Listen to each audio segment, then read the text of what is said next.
What's going on, Shaw? ARO8. Big win for the place. Thank you for the 93-month resub. How you doing, guys? Sorry, I'm just trying to get set up here.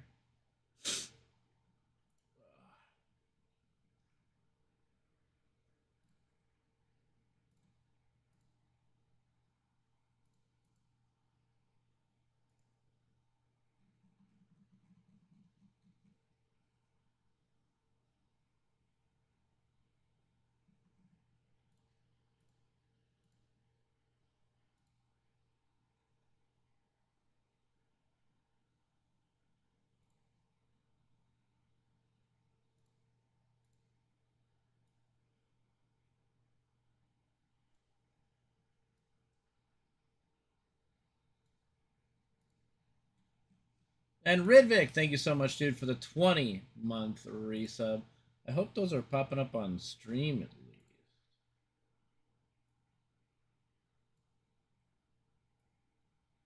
I can't hear because I have, I have my headset on for the game. I didn't have my stream stuff up yet. Usually, y'all don't pop in and sub that quick, so hopefully it got displayed on stream.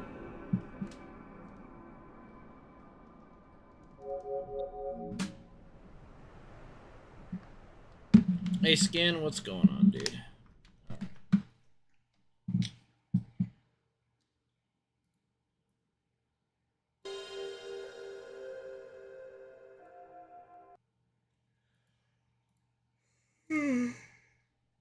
Maybe.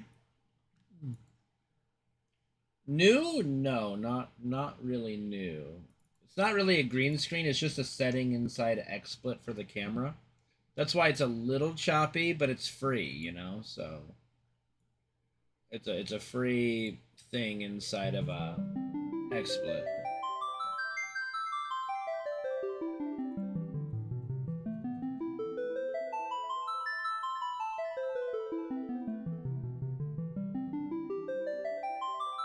Yes, PB video. PB video.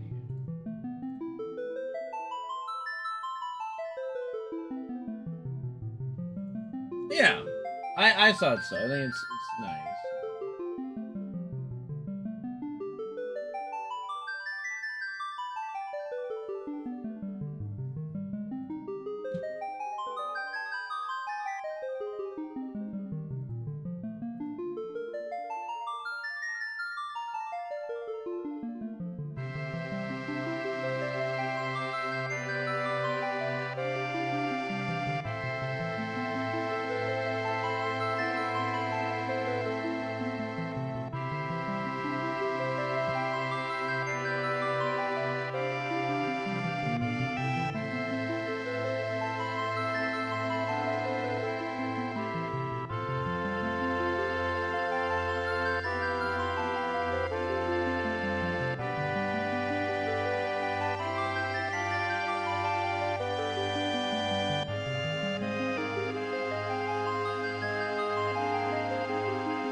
Alright, just getting everything set up, guys.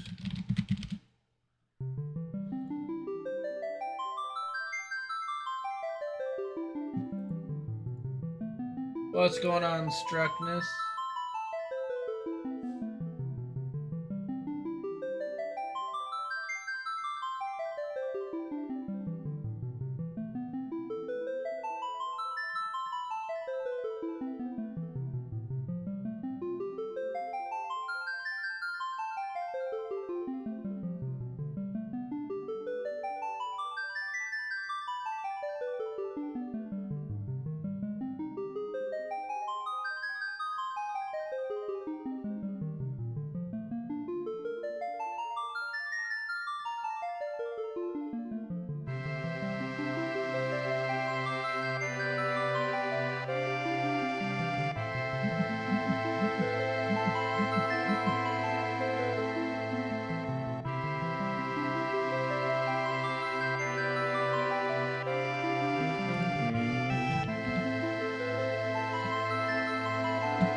You know, there's just something about the prelude to FF7 that just, you know, something's gonna be really good.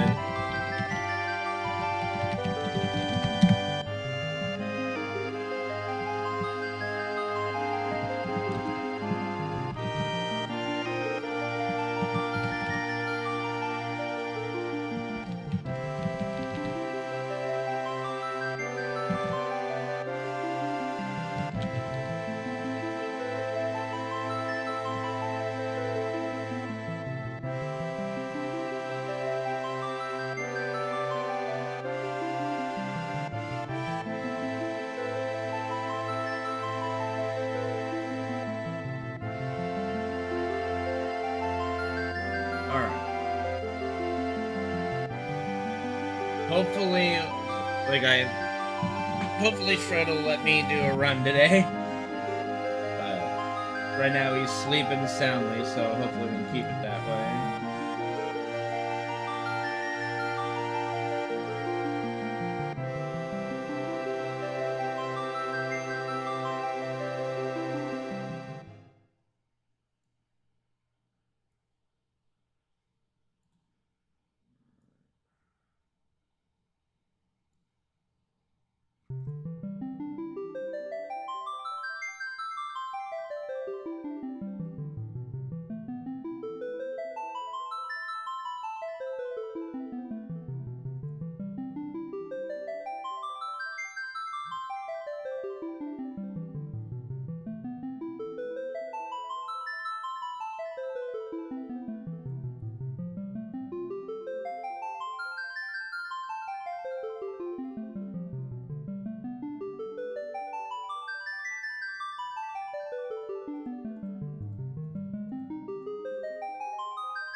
Think you just got her sick for the good luck?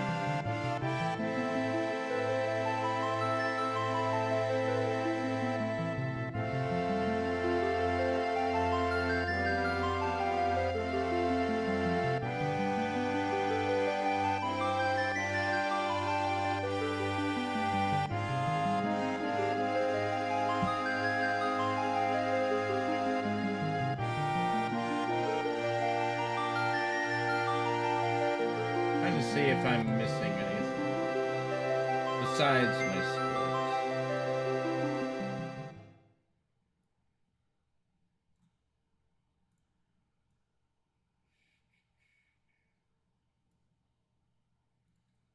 And I don't see it in the Twitch chat, but I thought I saw a question in like XSplit while I was setting up if I was like done with any percent. Or like, I guess the question was no slots. I mean, this is no slots, just no major skips. But yes, I am currently on a break from the any percent run because it's just not a very good run anymore. Oh yeah. 1 second. Oh, you know, we're good. Okay, 1 second.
think I synced it out. It's a little off. That's okay. Not a big deal.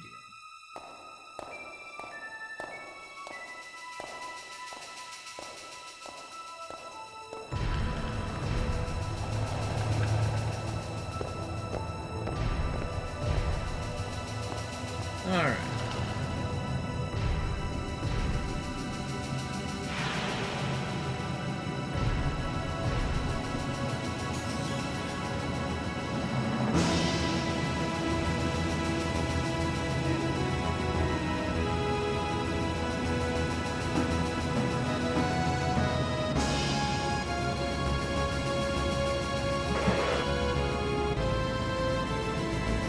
What's up, Corgi? How you doing?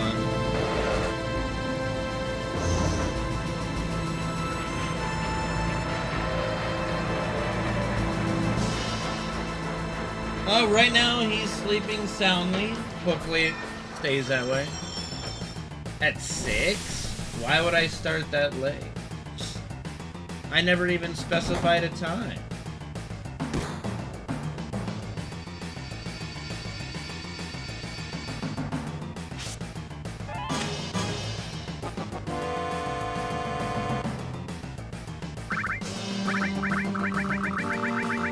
Oh, I mean, I wanted to start earlier, but Fred wasn't in a situation where, like, I would go live, right? And, like, an hour later, oh, guys, gotta go. Or gotta go take care of Fred, we'll start again, you know? Like, how many times am I gonna do that in every fucking thing?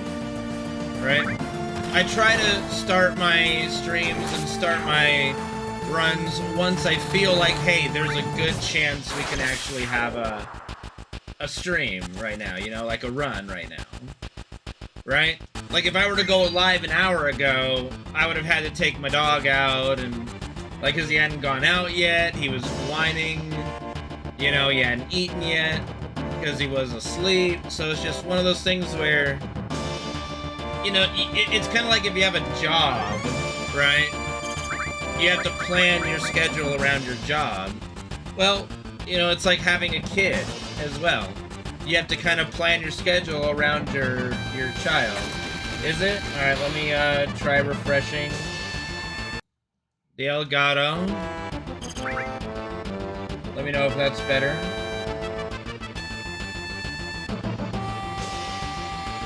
So I mean, it's not like I don't want to ever start my stream a little earlier, it's just I don't always have an opportunity to. I mean, I could. Like I said, I could have started my stream at like 1 or like noon or 1 today, right? But then I would have known like 3 or 4 hours later, I'm just gonna have to stop, right? And that gets frustrating to people.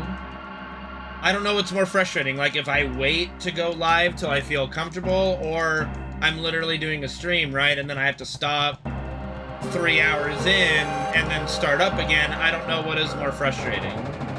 I assume more frustrating would be start and then stop again, or stop and then start again, you know? What's going on, Tree? So that's why I typically choose to wait to go live when I'm in a position where I feel the stream can succeed, right? That's just my mindset for it.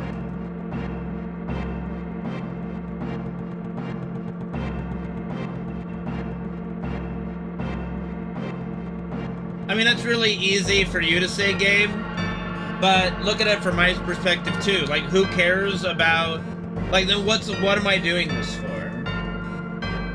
Like, pausing it, then just continuing it without any kind of ability for it to count is kind of, it's unmotivating for me too. Like, there's a difference between, like, a run is dead and I can continue it and try to finish, you know.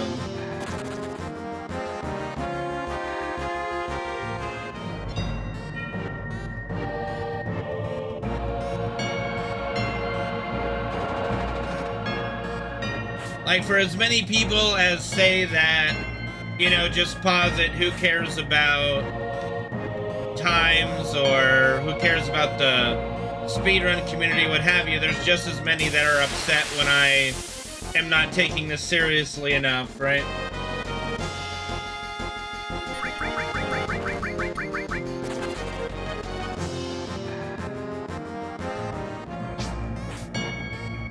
I mean, we'll see. I'll try. We'll see. If Fred has to go out again today, I'll pause it. We'll see how it goes.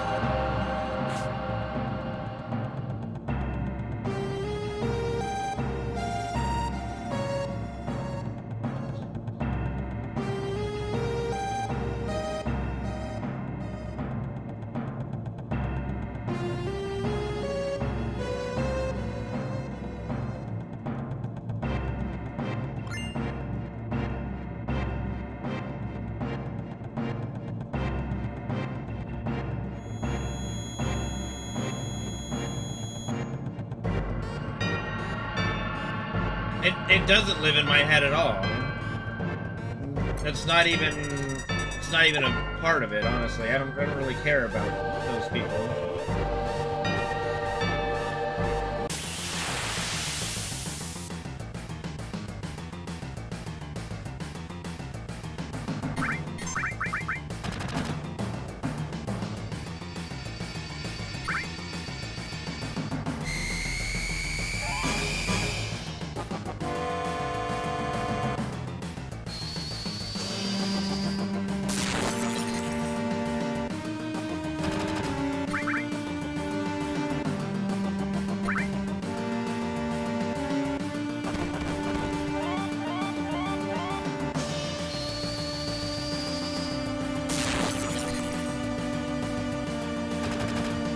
Parrot's hitting high, that's good.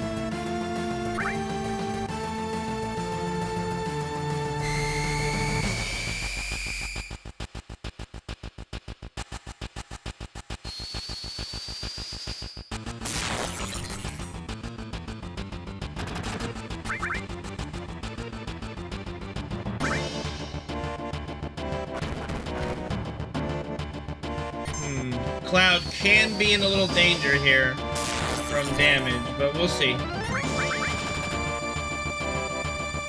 There is a chance Cloud dies here, but we'll find out.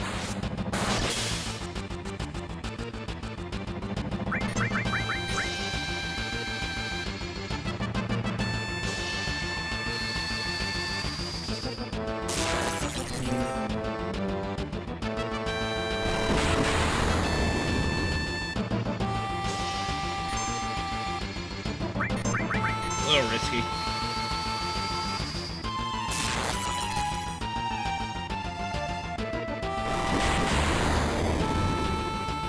Okay, well, you know, the crit is not what I was expecting, but it happens. Well, it's not even just that. I mean, that's the reason why I don't typically do. I'm not doing like the 80% run anymore. It's just, I mean, technically speaking, in this category, it's also a thing. But even the community itself is starting to die because of the. Why? Oh, okay. I see what happened. Okay. It's so weird that like screen capping the YouTube page, at least a fraction of the YouTube or of the web page window that has the YouTube VOD on has to be uncovered for it to not freeze the video. But yeah, like, so for me, it's not so much that as much as it's just not as fun anymore because we're just cutting out so many good things about the game, you know, because like first and foremost, the reason why I started speedrunning FF7 in the first place is because it's my favorite game, and I have a deep passion for FF7. So when the run is no longer fun, it's kind of like, you know, why I don't speedrun FF9? It's not fun. It's boring. Like, does it make FF9 a bad game? It kind of it did kind of affect my love for it a bit, which is weird. Because FF9 otherwise I think is a very good game, but it's very boring to speedrun, and I don't think that enjoyable to watch either. But I mean, the thing with speedrunning the new Final Fantasies is they're not that popular to speedrun, you know?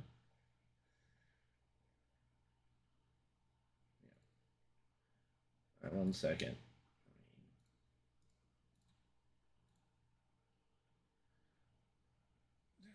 It's just, Like, the FF9 speedrun is just really slow. Like, it's just if you've never watched an FF9 speedrun, then you kind of don't really know, but it's just a real... Like, the beginning is like an hour, even speedrun-wise, the beginning is like an hour of, like, nothing. It's a very slow-paced run, you know?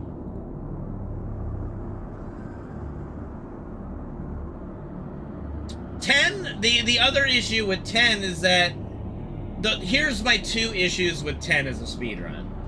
Like, I would love it if, like, you could just sit there and watch the cutscenes and not lose any time, right? And then, you know, that would make up for the boring gameplay. Let's be honest. Like, what makes FF7 speedrunning enjoyable is the random factor to battles. Which, one reason why FF8, FF9, and FF10 speedruns are kind of boring and a little easy is because they're all very cookie cutter. There's, like, no randomness to it, except for an occasional,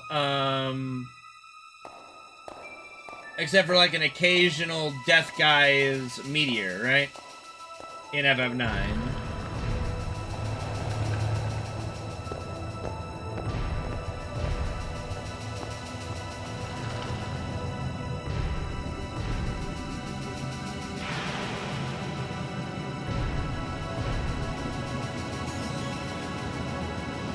Like, if you're doing a speedrun and there's no variables to it and it's all, like, just set in stone the same, what's the enjoyment to watch, right? Where's the excitement to watching of, I wonder what's gonna happen, you know? Well, see, that's the thing, Steve-O. Me speedrunning FF7 for as long as I haven't lost any enjoyment or love for the game itself. It's just, like, the current any% run is just... It's because I love this game so much that I dislike the current any% because it cuts out way too much, right? Yeah, but NES games are also hard. Like, it's not difficult to execute the stuff in FF8, FF9, and FF10, right? It's an RPG with, like FF10 especially, because of the way the battle system is. Like, the boss doesn't even attack you, right, until you do your turns. Like, there's not even a world in FF10 where the boss will do something before you're ready for it to do it, right?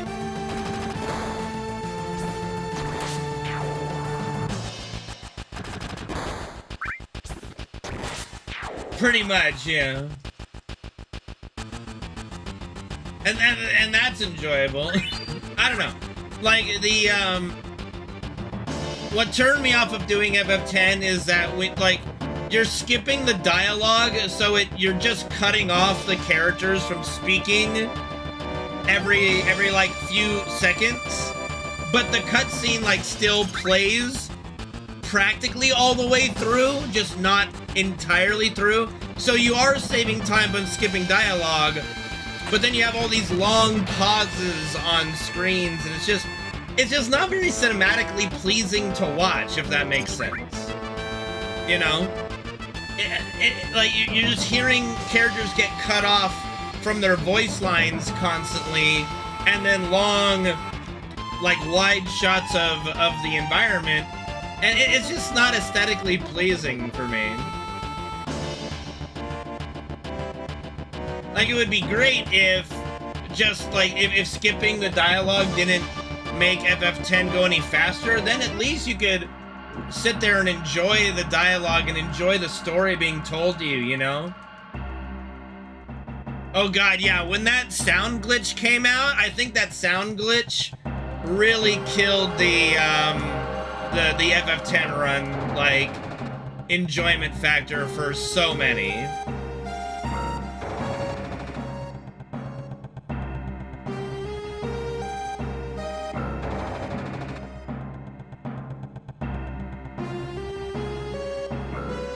I don't know. There's a lot to it. I think that there is a reason why FF7 is a pretty beloved speedrun. There's a lot of reasons, you know?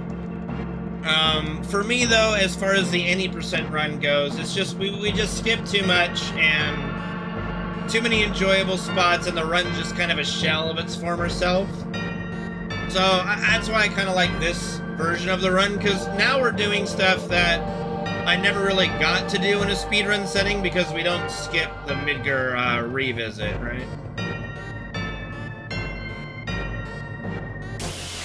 So it's a fun, brand new horizon.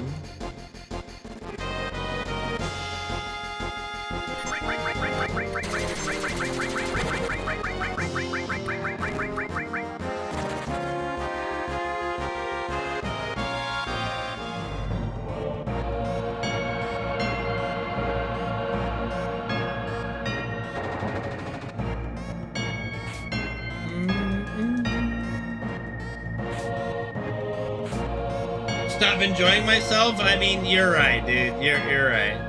God forbid I try to enjoy what I'm doing, right?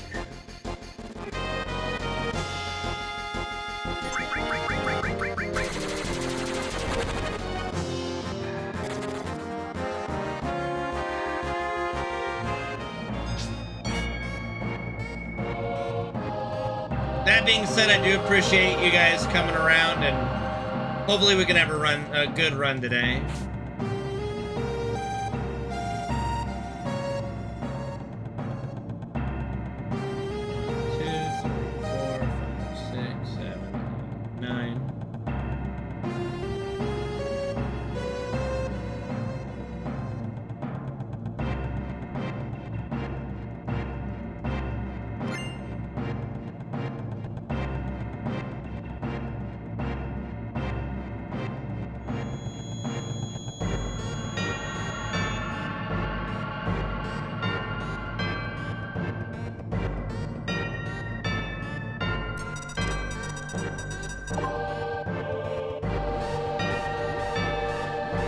Alright, Steve-O, get some sleep, buddy. Thanks for popping by. Hopefully you rest well.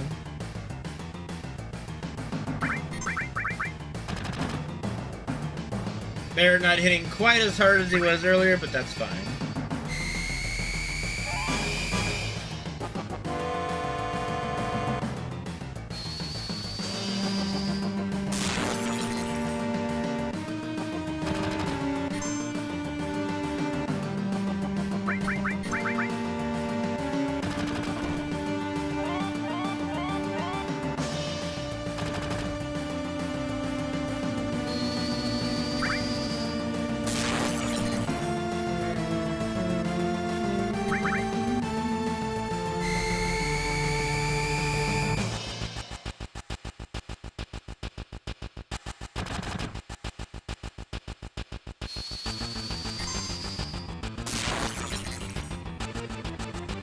Okay, we could get a Braver from this. That's possible. Nope, just a little off. That's okay.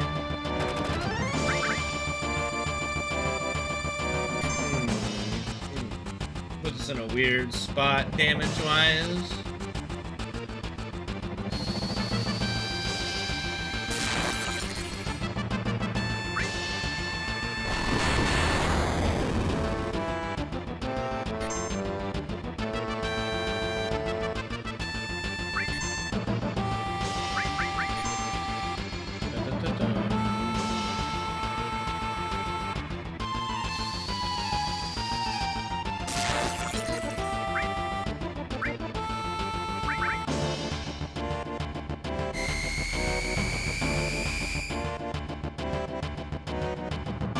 Very boring guard scorpion, unfortunately.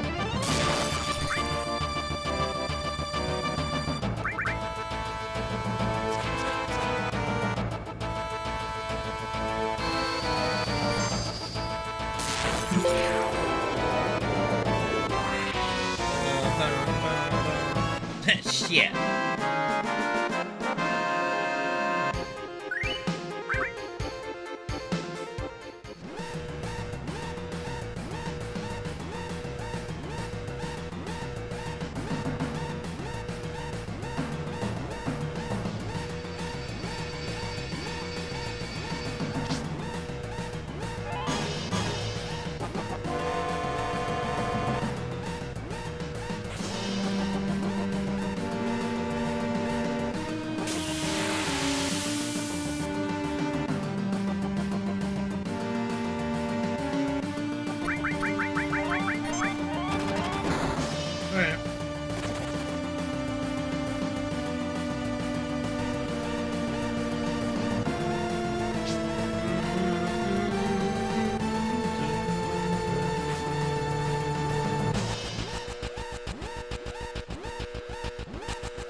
Overall, not a bad first reactor.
Yeah, definitely no enjoyment to be had, Adept. I agree. You know what? I've been so wrong this whole time.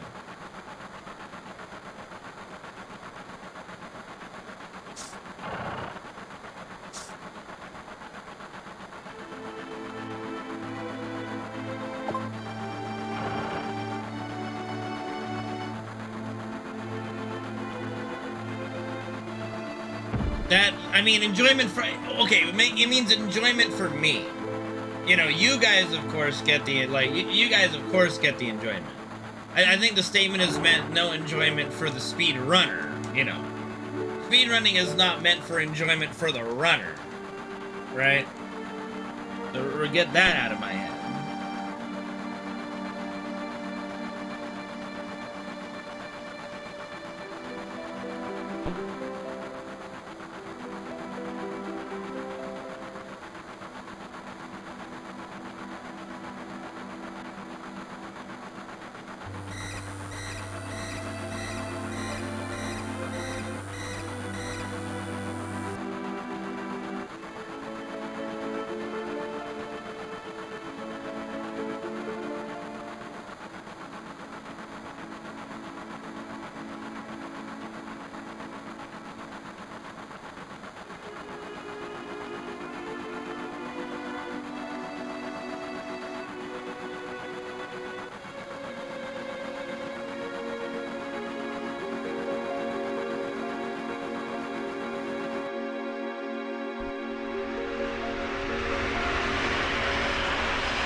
Yeah.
What up, go get a co?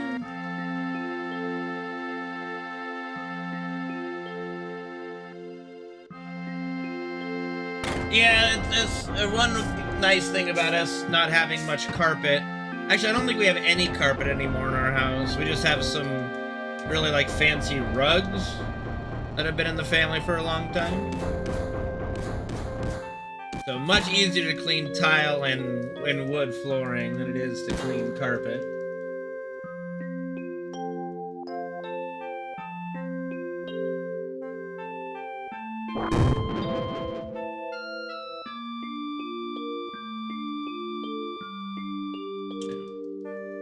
Choo-choo.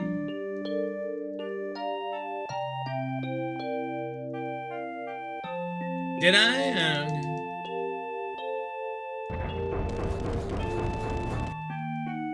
Yeah, we had our carpet removed in the house. Oh God, had to been at least 20, 30 years ago. I don't even remember the carpet. I think I remember it was pink-ish, like pink or beige-ish, but yeah.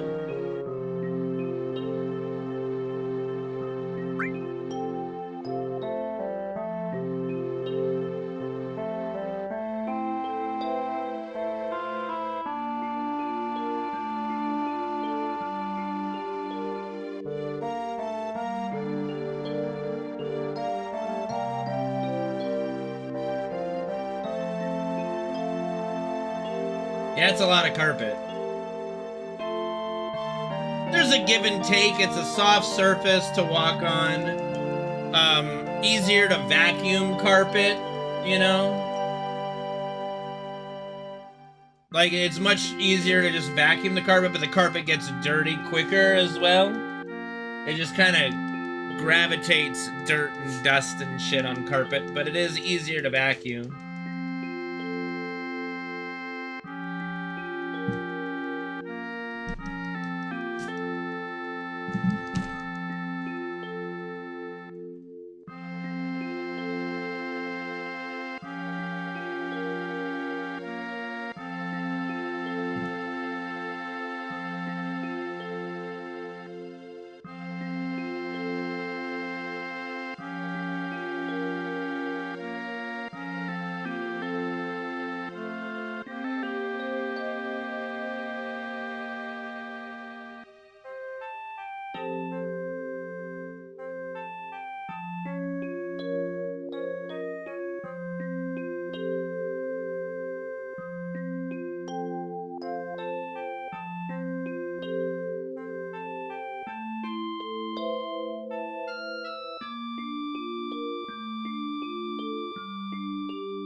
What up, Venom? Thank you for subbing to the channel, dude.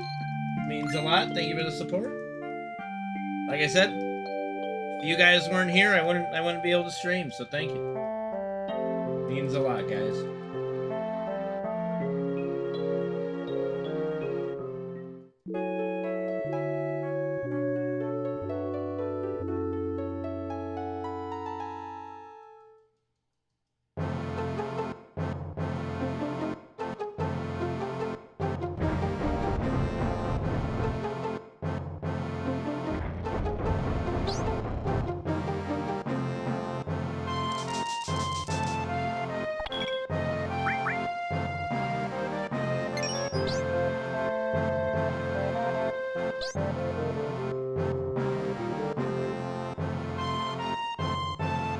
Thanks, Struckness. That means a lot.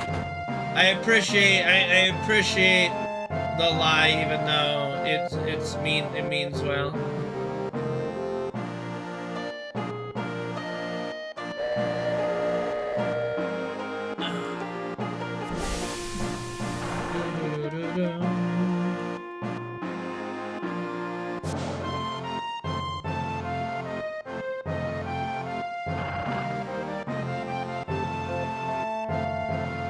Lord, yeah, maybe.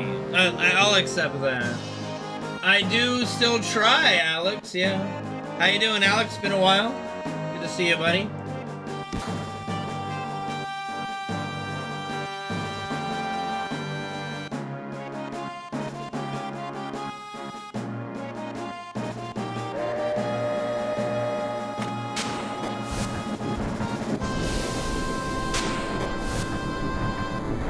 Thanks, Venom.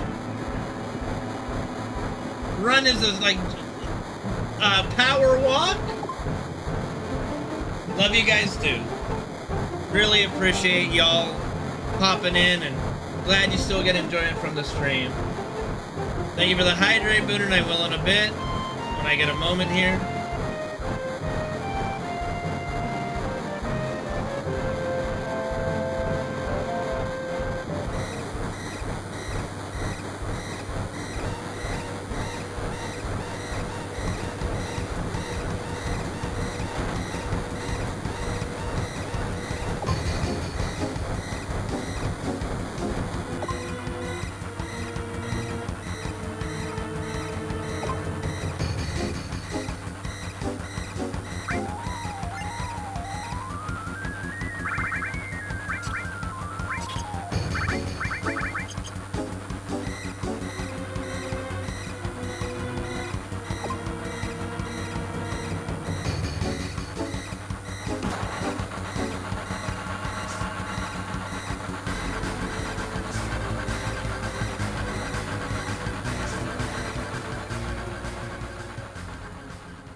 Uh-oh, the bots are coming out.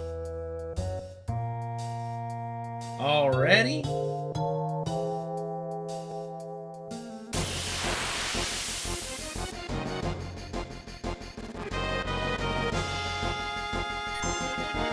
That's pretty funny. 1, 2, 3, 4, 5, 6, 7, 8, 10, 11, 12, 13, 14. I really do think that the 2v8 is really good, you know?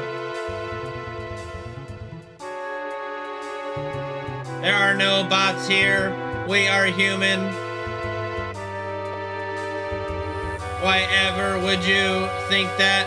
How about them cowboys? Ha ha.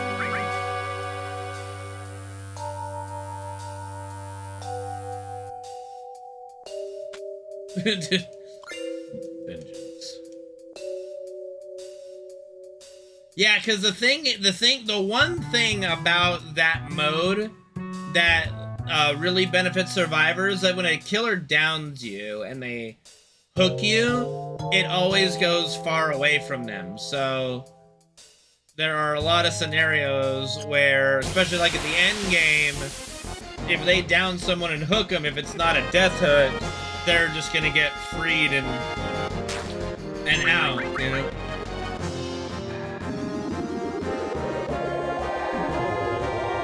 It almost feels like with the 2v8, like it is kind of funny. Like you said you saw someone actually to get teleported away.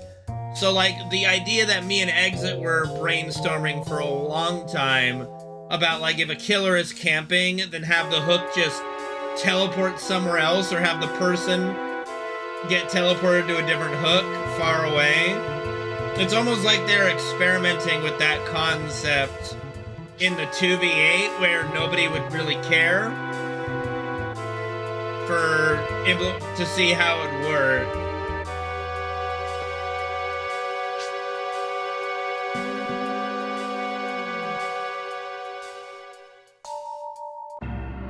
If that's true, like I said, I didn't see it, but you said that you saw it, you know?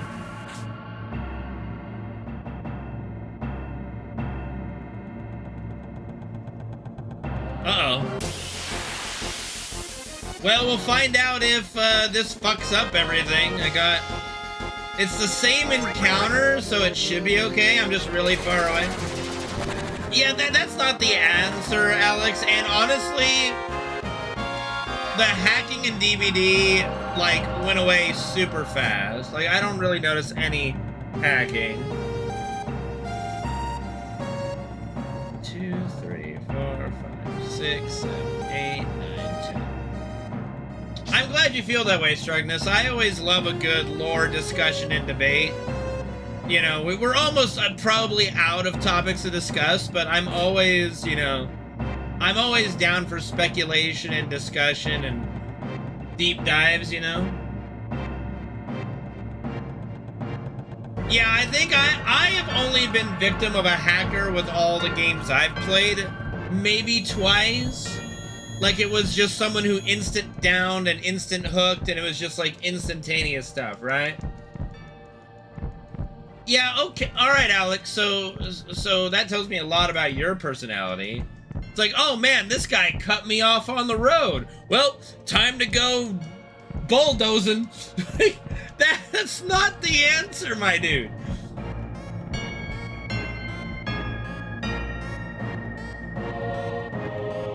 That's some intolerant rage, my friend.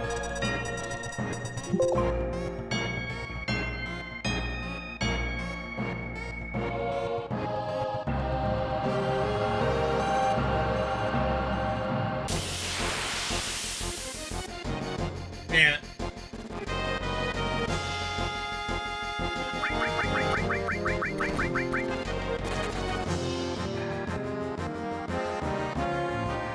I don't know, Dead by Daylight is a guilty pleasure for me. I think it's a good game. You know, it's too bad that not enough of my, like, of the viewers that enjoy stuff like FF7 and things of that nature enjoy it. Like, the crossover is not that high, but it's a very fun game. It's very rewarding to play it well, you know?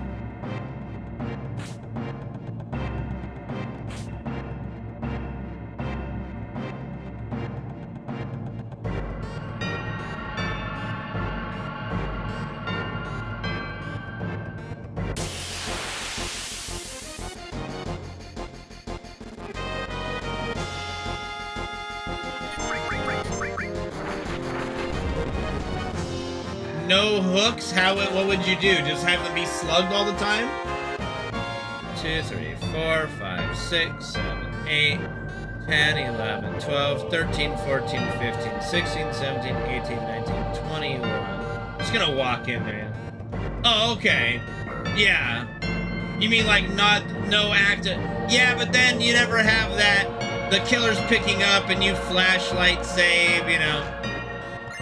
Like, it's great for the 2v8 game mode. It makes sense for the 2v8 game mode. It would be way too easy for the survivors to bully the killer if they were forced to pick up every single survivor they downed to hook them.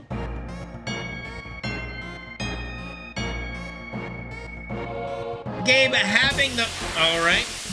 I guess I was just too far ahead of the step counter, so we go again. I even walked all the way into the elevators. So yeah, I guess I was just a little too far ahead. So, unfortunate. Unfortunate indeed. But we just go again. That I will say, the only really frustrating thing for me about speedrunning FF7 is is how much it, like, playing really well or like doing like really good movement kind of can fuck you over. Like, you get punished for playing well in some scenarios, and that's not that fun sometimes, but it's okay. All right, here's my hydrate.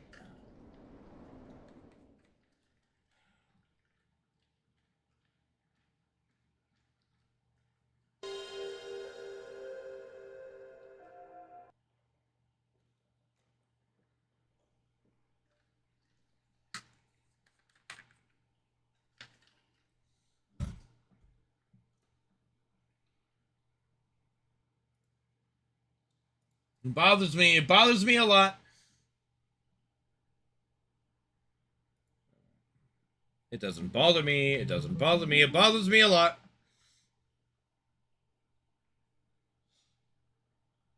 All these squares make a circle. How is this?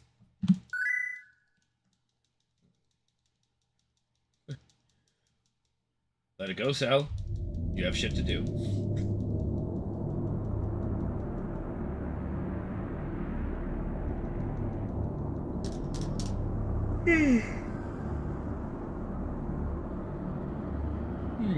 Pardonnez-moi.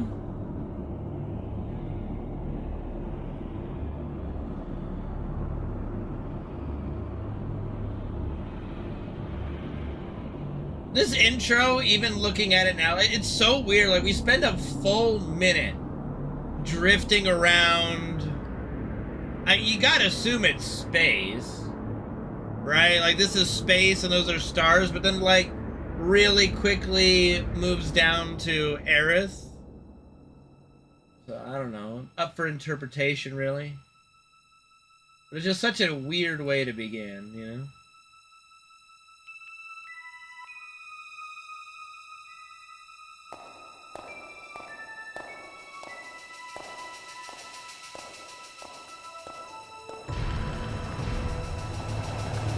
Alright, all synced up and ready to go.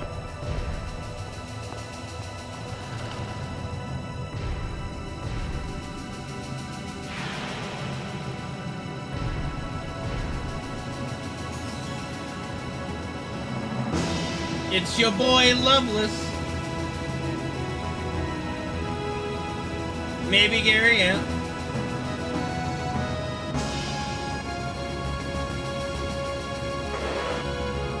Just play worse, idiot. It just kind of means I gotta force the encounter.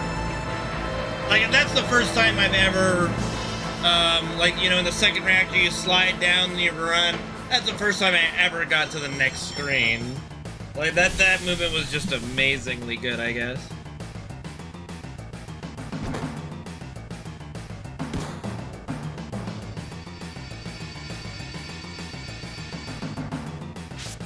Dun, dun, dun, dun, dun, dun.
You know, it's like the cowboys in Tombstone, Barry Bonpland. You know, when you're doing acts of crime and terrorism in plain sight, none be the wiser. Or they're just too afraid to do anything about it, right? And I'm sorry to anybody who has never seen Tombstone that didn't get the reference, but if you haven't seen Tombstone, the fuck are you doing with your life? Like, stop watching me and go watch Tombstone now and come back. You'll have time.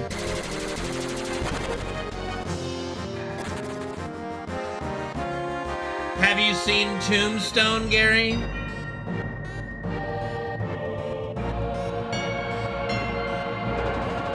No, okay, well then go watch Tombstone, you asshole, and then come back. No,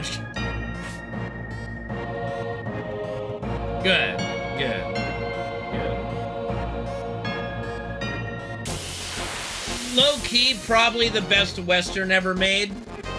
I'm gonna say, like, you know, I don't like the old John Wayne movies. It's hard for me to stomach old John Wayne movies. But Tombstone's probably the best all-around Western ever made, I would say.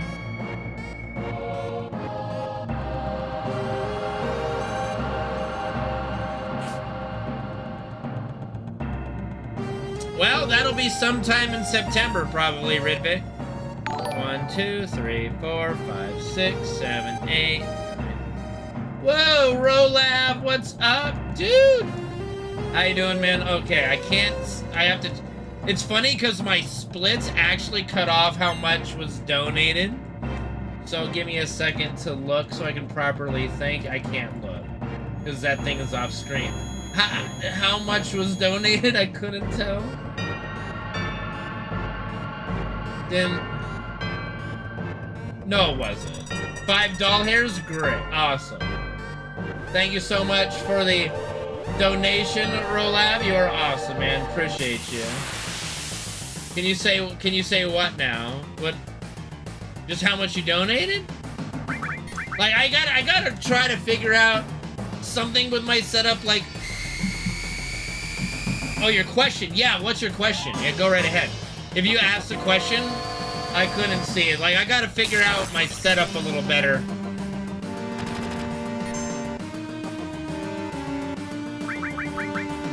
I'm your Huckleberry. Like, I gotta, like, cause, like, my splits, I had to make my splits a little bigger so that they could be more visible on stream.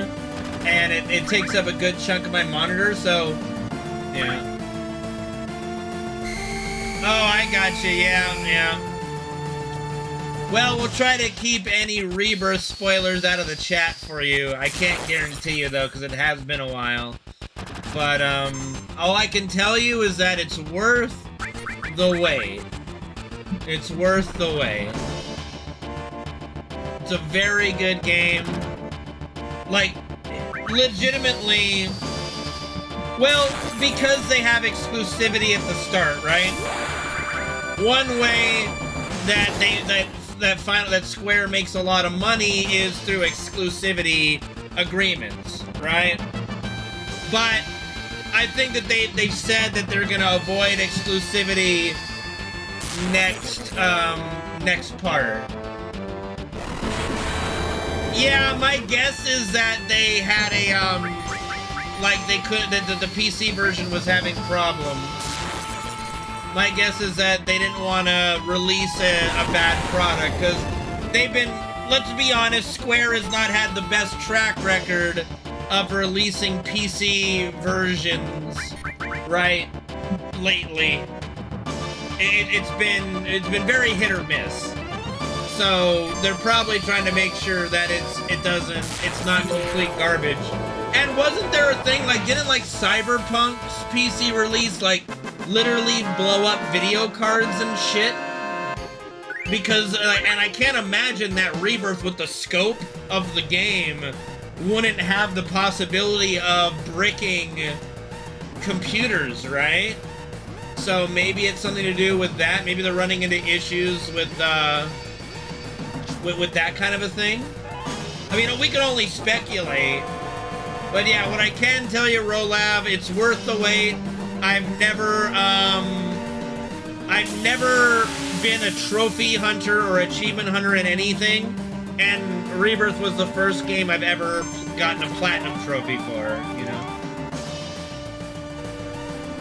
Well, Rebirth does have Sid. He's not playable yet, you know? That wasn't on, are you sure that wasn't on the game? How is that not on how is that not the game's fault? The overheat, how is that not? Oh. Okay. I thought it was like whatever was happening with Cyberpunk was causing those problems.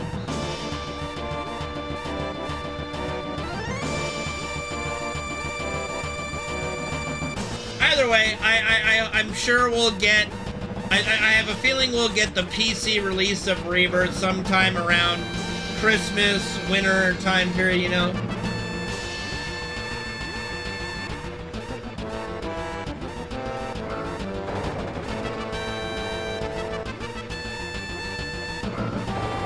How's it going, Mr. Moogle? Good to see you, buddy.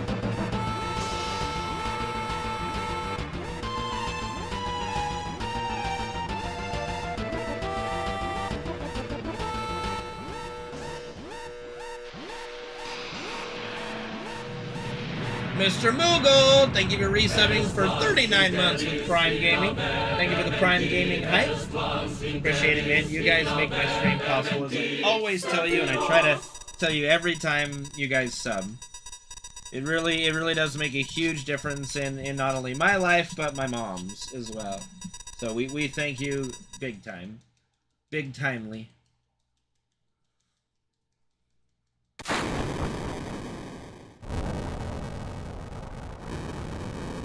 Well, I mean, think about it, Gary. And I mean, this is, let's not go too deep into it for spoilers, but that was part of the demo. But was there anybody who thought we weren't get to play as Sephiroth during the calm flashback? Right? Like, is there really any, like, how, like think of it this way. If we didn't get to play as Sephiroth in the flashback, how, like, can you imagine how upset people would have been? You know what I mean? So that was a foregone conclusion, but Sid is a whole character. He's a whole party member, and if they're not ready to have him in there as a full-on party member yet, then, you know, like, it's only, like you said, it's literally a little bit of time in the beginning, right? It's not an entire game's worth of Sid's in the party, and you gotta have Sid in the party, yada yada. You gotta record voice lines for Sid in the party, you gotta have a story involving Sid in the party. Like, it would have changed the dynamic too much for them to do that right there, right? That, to me, like, for Red 13 not to be a playable in the Shinra HQ felt like a time crunch issue. It felt like a time crunch issue, but it is nice that he was fully playable in Rebirth, you know? Because Red's gameplay was pretty fun, I'll say. He was enjoyable and very smooth to play as.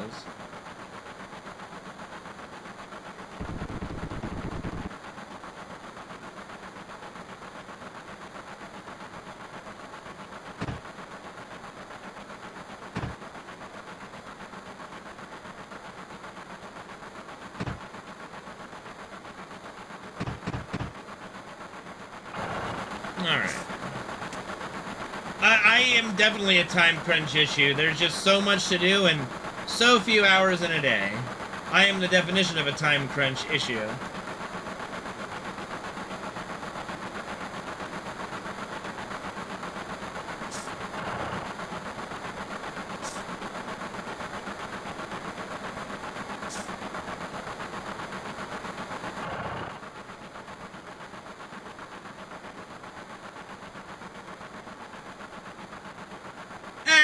No, 10's story to me is not better than 7's. I do enjoy 10's story up until the whole Titus, like, and Holy's gonna hate me for this because he absolutely loves this aspect of FF10, and I just hate it. Like we get into it on this one all the time.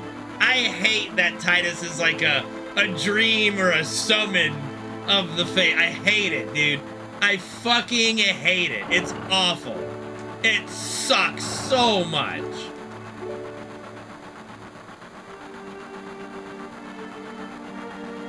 It's not, it is bad, dude. It's awful. I don't even want to talk about 10-2, Holy. And that whole thing about how somehow Titus can become real at the end of 10-2, that just makes no sense, alright?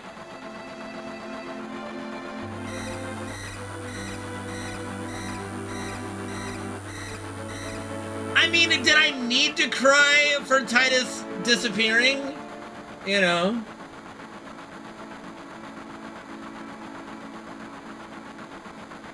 Yeah, but that's a thing in reference to 10-2 though. Like the cutscene at the end where he swims back, that's after the events of 10-2, so it's still in it, you know? I mean, no, but you have to play it to like, it gives it backstory, you know? I mean, yeah, you're crying for Yuna in a sense, but here's the thing. Here's the thing. You didn't need him not to be a real person. You didn't need Xanarkin to not be real, to me. It's for me, I would have been, like I said, I've said this before, I'll say it again. I would have been much happier with time travel. Like, just some basic time travel nonsense that Sin is able to traverse time and space, and, you know, since... And I would be okay with just some random explanation of, like, Sin is Jet, who is Titus's dad, right? You know? Well, I mean, but 13-2 tried to do an entire game on time travel, and a very complex version of time travel. I'm talking just a very basic time travel, okay? So I would have preferred that over, you know, Titus is not a real person, he's just a dream. He's just a dream, you know? Hate it. Hate it. He's a dream that can impregnate Yuna, like, it's just kind of weird, man. I don't know. It's just, to me, it just doesn't work.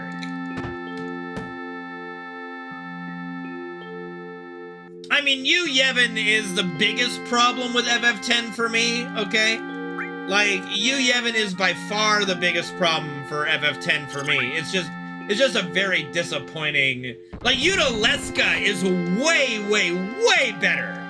Way, way, way better, you know? Well, yeah, I mean, but that's not what happened. So I'm only judging what happened, okay? I judge based on what's happening, not like, oh, this would have been so much better. Well, yeah, I mean, we could, you know, hindsight's 20/20. We could all come up with a better storyline in that scenario. I'm just kind of talking about dislikes of what actually occurred, you know? But yeah, like, Yu Yevon is by far even worse than Necron, because at least in the Japanese version of the game, Necron is at least referenced, so it's not completely out of thin air. Now for us, who didn't play the Japanese version, you know, it is kind of out of nowhere, you know. Well, that's the thing, Holy. That's more of a translation issue than Square issue, I guess, which is still ultimately a Square issue. But I kind of forgive mistranslations for the PlayStation era. You know, like, I've since forgiven FF8's mistranslation issues with Squall. I give that character the benefit of the doubt more than I ever used to, you know? Am I not scared of you? Am I scared of a tick that looks less threatening than Majora's Mask? No, I'm not scared. You know? You know what I mean? No, not scared of you. Not scared of a little tick, right? Little parasite tick. Not scared of it. Sorry. Like you, Yevon, should have literally had a corporeal form and had a long dialogue with us. Like, you know, like here's the thing. Here's my opinion, okay? And you can disagree with it if you want. Seymour, when we killed Seymour at Makalania Temple in the Shiva Anima fight, that should have been him dying and staying dead. And then the subsequent Seymour stuff should have been you, Yevon, somehow. Good evening, Sam. How are you doing, buddy? I mean, you could have the banger-ass music can go with anything, but like you, Yevon, needs some actual screen time of being a villain. You can't just have him randomly come out of nowhere as a fucking tick, or just don't have you, Yevon, be a thing. Have it be Seymour that's doing it. Like either way, like. It just sucks, you know? Well, yeah, I mean, that's a great scene. I agree. Like, Seymour is great until he's not, you know? Like, Seymour should have been the final bad guy, not you, Yevon, in the way that they built it at least, you know? Not even a battle for him. The fight with you, Yevon, isn't even a fight. You can't lose that fight. As far as I know, right? You can't lose that fight? I'm pretty sure you can't lose that fight. Pretty sure it's a scripted fight. Right? Yeah. Can't lose that fight? Can you lose that fight? I don't think you can lose that fight. Can you lose that fight? I don't think you can lose the you, Yevon fight, can you? Right? You can't lose that fight? Right? Like, right? Right? You have perma auto life? Yeah, so you can't lose that fight, you know? And there's nothing wrong with a scripted fight, but it has to come at an appropriate moment. Like, you know, the 1v1 with Cloud and Sephiroth at the end of FF7 is a scripted fight, but it comes after one of the most iconic boss fights in all of gaming. You know?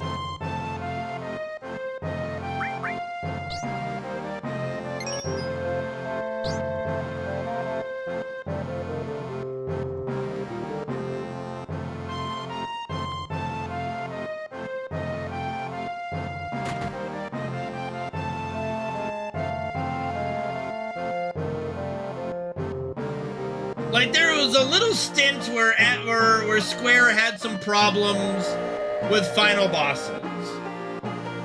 But like FF8, Ultimasia's probably the best of the bunch, but not great still. Then 9 is bad, 10 is bad, 10-2 is bad. Who's the end boss of 12? I don't even remember the end boss of 12.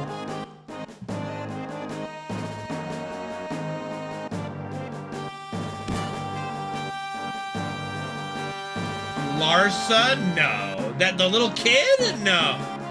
No. Wait, Vayne was actually the final boss? Oh. That's right. I mean, at least he's built up, but he definitely wasn't the best last boss. Not the greatest villain ever. Yeah, I remember now, yeah. At least, like, of all 13 criticism I have, okay, all the 13 criticism I have, at least Barthandelus is a good villain.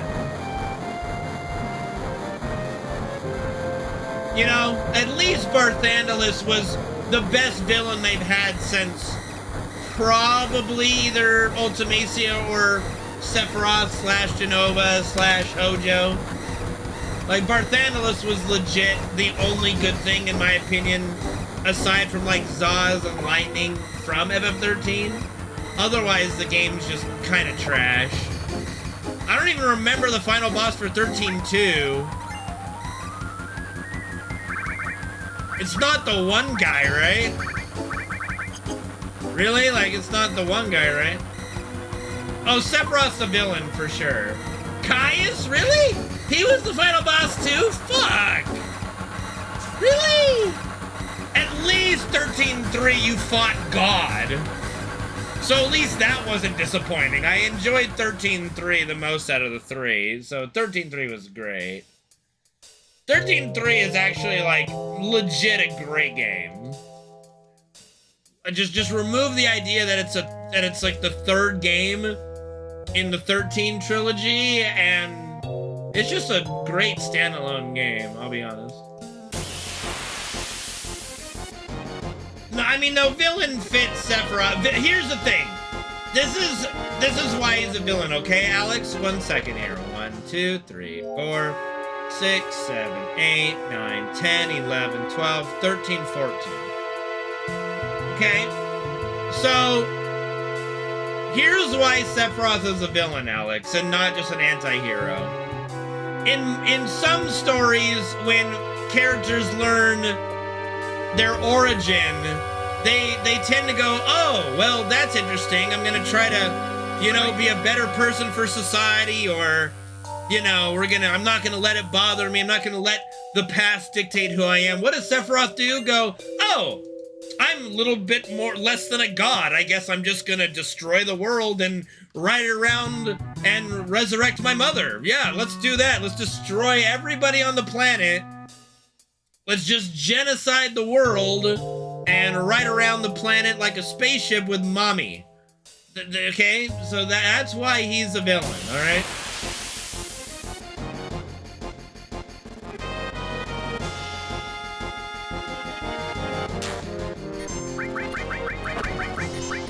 Very evil, very, very evil. Genocide bad, guys. Genocide bad. I don't know if you guys knew this, but genocide bad.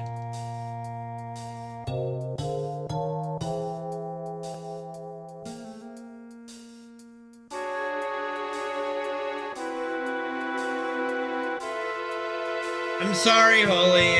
Is Anakin evil? Of course! That duh! What do you mean? What is that? Is that a question? Is that a real question? He becomes evil, yes. What do you mean he was never evil? Excuse me? Okay, so child murder, totally fine. Yep, you guys are fucking weird, man. Today, Kiwi, he is sleeping soundly. Hopefully he will stay that way.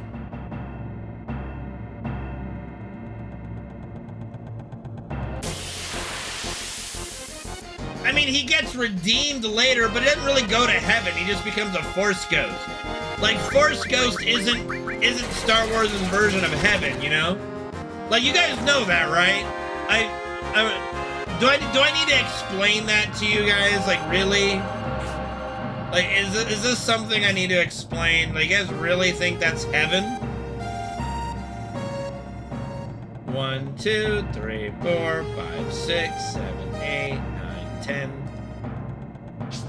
No, it's not heaven. He's a hurt soul, so yes, child murder. You know what? I got bullied in school. It didn't turn me into a mass murderer. Like, come on now. Let's not make excuses for the boy. He knew what he was doing. Shit. But yeah, so Force ghosting is not...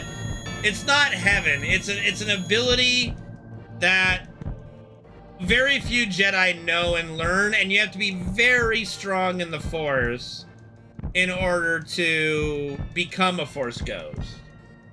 Where was Qui-Gon Jinn? Well, the thing about Qui-Gon Jinn, Qui-Gon Jinn is technically one of the first Jedi to become a Force ghost, but he only learned kind of an incomplete... Okay, this is kind of Legends.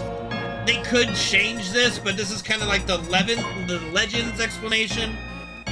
And they kind of hinted at it at the end of Obi-Wan Kenobi, and they hinted it at the end of Revenge of the Sith with Yoda talking to Obi-Wan. Qui-Gon learned before he died a little bit of how to become a Force ghost, how to live on past death with the Force. The problem is he is only able to appear and manifest in a certain location. I don't remember the exact planet or location by heart, but he's kind of confined to a little area. He can't go wherever he wants, like Obi-Wan can. Like, Obi-Wan learned the actual, like, full form of becoming a Force ghost, just as Yoda did, and Anakin's explanation for it is he's the chosen one. He's just so gifted with the Force that he didn't need to be taught. He could just do it. Right, Qui-Gon can't spy on you while fapping, whereas everybody else can. But like Anakin, like I said, like when Darth Vader died and became a Force ghost, he's just way too powerful. He can do whatever he wants, really. 1, 2, 3, 4, 5, 6, 7, 8, 10, 11, 12, 13, 14, 15, 16, 17, 18, 19, 20. I'm gonna have to walk a little extra because we're ahead again. I'm gonna walk a couple steps here just to be safe. No. Not entirely, Priscilla. Like, he can communicate telepathically from his location. He just can't really move from there. He's kind of like the Sith ghosts. If you're into Legends and you're into like the old Republic games and stuff like that, where you go to like the tombs of oh god, like Tukarask and other like Sith lords from the ancient world, their ghosts remain at their tombs, right? It's kind of like that. Like, he can only be there in a certain location, you know? I mean, Obi-Wan would eventually become a Force ghost, even if he wasn't killed by Vader at that point. It was just being struck down there just allowed him to do it sooner, you know? But it's not like it was a requirement. Like, it wasn't required for Darth Vader to kill his physical form for him to become a Force ghost, but that was just the place where Obi-Wan chose for that to happen, because realistically, Obi-Wan in that moment felt it was up to him to stop Vader, and realized that he was too weak now and Vader was too strong. Even with Vader being very cautious in the duel, was still gonna overpower Obi-Wan. So Obi-Wan just chose to let his death there in front of Luke be a catalyst for Luke.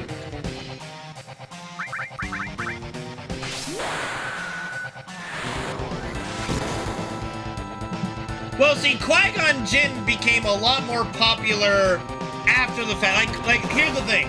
A lot of characters, Mace Windu, Qui-Gon Jinn, like, a bunch of, you know, Ki-Adi-Mundi, a bunch of Jedi Masters, especially, became a lot more popular years after their appearance. Because, you know, that's how fandom works. Like, Qui-Gon Jinn was introduced and killed in the same movie. And so then you have a bunch of Legends comics come out and a bunch of stories come out that expand on Qui-Gon Jinn as a person and as a Jedi. And he was probably the most gray Jedi that's ever existed, while still being fully on the light side of the Force. Like, he would never go dark side. In a sense, like, there was always the risk of it, but he was a very light side aligned person. But Qui-Gon is one of the only people in Star Wars that we know of, like in Star Wars canon, that is just aligned with the Force itself. He's not more like, he doesn't have more of an alignment to dark or light. He has an alignment to the Force's will. He's literally a zealot to the Force, and he feels the Force. That's why he trained Anakin, because he felt the Force was pushing him to train Anakin. Like, you have to train him. Thank you, Salty Jarvis. Thank you for the good luck. So, like, Qui-Gon's probably the most gray Jedi that's ever existed, even way more so than Revan. Like, Revan ping-pong between Dark Lord of the Sith and Jedi Master, you know, that's pretty gray, but it's like he's too extreme on both ends of the spectrum. Qui-Gon was always just very gray. Nerds! So yeah. And it's all relevant because Star Wars, the people at Square love Star Wars. They put Star Wars references in FF7 and many other Final Fantasy games. So it is all relevant.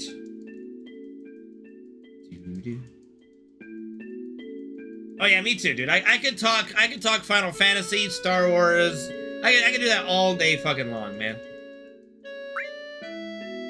I'm a pretty big lore nerd of just anything I'm into. I'm a pretty big lore nerd, you know. What are the Star Wars references in the game? Well, Biggs and Wedge is probably the most known one.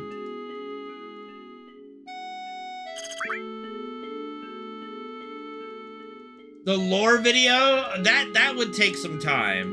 You're talking about the timeline video that I want to make?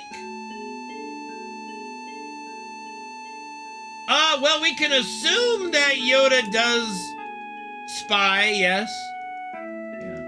Yeah. I mean, again, that's something that I'm gonna have to take some time for. It's not gonna come out anytime soon. Like, that's gonna be something if I was gonna do a video like that, I would actually want it to be edited, like at least an edited kind of version.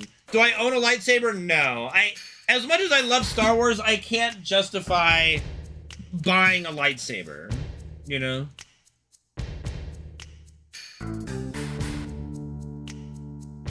Like, I can't justify that stuff, you know?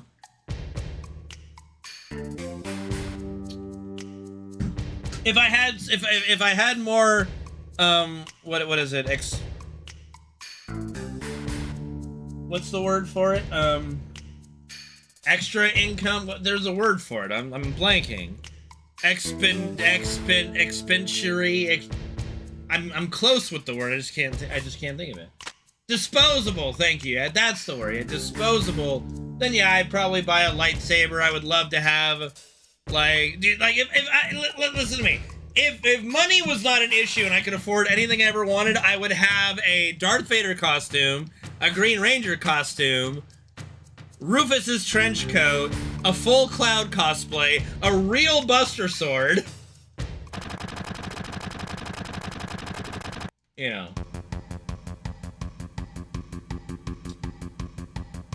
And that, you know what? That's fine, Killer App. Like, not many people are into sci-fi. Like, not everybody is into sci-fi, you know? You don't have to be. Yeah, I need it.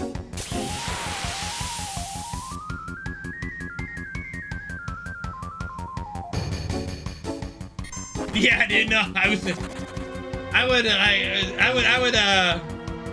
would practice with that giant Buster Sword if I had one, dude. I'll tell you what.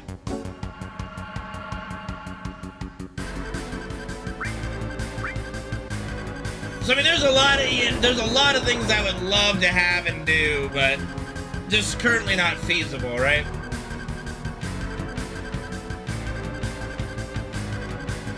I would injure myself. Oh, most definitely. I'd probably cut my leg off and shit. That would be rough. Yeah. I'd definitely kill myself with my own Buster Sword. No doubt. It would have to be, like, it would have to not be, like, I would have to have one that I could not, I don't know, that'd be very dangerous to have, you know? Have I considered selling drugs? No, but I've thought about it now, and I don't think I'm gonna do that. Not that I would even know how to do that. Like, how would you just, like, get into selling drugs? I gotta go to downtown LA, walk the street, find somebody who wants to sell me drugs and go, no, but I would like to become a dealer like you, and either get shot for trying to be a competitor or now become, like, an underling. And I don't know, that just sounds really inconvenient to me.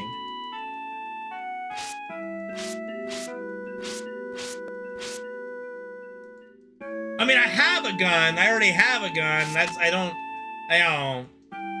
don't intend to use it. But again, that if you want to get me killed, me take a gun down to like East Compton, then yeah, just might as well just start writing the obituary already.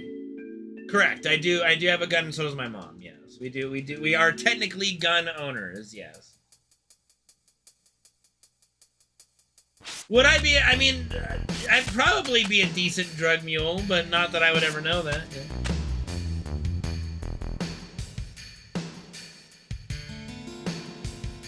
I just need the drugs.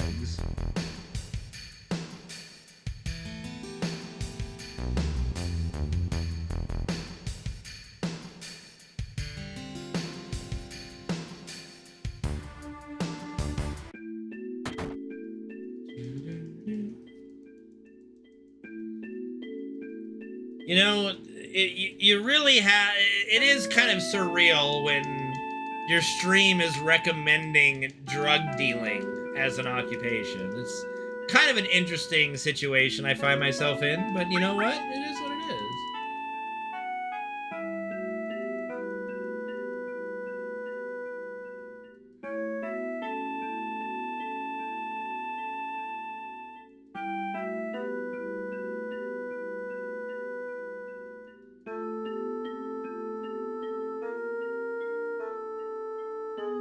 Pragmatic, you know what? I guess that's fair. I suppose that's fair. At least you're brainstorming, right?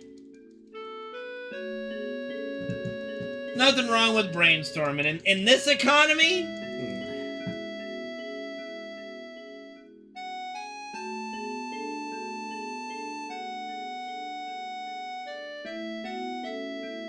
Worst part of drug dealing is dealing with users. I would have no doubt about that there. It's probably pretty rough, but I'm sure you get used to it. I'm sure you get used to it.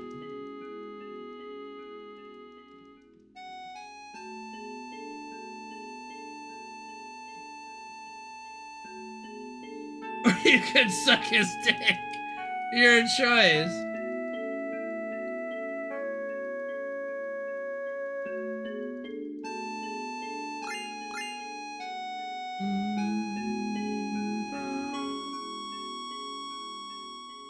You know, it all comes full circle. We're already talking about sucking dick. And Shaw's not even here to see it. It's amazing.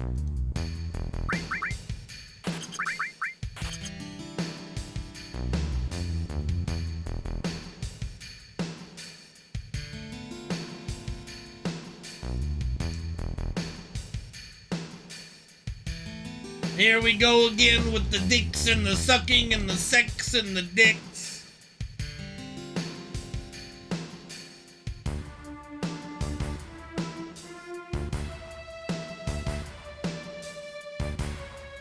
And the pudding pop.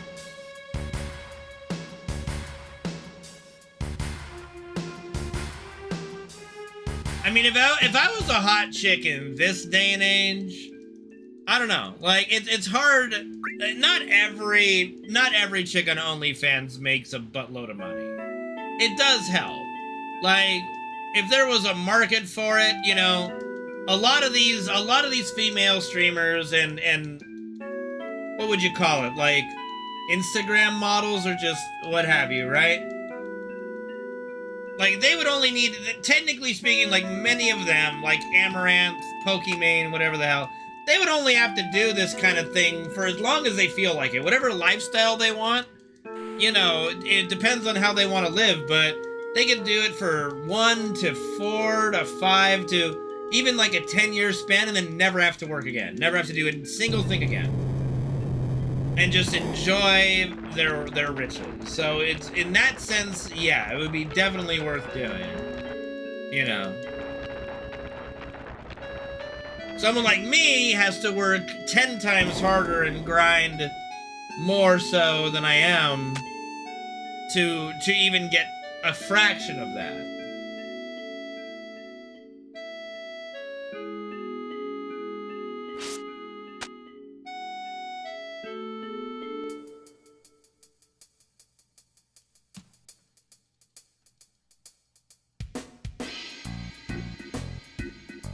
Well, it's not really a problem, Penguin, because it won't be hard for someone like that to get a high-value male, if they're even into guys. You know? It really wouldn't be that difficult.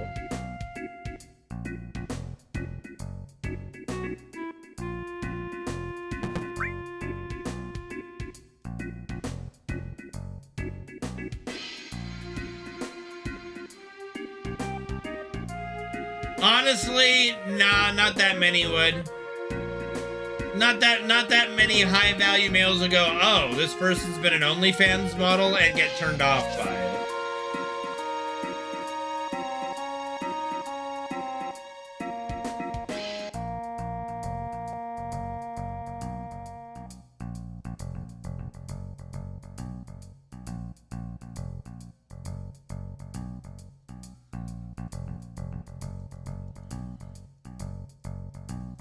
Are they even, like, I don't even know that whole deal, whether it was fake or not, or real. Like, I don't pay attention to that kind of stuff as much as I can. The most I learn about those kind of drama situations is from you guys.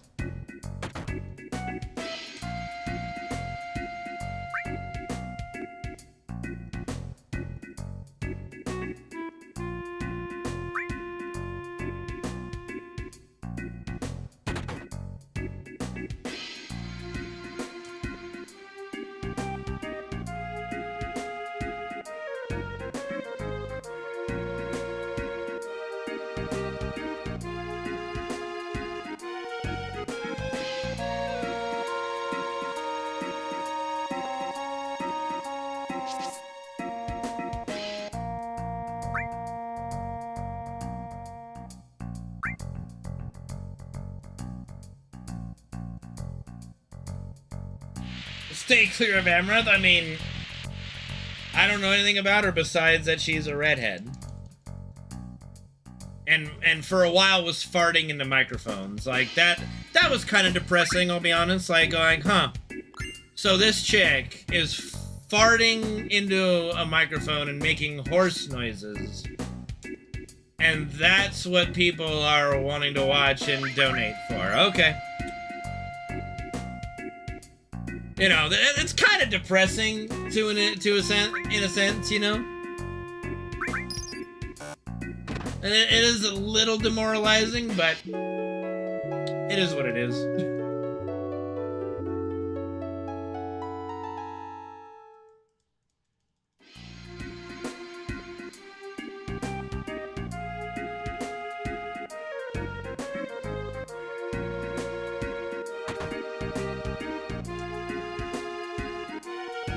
It's hard to know. Am I on my villain arc right now? Like, what arc am I on?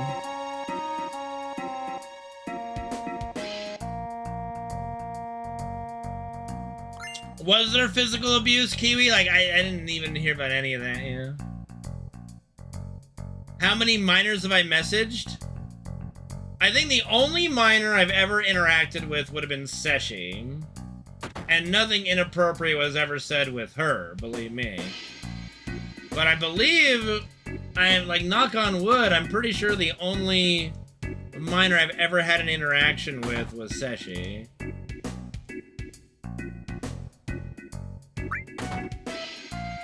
I mean, that I know of, at least. Like, I'm sure there were, especially in the early part of my streaming, I'm sure even some of you guys might have found my stream before you were 18.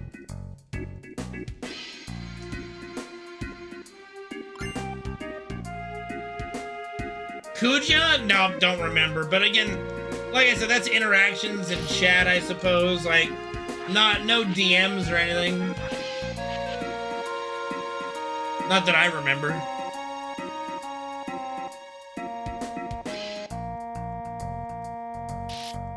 I don't even remember Kuja. Like, that's been so long ago. I modded a lot of people back then when they were, like, my first fucking viewers, yeah. Like, you're talking, like, almost 11 years ago now.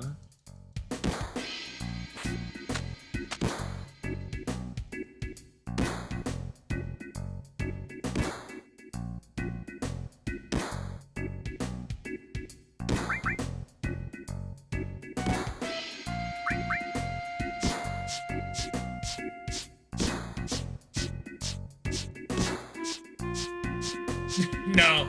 There's definitely no doc treatment that could be found for me.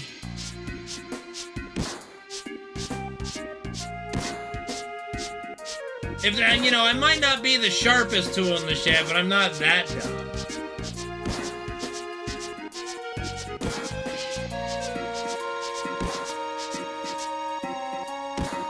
But yeah, I don't know if I ever really knew. I don't know.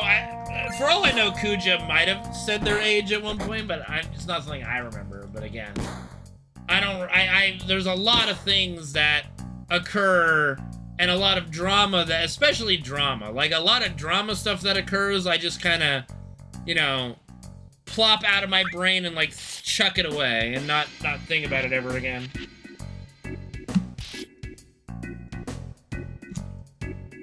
I mean, Yuffie's also not a real person, Holy, you know, it's fine.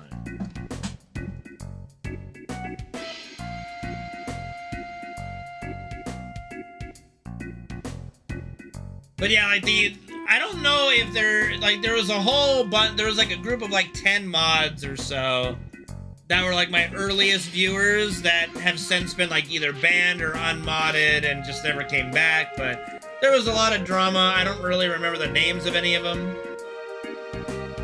You know, but it happens. Unfortunately, it happens. But it was a good learning experience fairly early on in my streaming, so that's good. You mean like the 1,000-year-old vampires that look like children? Nah, I'm not into that, you know. Not a person. Oh, you're right, Joe. Sorry, my bad. I didn't mean to use the not a real person defense. My bad. How dare I go for that legal maneuver?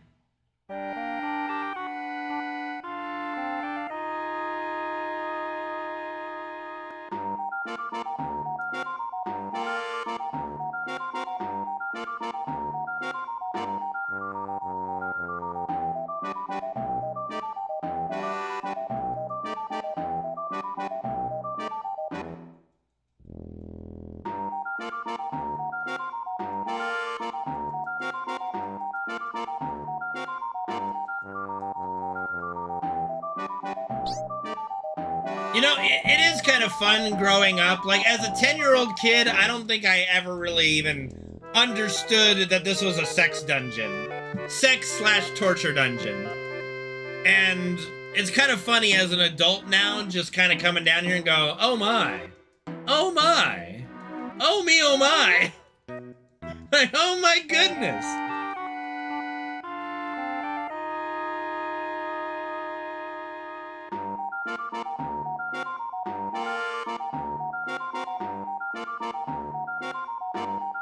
This is like some 50 Shades of Grey shit down here.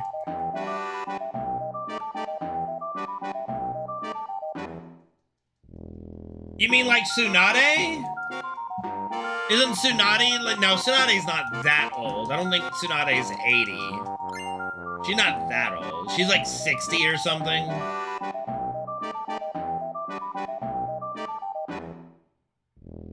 Probably.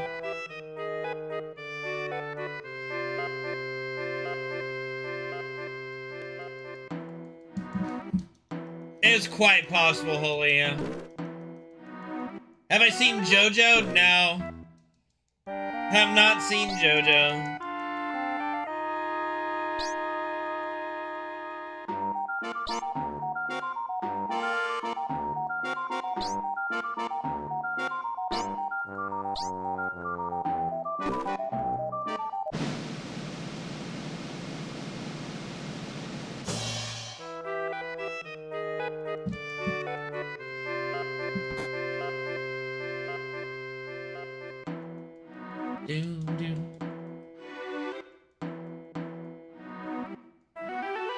Whoa.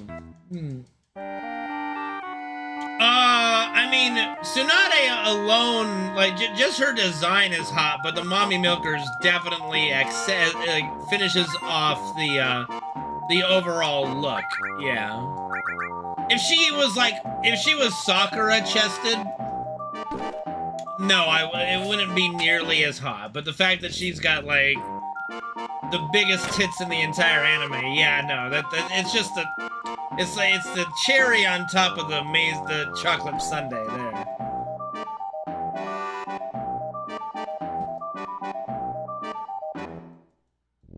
He stirs. Hopefully Fred goes back to bed, but he is sitting up and cleaning himself. You know, dude, Sakura's awful. And I did see a recent poll of like Sakura's like the most popular female in anime or some bullshit. I'm like, how? Like, who the fuck is voting like who the fuck is doing that? Like, what is this? Sakura's terrible. Is she a big deal? I mean, just, you know, Google Tsunade and see for yourself, man. Like, I mean, what do you want, bro? Like, what do you want me to tell you? Sakura's also arguably just a terrible person. How do you make Don Corneo choose Cloud? You have to do the right wig by winning the squatting minigame. You gotta grab the little extra bit from that's the entire like little bit we do of grabbing the digestive and stuff and giving it to the lady in the bathroom for the sexy cologne, and then you get the right dress. Have you discovered the true and the way and the light that is Tsunade, Alex?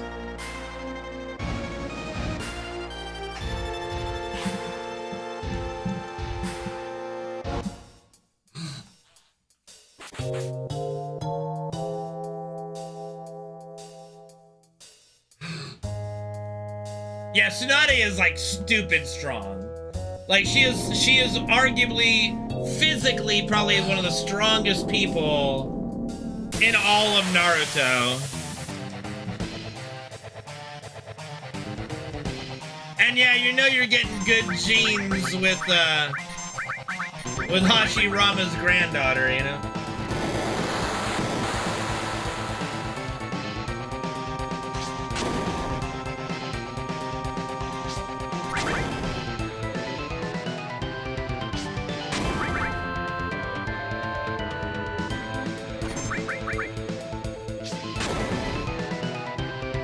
Yeah, it's kind of cheating.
2, 3, 4, 5. We'll do an extra step because I'm really far ahead. Oh, here we go. Yeah, the Edo Tensei Minato form, yeah. Yes, Freddy.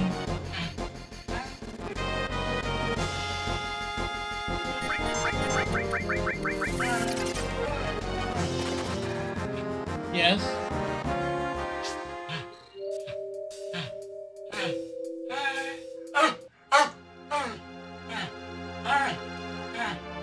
Okay. All right, I'm not gonna pause this one because we're still early in, and I'll just start another one. Let's see if I can take him out. Go potty again, and then go again, and then if we get further on, we can pause the run. Okay, Freddy, come here. Come here, baby. Come on. Come on. Oh, goodness. Come on, you. All right, I gotta wait for him to sit up a little bit, so give me a second.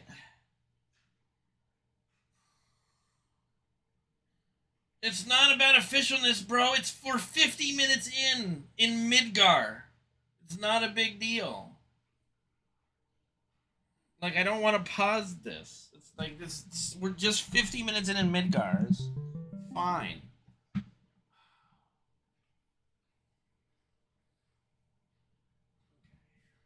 All right, Freddy, come on. It's okay. It's okay. Come on, sit up. Sit up, baby boy. Come on. Come here, dude. Freddy, come on. I gotta wait for him to sit up a little bit.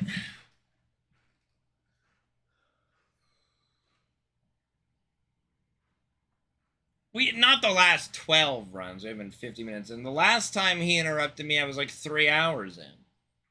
Whoop, you're falling off here, Freddy. Hold on. Come on, I need you to sit up for me, baby boy. Come on. Come on. Come on. You're driving me insane, dog. Come on. Okay, there we go. Come on. Come on. Come on. What are you doing? What are you doing? One moment. What is that? Is that supposed to be my butt? It's not that big, okay? Come on, Freddy. I know you need to go out, so let's go. Come on. You're just wasting more time, puppy.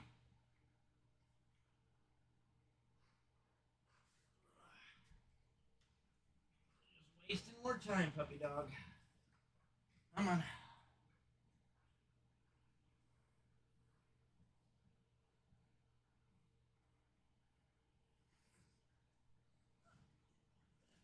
All right.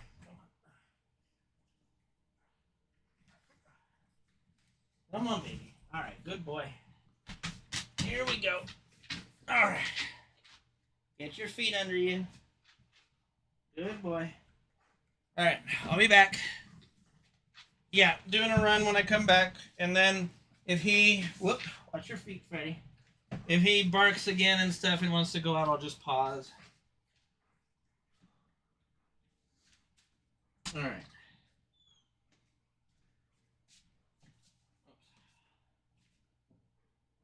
Okay, Freddy. Let's go. All right, I got you.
got you, Freddy. Here we go. Oh, that's my boy.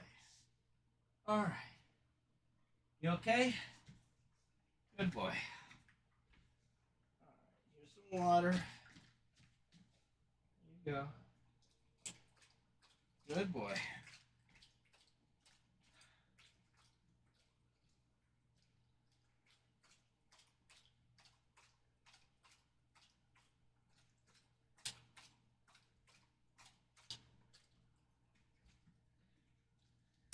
Okay. All right. So I had to carry him up, you know.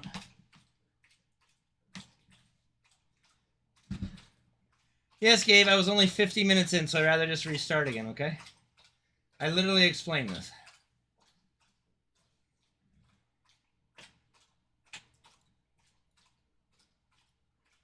If I was a lot further, I would have just paused and done what I said, but we were only 50 minutes in.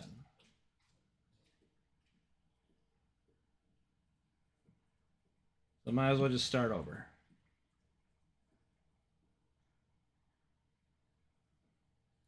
Okay.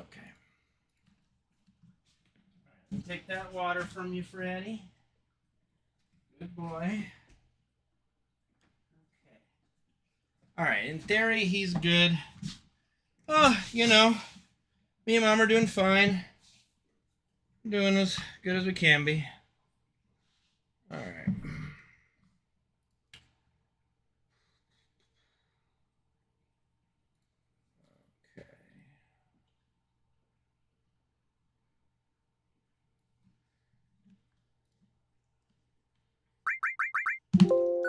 Let's go. All right. This will be the last restart, unless, you know, the run actually dies to something, but otherwise we'll pause it if I have to take Fred out again.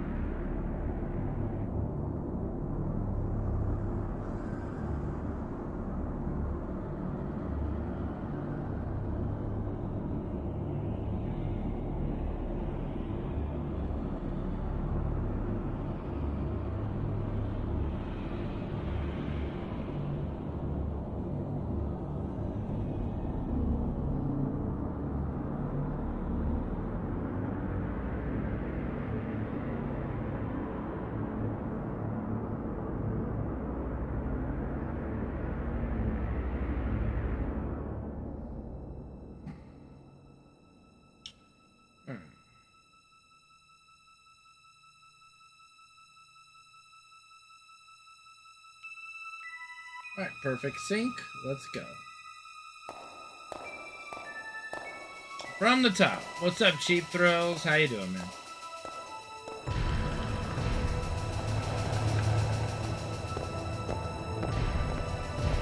Fred is a black lab. Fred's a black lab. Joe's right. His brother was a chocolate lab.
It was a good thing I took Fred out, though, because he almost immediately went poo-poo when we went outside, so...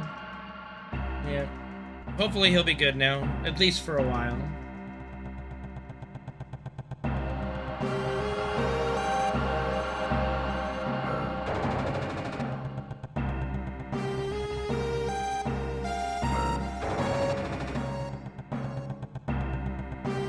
Oh, God. You're making me do that?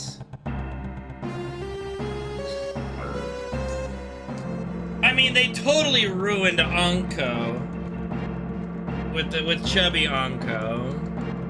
Haku's a guy, so we gotta kill Haku.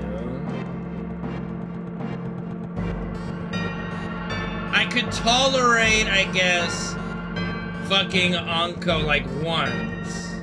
Yeah, Anko was great, and then they turned her into the new Choji. Which they could have just kept Choji fat. That was Choji's whole thing. Why did they turn Anko into Choji and make Choji boring, skinny, boring man? Like, I don't, like, I don't know. Bad choices, dude. Bad choices all around. Yeah, in that scenario, you gotta do what you gotta do.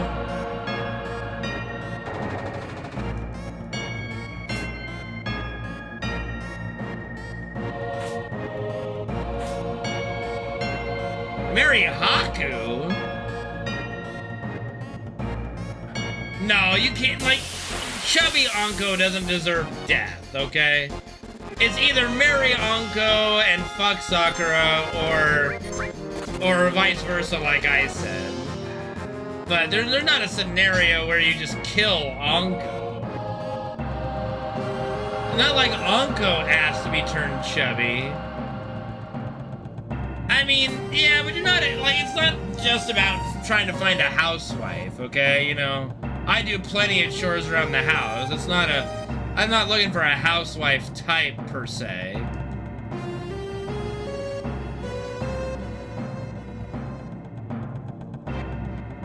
Plus, again, the whole Haku has a penis thing is kind of a deal breaker for me. I don't know about you, but that's kind of a big deal for me.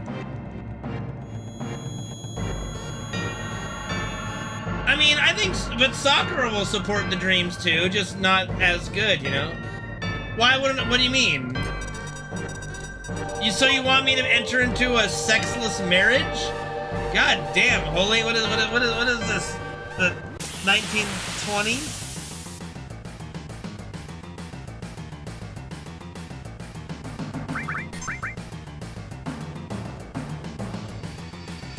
I mean, no.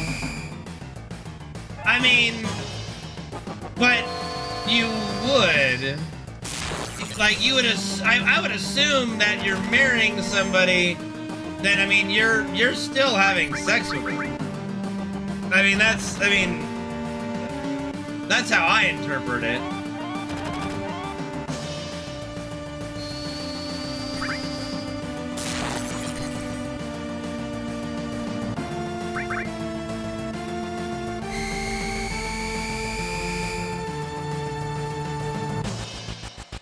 Like, to me, the way I look at the question is, kill, obviously, the one you want nothing to do with. Fuck the person that you would want to have a no-strings-attached one-night stand with. And then marry would be the one you want to spend the rest of your life with, out of the three, including sex. Like, that's how I look at the question.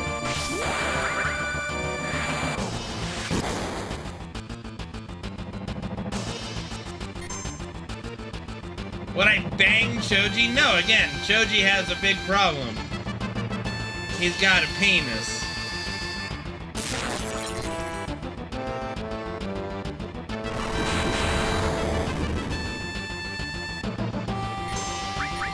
Like I said, I know for some that's not a big deal, but for me that's a little bit of a deal breaker, you know?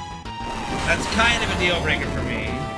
Yeah, but that, I mean, you can't have transformation jutsu up all the time and, like, you know, you're having transformation jutsu intercourse and they fall asleep and the jutsu wears off and then you're scarred for life. You can't unsee it. You know, there's just... Yes, I mean, people do tend to fall asleep after having sex. That is kind of how it goes. Thank you, Goliath, for the 38-month resub. Appreciate you, dude. Thank you for the support. This is a great topic conversation for the beginning of the speedrun, guys. You know, awesome, awesome topic. Do I think Hinata is bi? No, I think she's too timid to be bi. She knows what she wants, but do I think that he's done multi-shadow clone jutsu with Hinata? Absolutely. She's probably a closet freak when it comes to Naruto and the set.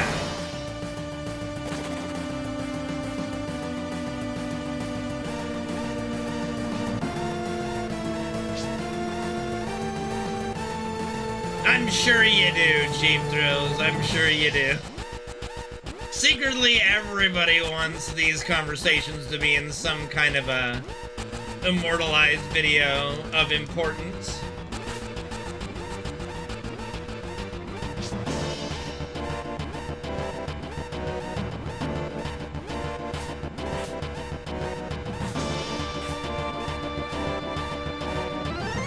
I mean, that's a pretty good, you know, use of the multi-shadow clone jutsu for sure. You know, I'm sure Hashirama used his wood clones in similar ways. Know what I mean? Know what I mean?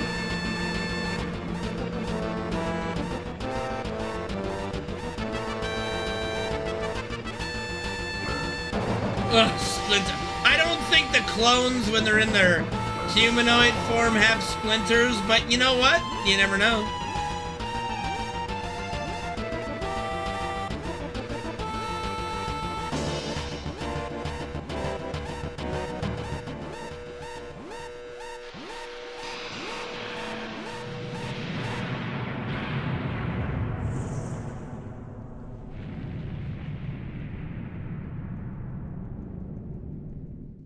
I really wish they didn't just kill off Hashirama randomly.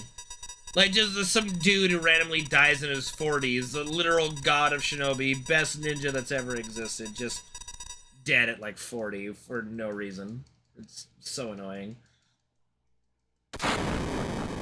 Bob the Builder, can he fix it? Yes, he can.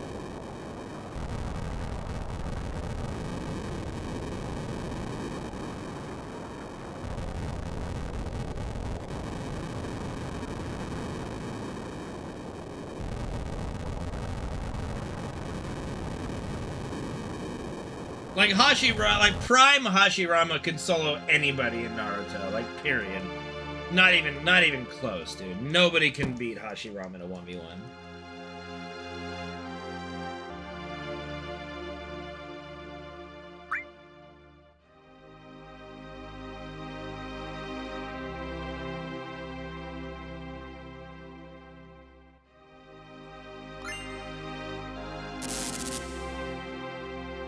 Well, yeah, that's because of the way the reanimation jutsu kind of worked. Like, they're not at full strength. Like, yes, their bodies can regenerate and they have infinite use of their chakra, but they can't.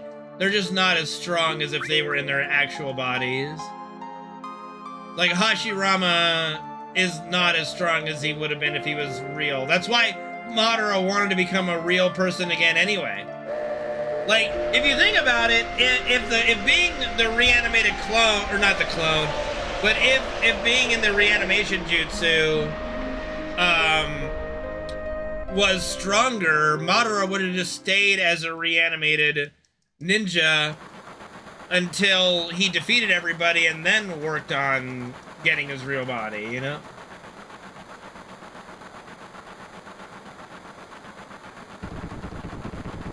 Yeah, but Orochimaru wasn't very, like, he's still not the second Hokage in the use of the reanimation jutsu. And even the best use that we see of it by Kabuto, it's still weaker. They're still weaker.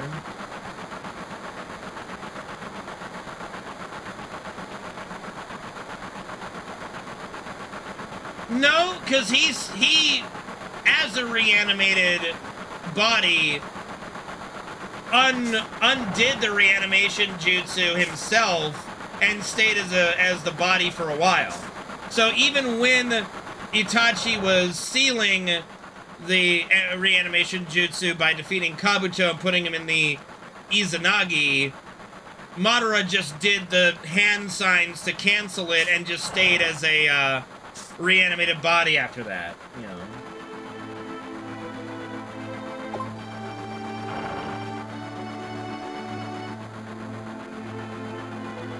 Yeah, because the reanimated body, yeah, like, but his reanimated body was weaker than if he would have been able to get his body back.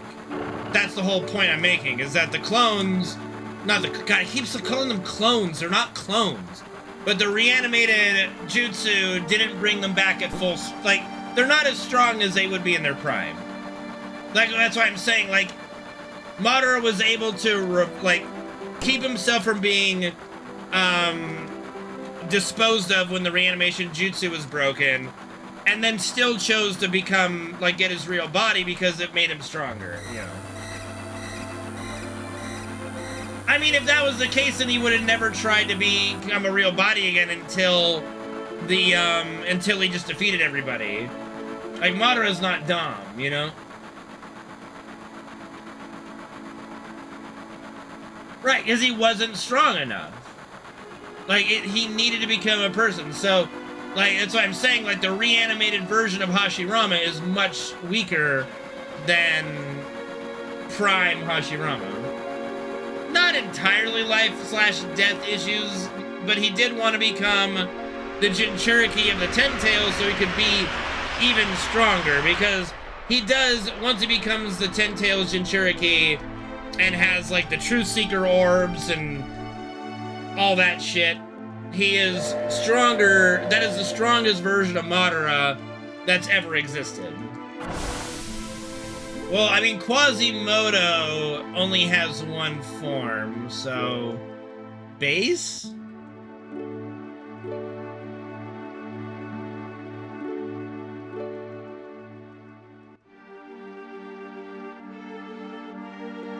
Whereas, like, Hashirama is so strong even as a reanimation that a clone is able to at least fend off Madara for a little bit, while also pinning the Ten Tails down, and then also creating a giant barrier. Like, he just fucking, Hashirama's just ridiculous.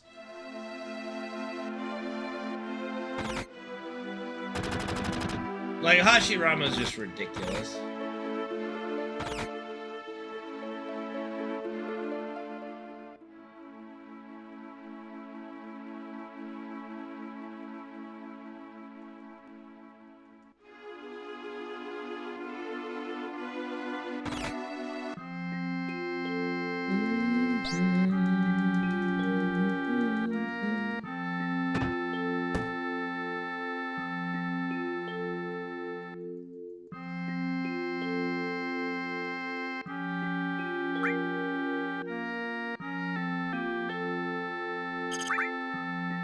Yeah, because the reanimated jutsu form of Hashirama is ultimately not as strong as he could be. So yeah, he gets ultimately overpowered by the Ten-Tailed Jinchurikis. Whereas if it was Prime Hashirama against a Ten-Tailed Jinchuriki, it's unknown who would come out ahead on that.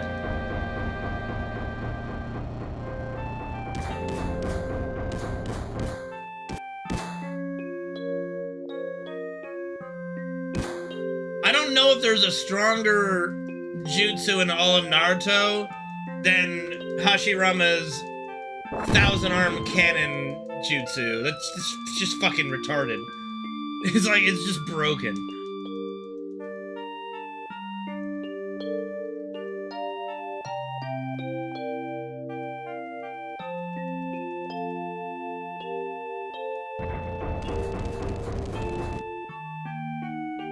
I still think one of the best flexes in all of anime, and Madara's like, I love Madara. Madara's great. I'm an Uchiha simp, just not Sasuke.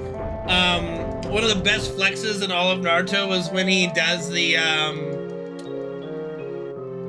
oh no, I mean, we can call them meteors, but I'm trying to remember the actual jutsu, but he summons the meteors, and Onoki, like, stops one meteor, and he goes, very impressive, Onoki, but what about the other one, Onoki?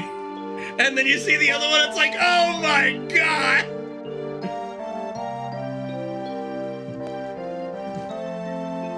It's like, holy shit! But what about the other one, Onoki? And when he, like, summons, like, 5 shadow clones to fight each of the Hokage, or not the Hokage, each of the 5 Kage, and he goes, do you want me to put Susanoo on all my clones?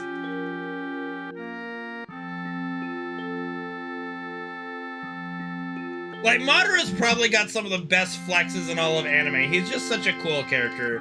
It's just, it's so bad the way that Shippuden ended, because the guy wrote himself into a corner and just had to YOLO kill off Madara, you know?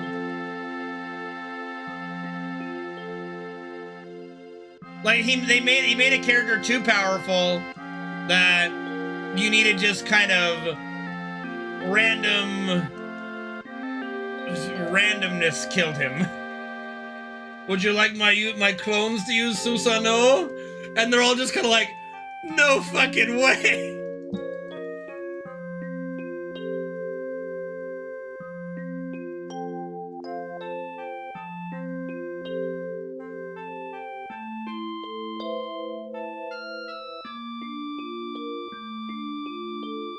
And like, I've watched the comparison of like Japanese sub to English dub, and for me, just the voice actor for Madara is just so good for the English dub that it just enhances everything that he does. Like, there are some voice actors in English that just really sell a character, like Crispin Freeman in anything he does, but specifically as Alucard in Hellsing is just perfect. The voice actor for Madara, there's some other really great voice actor performances. Hello. Gary the Snail, thank you for the follow.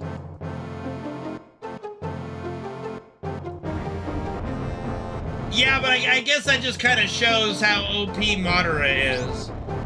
You know, even a weaker reanimated Madara was able to beat Onoki and Raikage. I think it's just like, what to me, that the war arc was trying to show was how much stronger individually all the ninjas of the past were to modern ninja. Like, you had all these old, like hundreds of years old Kage and Swordsman of the Mist, whatever the fuck, like all sorts of people reanimated, and they were just schooling the entire Allied Shinbi forces except for like a couple people. And it was just kind of to show just how much stronger, older, it's kind of like, not to go back to Star Wars, but it's kind of like going back to Star Wars, where a lot of the ancient Sith and some of even the ancient Jedi are stronger than any of the modern Sith or modern Jedi. Except for Palpatine. Palpatine is arguably the strongest Sith that's ever existed, canonically.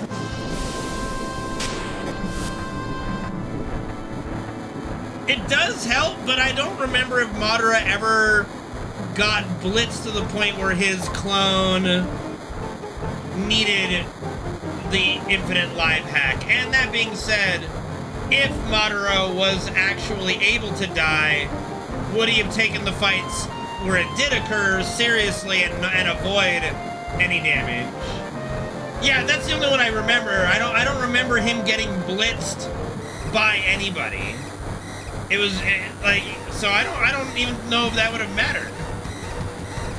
Mace Windu is pretty strong, but not strong enough.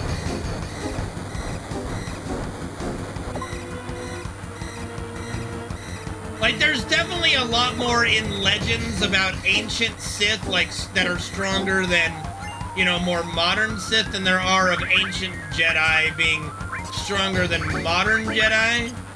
At least that's kind of how they did it in Legends. A lot of stories, a lot of, ancient Sith, not as much ancient Jedi.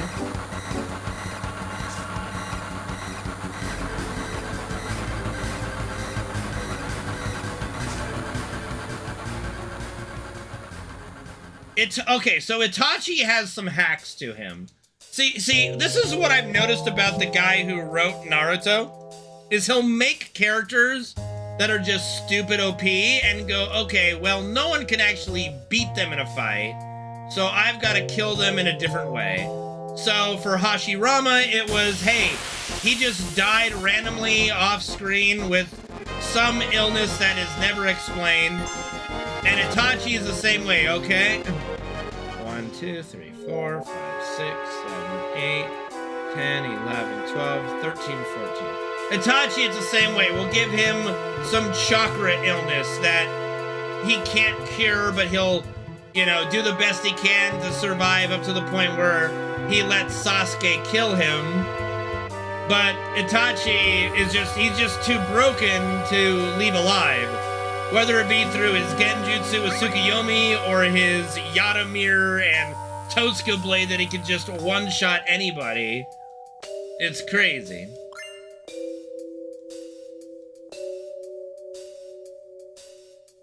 Like, if Itachi didn't have a chakra illness that gave him a very small chakra pool and also ultimately claimed his life, he might have been the strongest shinobi in the show.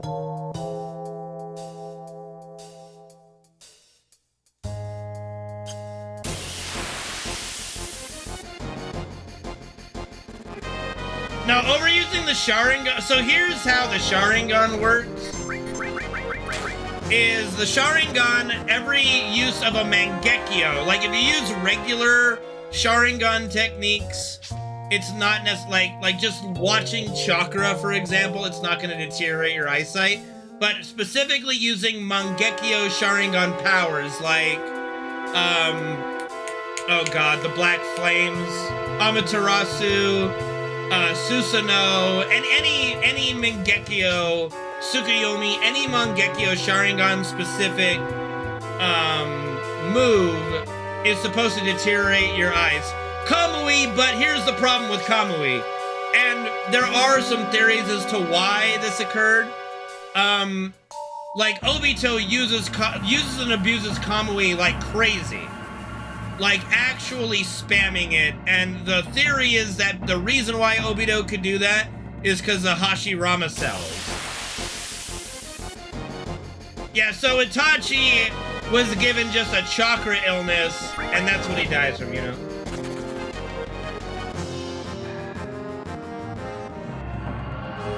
Well, here's the thing with Kakashi.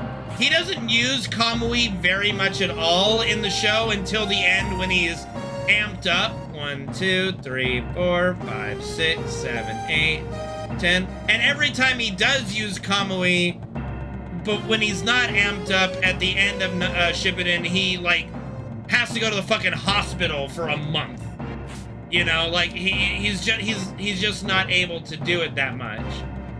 Whereas, like, so the only one that is debated in the community is Obito, because he literally spams Kamui 24/7, and the best explanation is that because Obito, literally half his body is made up of Hashirama cells, that's why his eye doesn't deteriorate. But yeah, so the way Mangekyo Sharingans work is that they will deteriorate your eyesight, and by the time Itachi fought Sasuke in the Shippuden, he had used his Mangekyo so much that he was literally he was probably legally blind at that point. He could still barely see, but yeah, he couldn't see very well. The only way to permanently fix that is to take the eyes of another Uchiha. They kind of say it's got to be like a family member. So when Sasuke implants Itachi's eyes into his, he gets what they call an eternal Mangekyo Sharingan that never goes blind, never has any side effects. And Madara took his brother's eyes after the after Tobirama killed him in their battle way back when. So Madara took his brother's eyes so that he had an eternal Mangekyo Sharingan as well. And which then turned into the Rinnegan much later in Madara's life.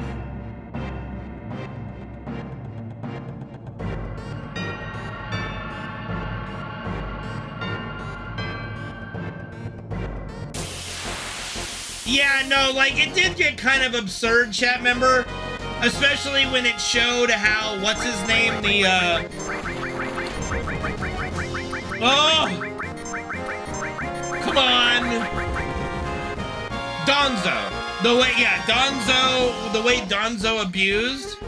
1, 2, 3, 4, 5, 6, 7, 8, 10, 11, 12, 13, 14, 15, 16, 17, 18, 19, 21. I think that should be it. Yeah, so like Danzo did two things for us. He showed how somebody could abuse collected Sharingan that are not Uchiha, and then he introduced us to Izanagi.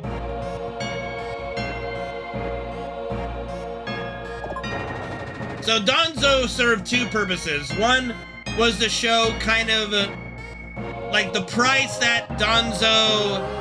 The reason why Danzo wanted the entire Uchiha clan wiped out was to harvest their eyes. You know. That would be Shishui Uchiha. Yeah. Yeah, Shishui giving... well, because Danzo wanted Shishui's eyes, because he had arguably the most OP jutsu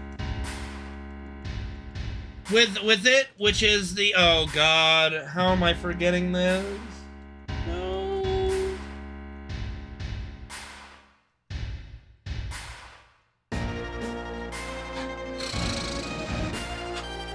God damn it. What's Shishui's jutsu? It allows you... Yeah, Kodo Matsukami. Thank you. So, yeah, so the Kodo Matsukami is not the most powerful jutsu in battle or anything, but in a world of Game of Thrones style politics, it could be the most useful ever in forcing people to do as you want. As long as they never become aware that they're being mind controlled by Kodo Matsukami, they'll do basically anything you want them to do.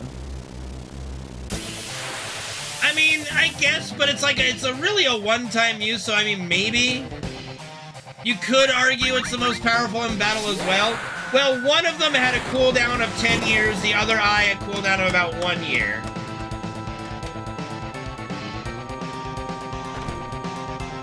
Well, he never had Shishui's eye, I don't think, Penguin. He might have, actually. He might have had his original eye. Oh, yeah! No, like that, remember, he had Shishui's eye, used it at the summit, and it wasn't ready again for the battle against Sasuke. So, it's not like he fucked up, he just couldn't use it again. Because that's what I'm saying, like, Kodo Matsukami is not the... It's like a one-time use for a long period of time. Like, Danzo's eye had like a 1 year cooldown as opposed to 10 years. So, like, yeah.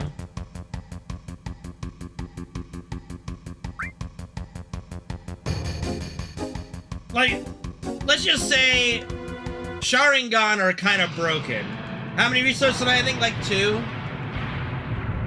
1 for crit death on Guard Scorpion, the other because I had to take Fred out, but I think he might be good for a while at least. So we should be alright. He could be a hermit somewhere, but I doubt it. Just a hermit walking around without any eyes.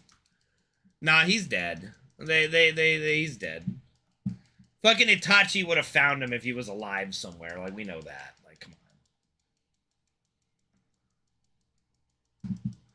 on. But yeah, it's very, very on purpose that he makes the Uchiha very, like, the designer of Naruto makes the Uchiha very powerful and have very little ways of actually dealing with them. Like, Hashirama, like, so here's what they do. So he makes Madara, like, the strongest Uchiha ever, and then goes, well, I guess I gotta make the strongest Senju ever, so you make Hashirama. Like, okay, like, how do I get rid of these characters?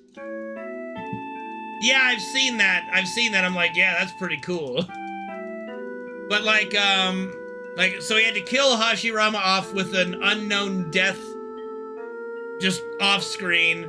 We gotta kill Itachi because, God forbid, we have a character that everybody likes that has a Susanoo with the Yata mirror and the Totsuka blade. They can just one-shot everybody and be impervious to damage. So gotta kill him off with a chakra illness.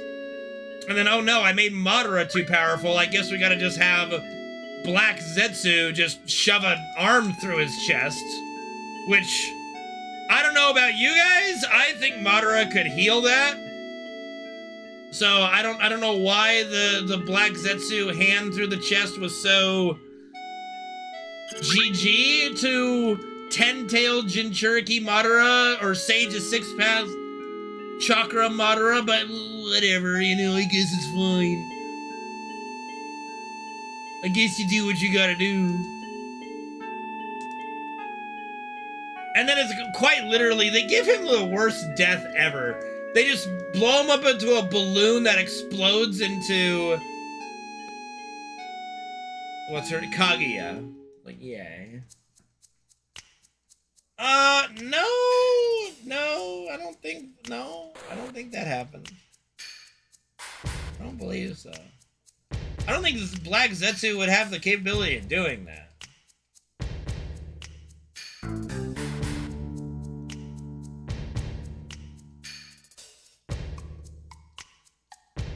Maybe. I don't know. Isn't he seen after Kaguya's killed, though? Like, when she's beaten, then we see Madara come, like, his body comes back. I don't fucking remember. It's been a little while since I've seen the, like, end of Shippuden. I honestly, I don't even know if I really finished that whole Kaguya thing, because I just hated it. I just hated everything that was happening. Like, fucking sexy Jutsu actually beating Kaguya, like... oh my fucking god, dude. It's more like Madara was used to reanimate Kaguya, and then when Kaguya died, then Madara's body came back with everything depleted. I don't know, the whole thing's dumb. It's done dumbly. Dumbly, very dumbly.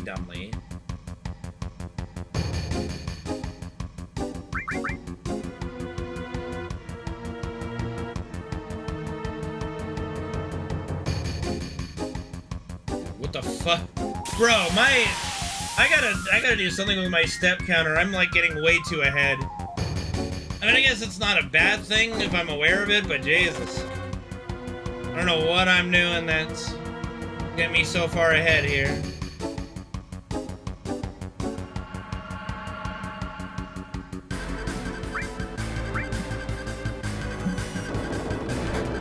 Just play worse, forehead.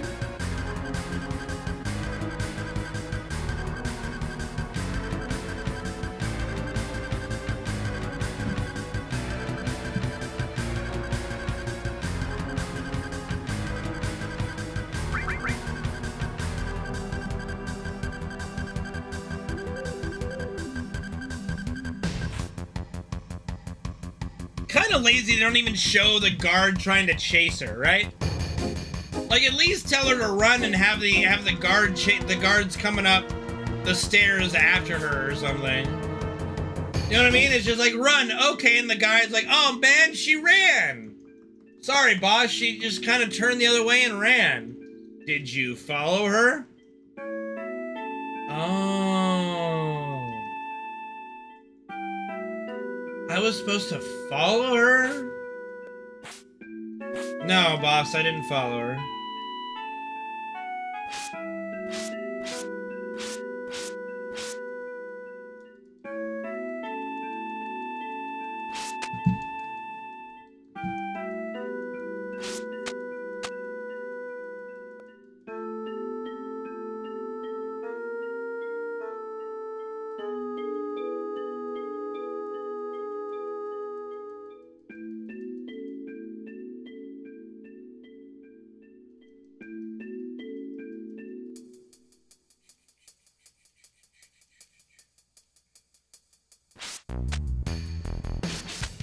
I just love how it shows a random NPC walking by, never see him again. Never, ever again. Like, who was that? I don't know. I'm sure they'll show up later. No, they won't. I mean, I guess she shows up in the top left corner there, but, you know, it's just kind of weird, dude. It's just kind of weird.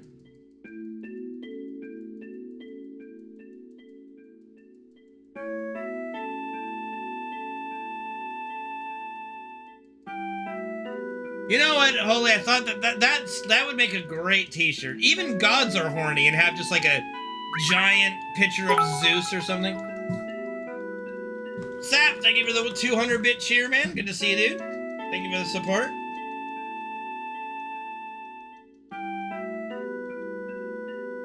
Oh yeah, no, dude. Zeus was so horny, he fucked a horse. Yeah. It's kind of funny that Hades gets the worst treatment, but he's like arguably the best god. He's very loyal to Persephone. Persephone? I think it's Persephone. Pretty sure it's Persephone. And he like does his job without complaint, really, even though he's got arguably the hardest job of any god. And then Zeus is just like, fucks anything with a pulse and doesn't give a fuck about his job. Yet he's the one glorified, you know? Okay, I thought it was, yeah. It's just kind of, you know, it's just like Hades isn't such a bad guy, you know? Not a bad guy at all.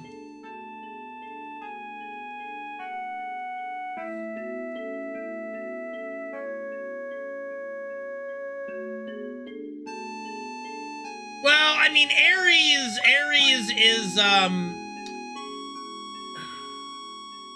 Ares actually fights against the gods of Olympus. Like, Ares is actually, like, canonically the reason why the gods no longer meddle with human affairs. He literally goes to war with the gods and beats them. So, I mean, like, Ares, like, you can go either way with it. But, like, as far as gods just doing their role and not being promiscuous, Hades is probably the best. Like, he lords over the underworld, doesn't try to mess with anything. He just, you know, he even tolerates the fact that his wife is gone half the year because of her mother. And he just does his underworld gig without complaint. You know? He's like, Hades is just a chill dude, man.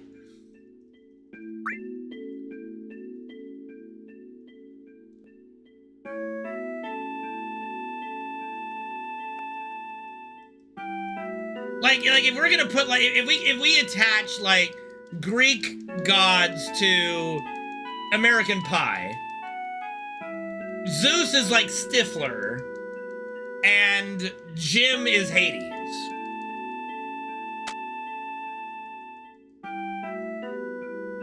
And, like, Poseidon is Oz Striker, you know, like, just, that's if, you know, to put it in terms we can relate to, because, I mean, everybody knows American Pie, right? Wait, what decade is this?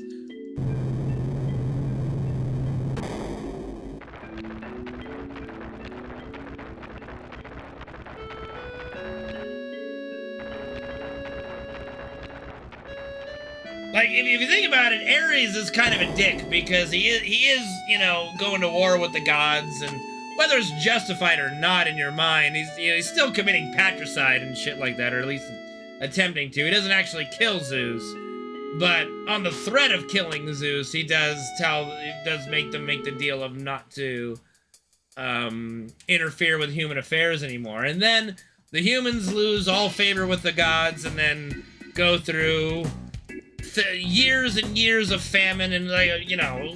So I don't know. Ares seems kind of like a jackass, you know, and that to the humans at least. Like, the humans suffered after Ares did what he did, so how can you kill a god? Well, just ask Kratos. He's killed a number of them.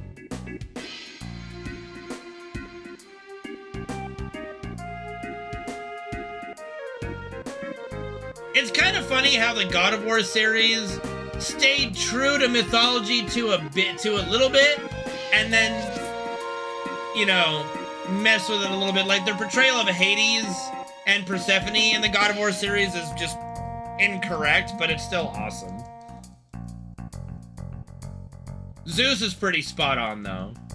So is Poseidon. Poseidon and Zeus. They only really had to change Hades' character to make him, like, really evil and have Persephone not like him or anything like that. In truth, Persephone adored Hades, and Hades adored Persephone.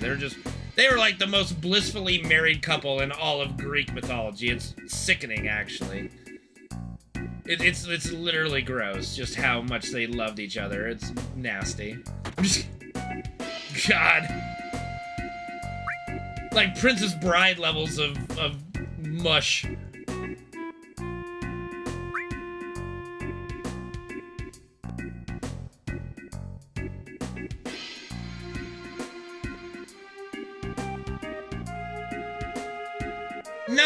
No jealousy at all. No jealousy at all. Why would I be jealous of Hades? I mean, God of Olympus, Lord of the Underworld, hot, smoking, loyal wife. You know, what's there to be jealous of? Not me.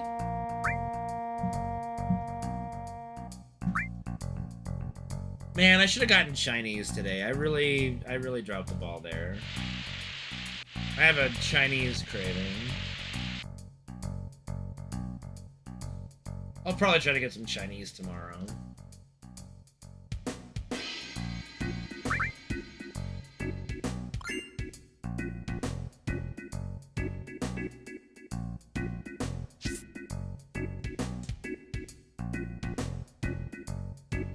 No, Panda Express, ew. I've got real mom and pop fucking Chinese places here in California. Go get it, go. Please. I don't need no Panda Express.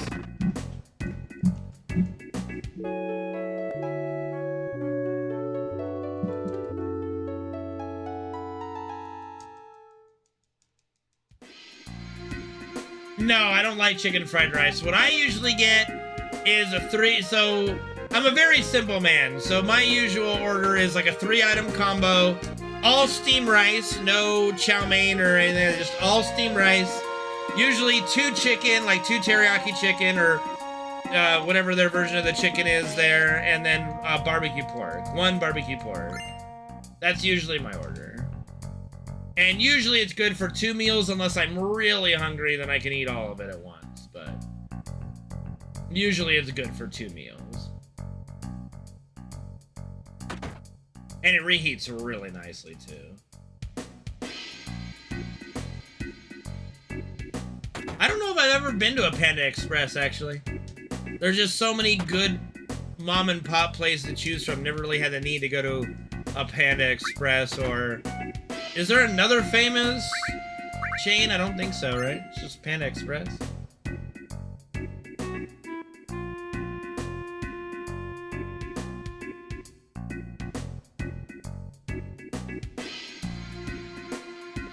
You good, Freddy? Yeah, you good, baby.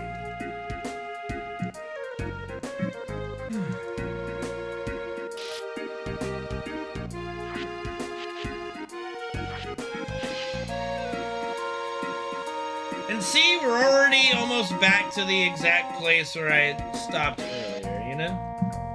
fine. We're almost there.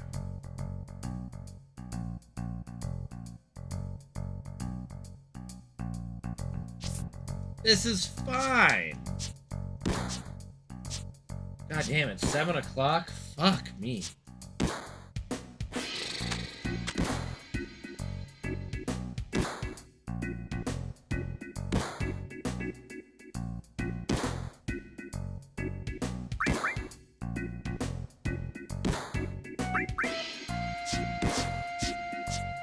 I mean, it's late when I've got another 8 hours to go, basically, you'll get a code, you know?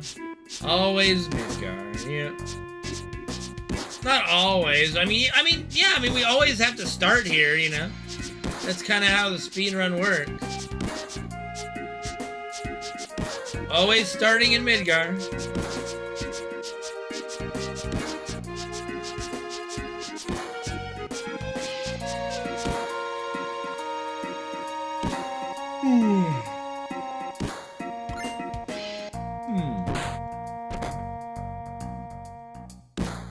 You feel like so... Okay, that's a bit fucking harsh. You know how cool, like, you know how awesome of a person Itachi is? Before he murdered his girlfriend and love of his life. Hear me out. Hear me out. I know that statement sounds a little bad, okay? They were together, actually. Yes, they were. I mean... Technically, they were. Like, technically, she was still his girlfriend. Like, you know. Nah, I mean, if she was just a whatever to him, he wouldn't have done a Tsukuyomi with her to spend literally an entire lifetime together in Tsukuyomi, all the way up to kids and old age and dying together in old age, if she was nothing. Nah, he liked her, alright? No. Itachi wanted it too, let's be honest. Itachi wanted it too, okay? Itachi isn't a soulless monster. He loved her too, and was just sad with what he had to do, but he's like, well, at least I can give us this fake life, because I think Itachi, I don't know when Itachi knew he was gonna die. Probably after he murdered his family. Like, I don't think he had the chocolate illness then. But yeah. Like, it's in the Itachi novels and stuff like that that cover that, it's pretty evident that he, if things had gone differently, he would have married her anyway.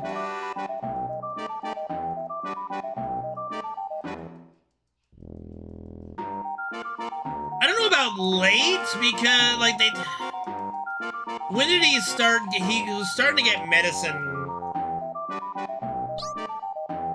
When did, oh god, I don't even know when the first time, like, they mentioned him getting medicine. Might have been in Shippuden, like, maybe it was, like, I mean, he knew he was dying, like, for at least a year or two. Because he was sick and just taking medicine to prolong it, to let his brother kill him. Like, this was going on for a while. Freddy, I know you don't need to go out right now, so just sit tight.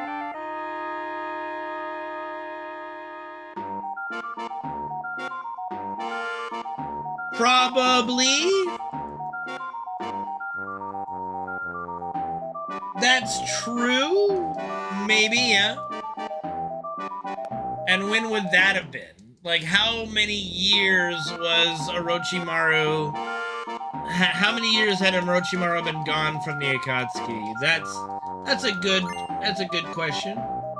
At least 2 or 3, or probably 4, maybe 5. Because okay? So what's the time jump for Naruto? Because I remember I never really watched Naruto the original.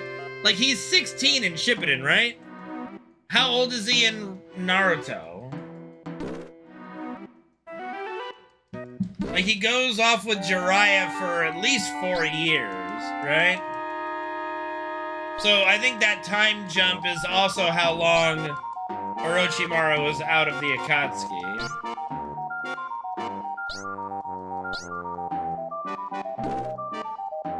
$2.5? It's quite, well, see, when did Orochimaru, no, not Orochi, when did Orochimaru, no, not Orochi, when did Itachi killed all the Uchiha and joined the Akatsuki when he was like 13? And Sasuke was still 8, 7? Very young.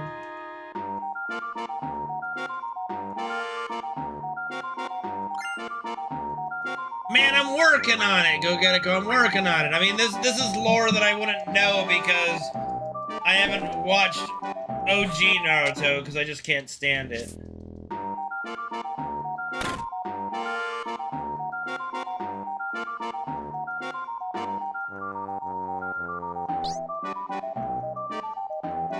Yeah, I think Itachi had the chocolate illness for at least 3 or 4 years. Bro, I don't even know what the fuck's going on. I'm just watching the game and listening to the music, bro.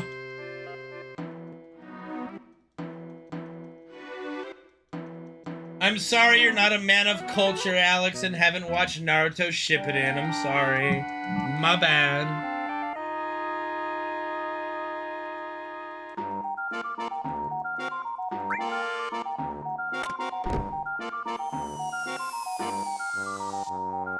Yeah, probably.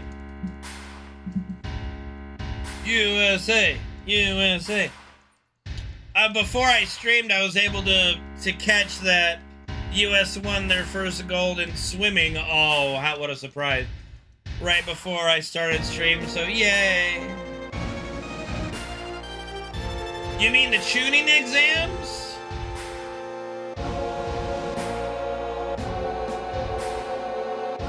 Because then I got a life.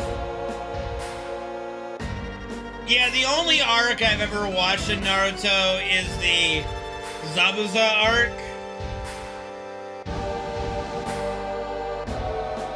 I just can't do the kid characters. I can't. And when the tuning exams rolled around and it's all about the kids, I mean, yes, Rock Lee versus Sasuke is a pretty good fight, but that's in like isolation. Actually, it wasn't like a fight because I think Rock Lee went against Gaara, right? No, yeah, Gaara. Yeah, I mean,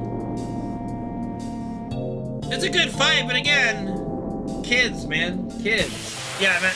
Well, he fought with Sasuke in the hallway. Okay, that's what I'm referring to. And then he had an actual official match against Gaara. Well, Gaara's the best thing about OG Naruto, let's be honest.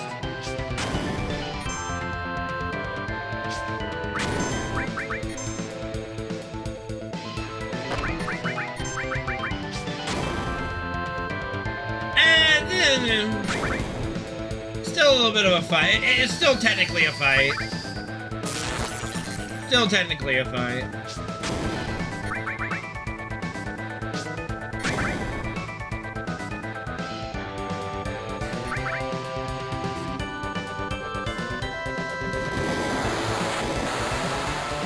The Zabuza arc did a great job of introducing the Naruto world. Like I said, I just have a problem with the main cast all being kids. Also, they kind of they introduced something really cool, which was their little hand sign battle that they were doing to summon the water serpent or the water dragon.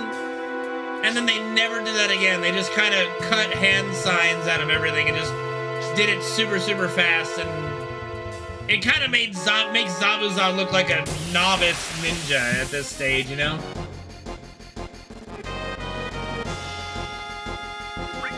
Thank you for the hydrate, Budin. Appreciate it.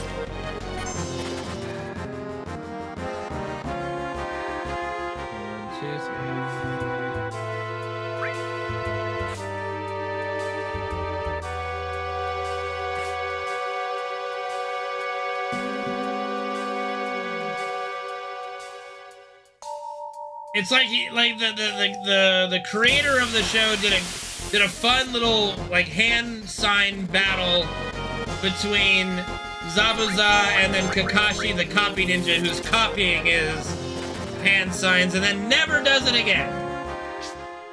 After that, it's like everything is just done so quickly and summoned quickly and used quickly. Yeah.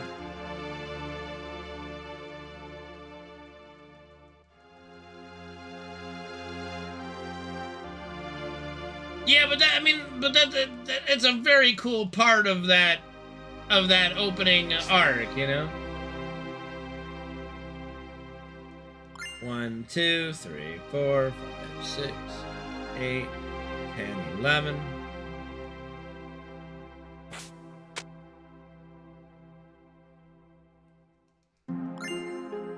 It's going good, Kudo. It's going good. How are you? Yeah, they did get tired of drawing hands. Like, just all these fucking hands.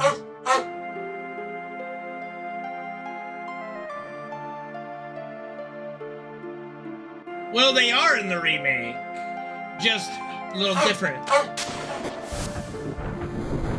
I hope so, Boone, I hope so. Anxious Heart? Yeah, it is. Yeah. This is Anxious Heart. This is in remake, yeah.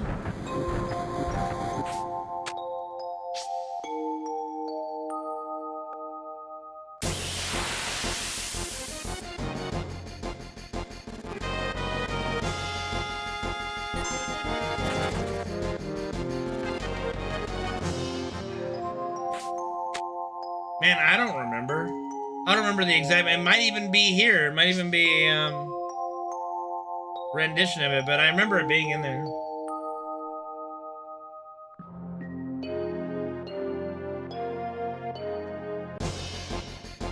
You know, it's gonna sound a little different, you know?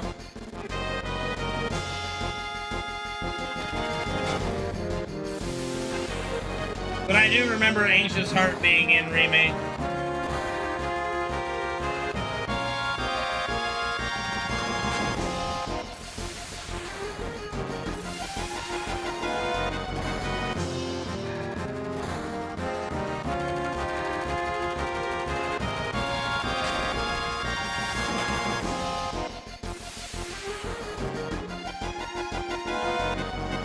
I do have an entire playthrough of Remake up on my YouTube, so you can try to find it in there somewhere.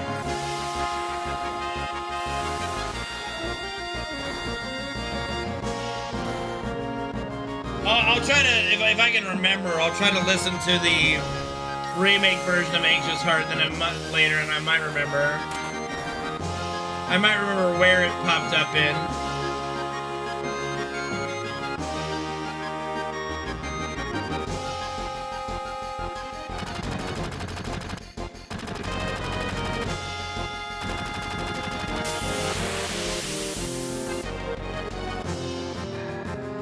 Robert Downey Jr. as Dr. Doom? How would that work? Because he's Iron Man. I thought, what happened to the rule that you can't be another person in the MCU?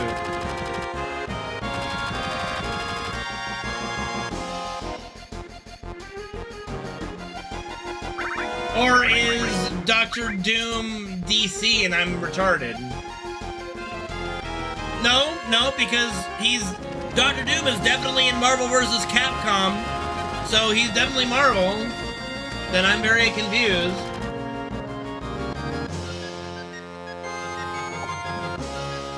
Yeah. So they're basically they're trying for the upteenth time to reboot Fantastic Four to be good.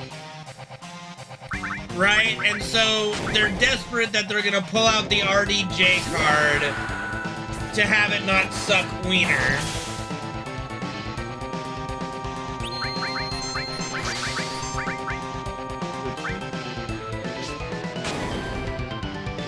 Oh god, Tony Stark turns into Dr. Doom? Ew.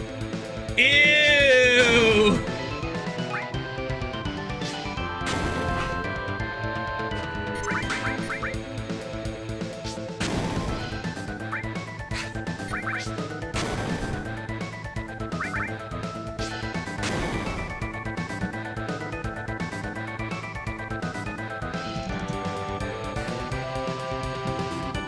Flex ready.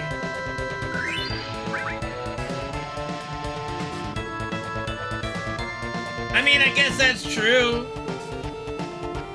Where have all the good men gone, and where are all the gods? Where's the streetwise herd? All right. That's okay.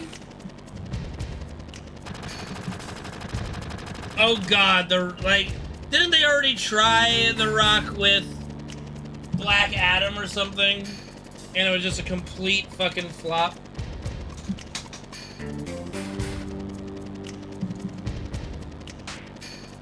Like, look, I don't dislike Dwayne The Rock Johnson, but he doesn't need to be in every fucking thing, okay? He already destroyed Jumanji for me. Fast and the Furious was already destroyed before he came in there. I mean, he's not a bad actor, you know. Like, The Rock's not a bad actor, per se. I mean, he was likable in Jumanji, but the new Jumanji movies were not fun. I don't know. The Texas Rattlesnake. Dude, you know how old Stone Cold Steve Austin is now? Yeah, they were fine. That's not good. They're just fine. You know, like, they didn't need to exist. They're just fine.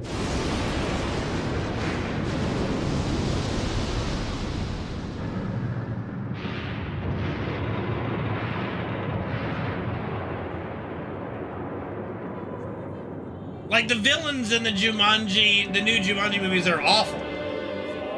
Like, I think I don't know if it was the second Jumanji or the second new Jumanji or the first new Jumanji where they had just the, I think it was supposed to be Van Pelt, and he was like in 2 scenes and then was beat. It was awful. It was terrible.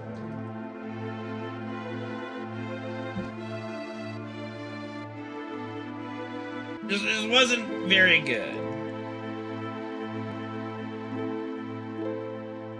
Like, I get the concept, they're trapped in the game, so they gotta get out of the game, as opposed to the game is trapped in their world, they gotta get the game back to its world from the original.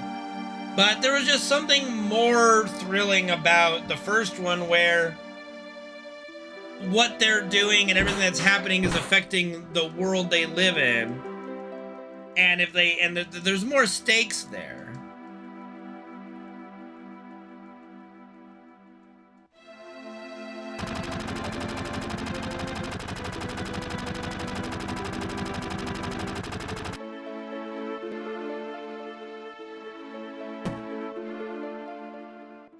I don't know, it's like the first Jumanji movie was kind of like lightning in a bottle for me. It's just, not only Robin Williams, but just like the child actors are actually not bad, and they like Kirsten Dunst as a child actress, fine. The boy didn't go on to much acting after that, but you know, fine. They weren't annoying. It was fine.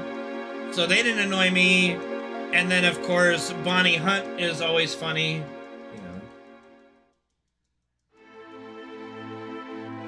Doom? Okay, so Doom is low-key a terrible movie, but it's fun. Like, Doom is a so bad it's good movie.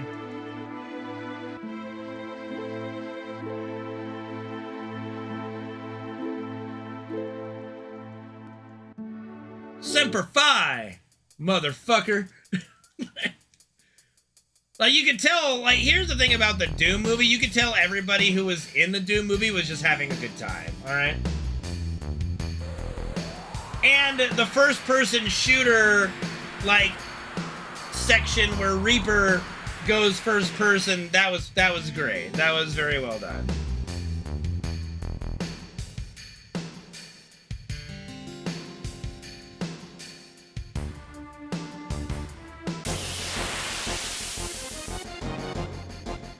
It's hard to know what would work in a movie for Doom. Because what is the game Doom? You're just Doom guy unnamed Doom guy that gets dropped into killing aliens everywhere, and that's the game. So where's the plot? It's so without plot that what are you gonna do, man? So it's kind of like to me, they needed to try to not to make it too plot heavy in Doom and just go for the whole, we're just a bunch of Marines. Like, if they just had all these Marines dropped off into this alien world and slowly but surely they're getting killed like a slasher villain is going through them, but it's like they're getting overwhelmed by zombie, alien, humans, whatever the fuck. I don't know. Might have been better. But Doom itself is such a ridiculous premise that how do you make a movie out of that without manufacturing a nonsensical plot? Very hard. Resident Evil had the exact opposite problem. Resident Evil had such a good story and a great plot. All they had to do was follow it, and they chose not to, and that's why the Resident Evil movies suck. Same thing with Dragon Ball Evolution. Oh my god, I can't believe I'm talking about fucking Dragon Ball Evolution again. Like, all you had to do was follow the source material. Like, the first one was at least good. The first one at least captured the Resident Evil vibe. Like, the underground lab, like the Hive, is totally in character for a Resident Evil movie. You know, they are technically in the Spencer Mansion, but then they blow it up. Like, just so many missed opportunities with it. The One Piece, there's no One Piece movie. I thought it was a television series, and I've never seen One Piece, so I have no idea. I'm never gonna watch One Piece. I'm never gonna start One Piece. You can't make me. I'm not doing it. I could never start. I could never. No. I could never, at this stage of my life, I could never sit down and start One Piece. No way. No fucking way, dude. That's just too much.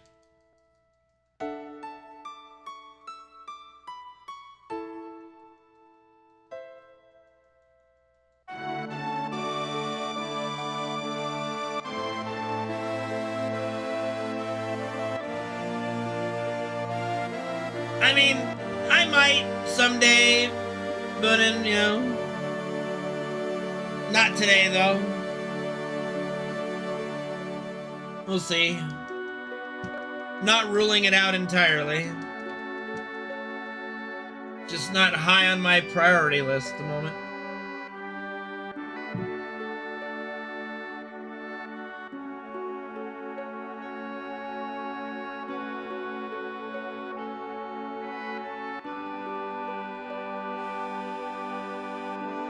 That must be quite a collection, Joe Gruff.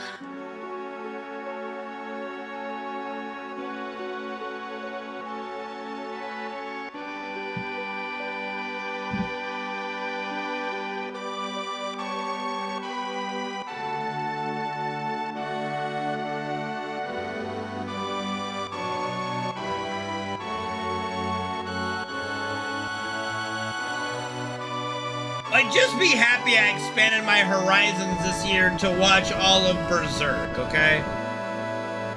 All the old Berserk and the new Berserk, you know. I was able to hammer that out this year.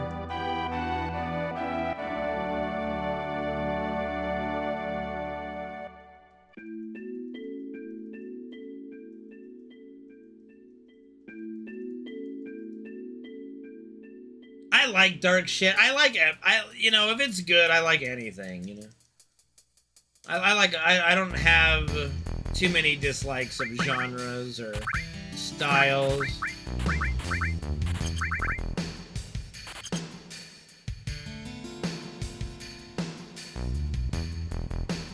I mean, I guess I should preface, like, you know, aside from, like, child porn hentai, I like a lot of anime, you know?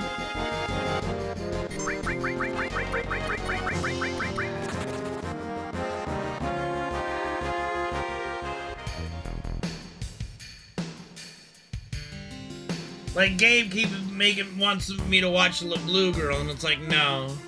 No thank you on that front, good sir.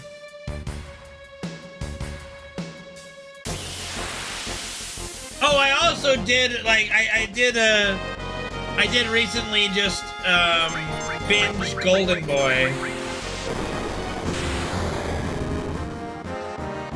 I saw, like, it was, like, on a list or something of ridiculous anime to watch, and so I'm just like, okay. So, binge that, and that was just fucking hilarious. Sacagawea, it's good to see you again. It's been a while. Thank you for subbing to the channel. Welcome, welcome back.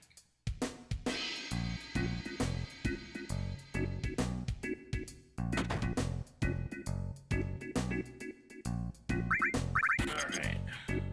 Let's hope for a good Shinra HQ.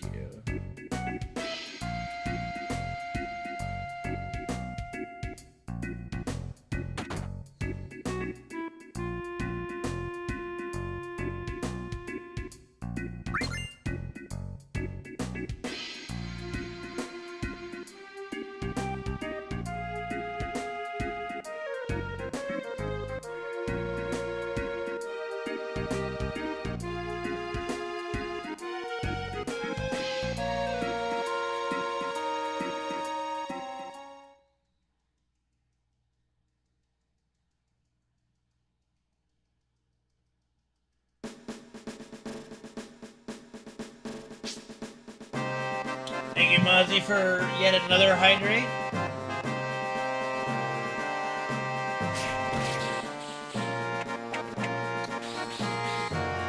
Awesome, Second Jimmy. I hope your FF10 challenge is going well.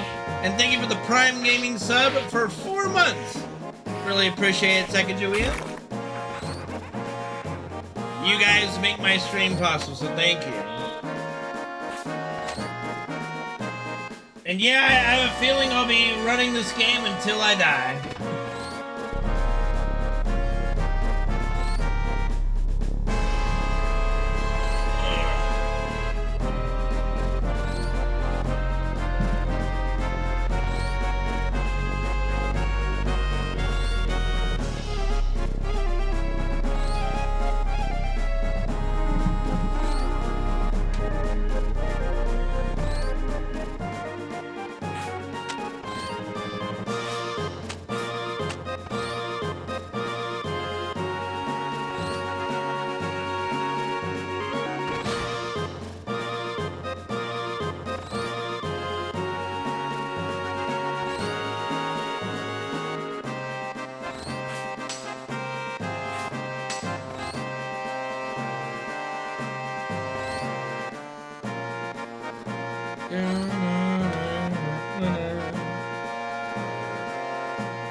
Hello? Move? Alright. Here we are, the HQ.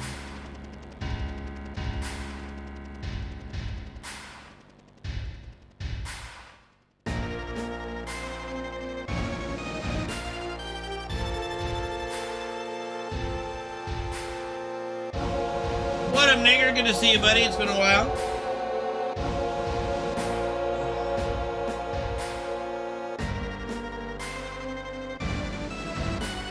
Hey, look, it's that Nager guy. It means a rodent in Norwegian. Don't worry about it, it's fine. It's totally fine.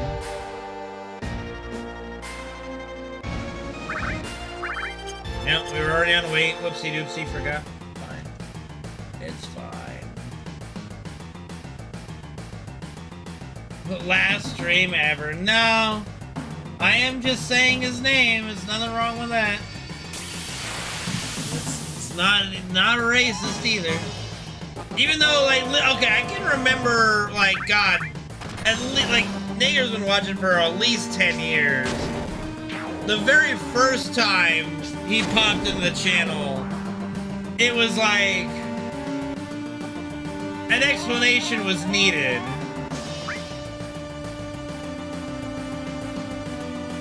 1, 2, 3, 4. Like, I can still remember that, and it's like, oh, okay, so it means... we had to educate Nager on what the on you know, that, and it's like, oh, well, that, yeah, just, no, it's just funny. Murph and Turf? Going okay. Feel a little sick yesterday, still feel a little sick today, but we're playing.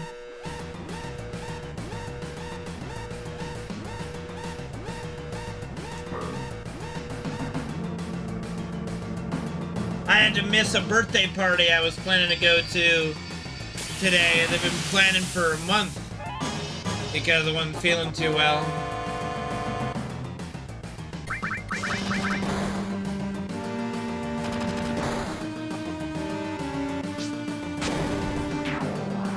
So no fun socializing for me today.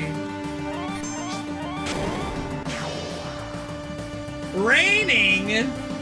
Can I have some fucking rain? I would love some rain right now.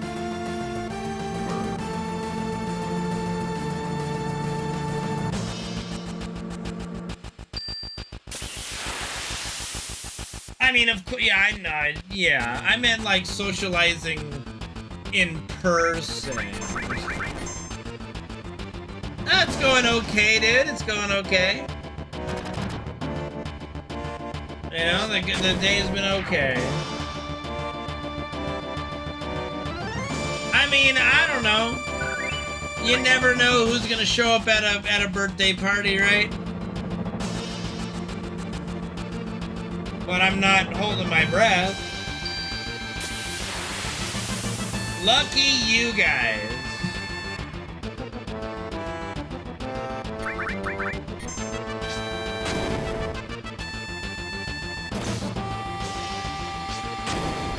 Feel free to give it, Solar. I'll take it, man.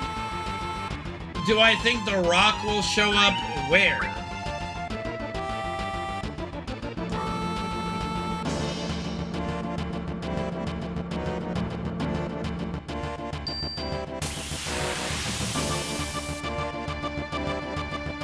At my... No. Why? What? That's just fucking weird, man. What?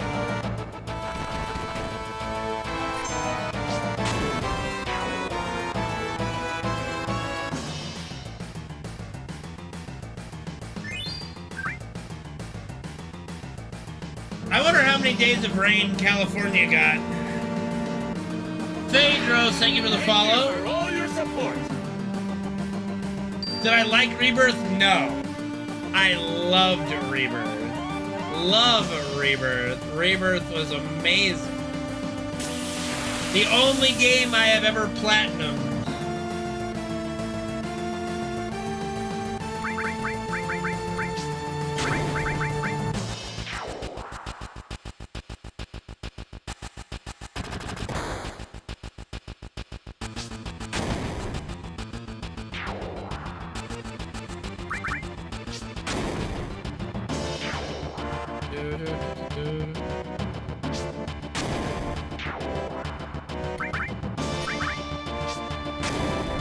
If you are curious about my reactions and stuff to playing Rebirth, my entire, and I mean entire, Rebirth playthrough, hard mode, every single second that I played Rebirth is all on my YouTube.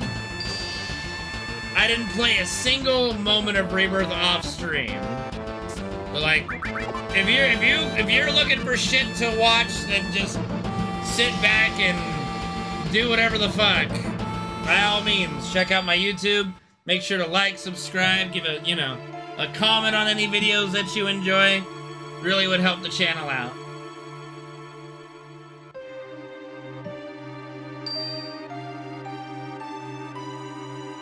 Do I like Mario Kart? Yep, I like Mario Kart.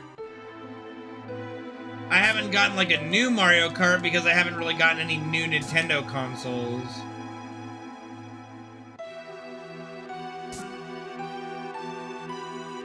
No, Twitch chat was non-spoilery at all. We didn't get spoiled anything, yeah. My chat's pretty good. Like, the people that would watch me play Rebirth definitely wouldn't be spoiling, and a lot of them were not watching because they were playing for the first time as well, you know? So yeah, no, nothing got spoilery for me.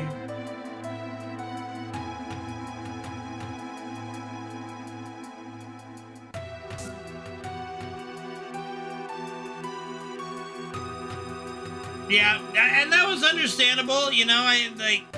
It is how it goes. I can appreciate that for sure. I can appreciate people that do not want to watch the stream and experience it for their first time with them playing as well. Would I wish that more would like to just sit there and watch and as we go through the experience together? Sure, of course. But I can definitely understand folks that want to play it by themselves and see it all on their own, you know? I mean, I love Super Mario Kart for the Super Nintendo, and then Mario Kart 64 is the only other Mario Kart I own, so I guess those two.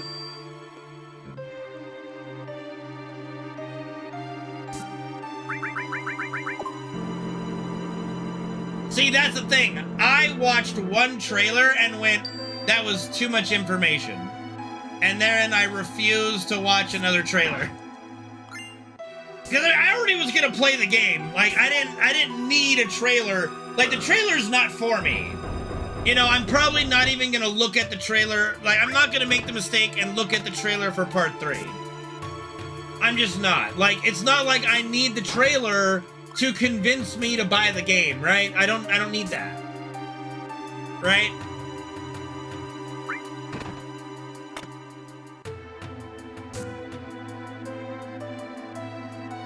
Calamari Desert. Yeah, I'm not watching. No, I'm not even gonna watch the first teaser. I'm not gonna bother. Like, my reaction video didn't get enough views on YouTube for it to be worthwhile anyway. So no, I'm steering away from all teaser trailer videos. I don't want to know a damn thing. I don't want a single thing before I play part 3.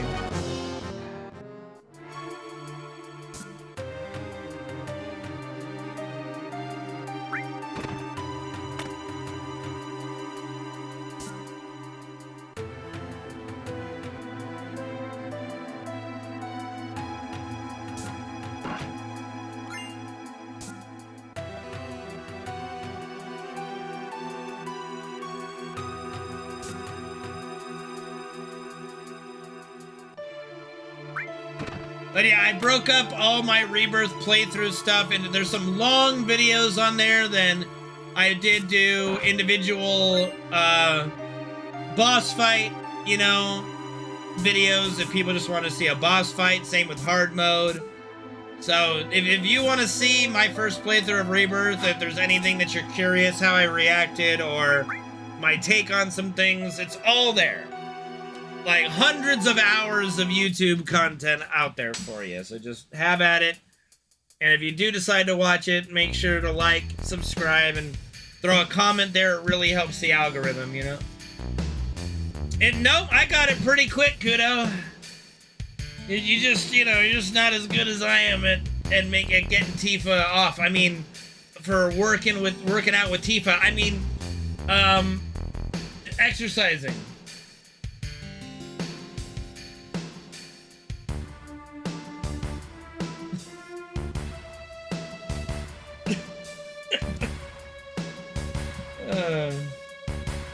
Oh, but there was a setting, there was a graphics setting, Kudo, that might help you. I did it all, I guess, on hard mode because I had graphics on graphics setting. If you change it to performance, then I know it affects the exercise minigame to be a little easier, I think, from what I've been told. So maybe try that if you were on graphical setting rather than performance.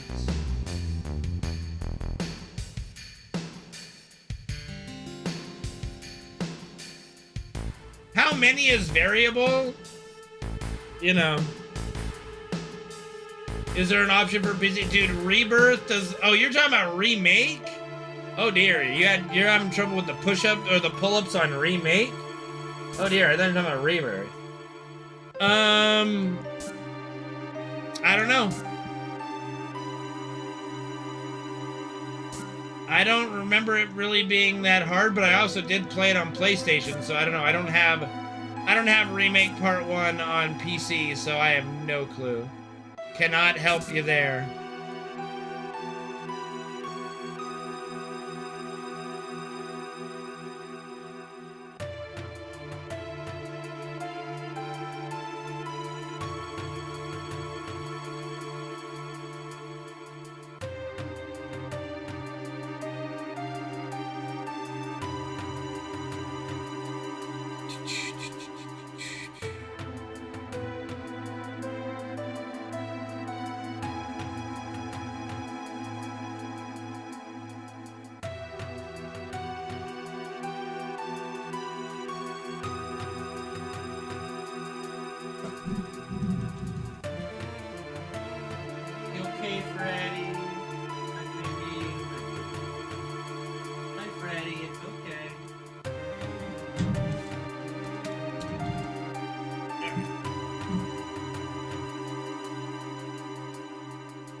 Evan, what's up, dude? Thank you for subbing to the channel, man. Good to see you, buddy. Thank you for the 1 year resub and for the 3-month streak, dude. Appreciate you. Dr. Octagon, thank you so much. You guys are awesome.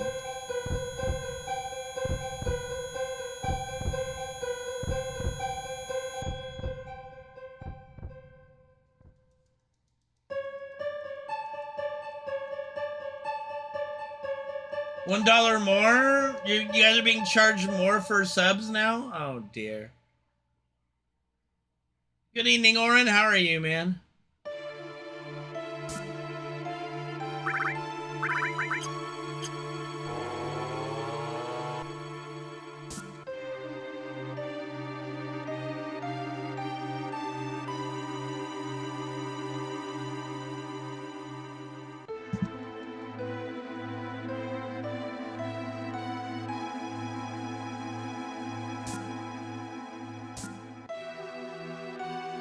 Oh, I appreciate it, Heaven. It means a lot, dude. It really does make a huge impact in my life. So thank you guys to everybody who subs, donates, and supports the stream. I owe you guys so much. And I will endeavor to continue to do good streams and do even better for you guys. To try to feel worthy at some point for the generosity and kindness you guys show me.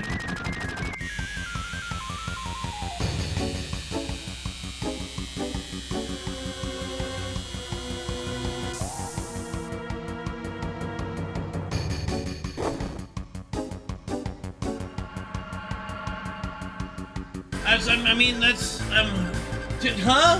What do you think I'm doing, Go Get It Go? I'm trying anyway.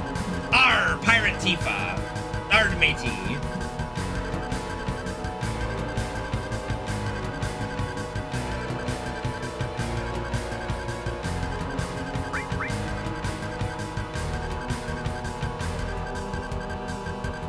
Look at that booty. Alright.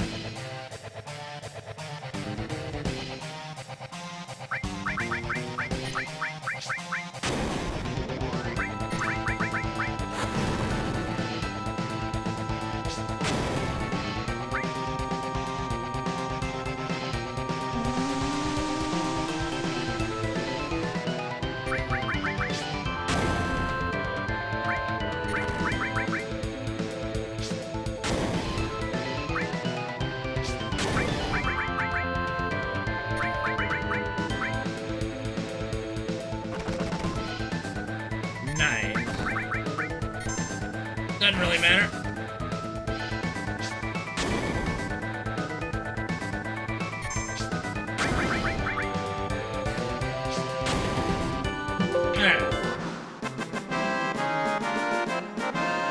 At least we got a limit break for Reno. Hopefully Cloud isn't a bitch and can one-shot the doggo.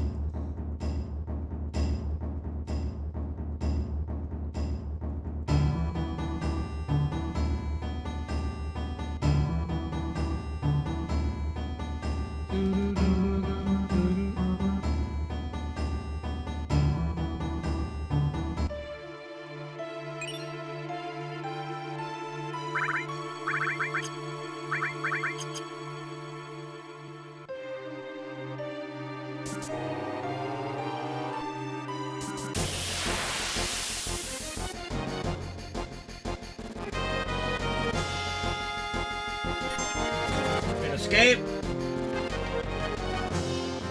1, 2, 3, 4.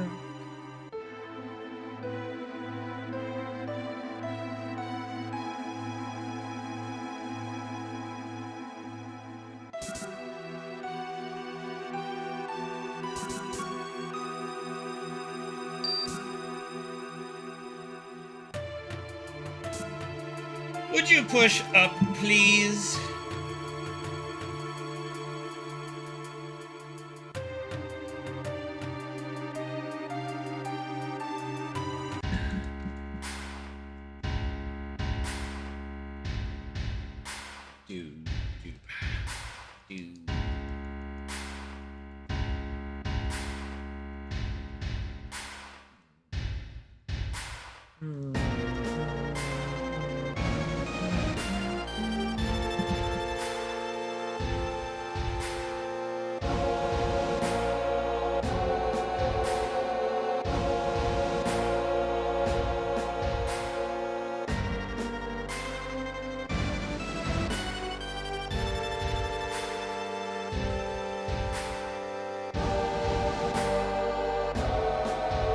You know, something about that cat bobbing up and down with the music, it works perfectly with this song, too.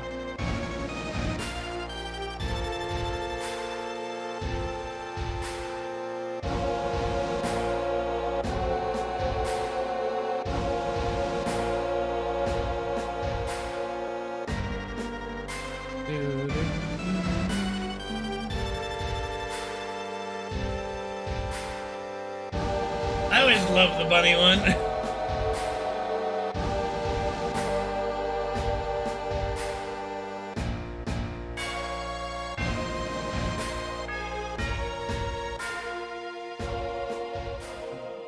All right.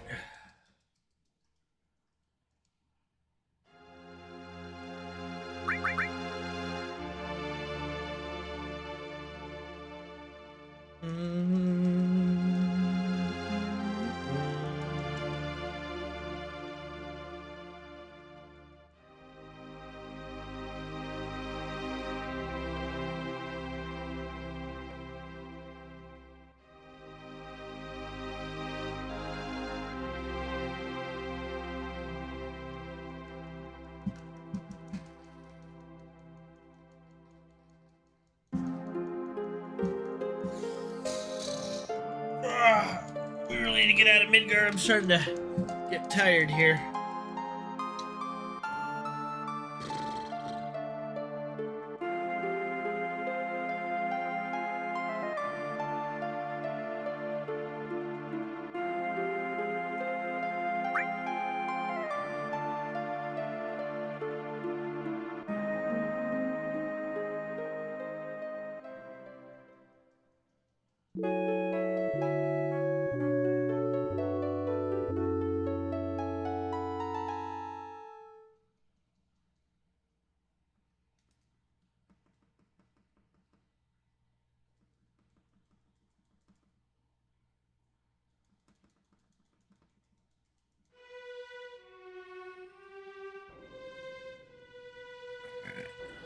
Thank you for the hydrate, this guy is sick.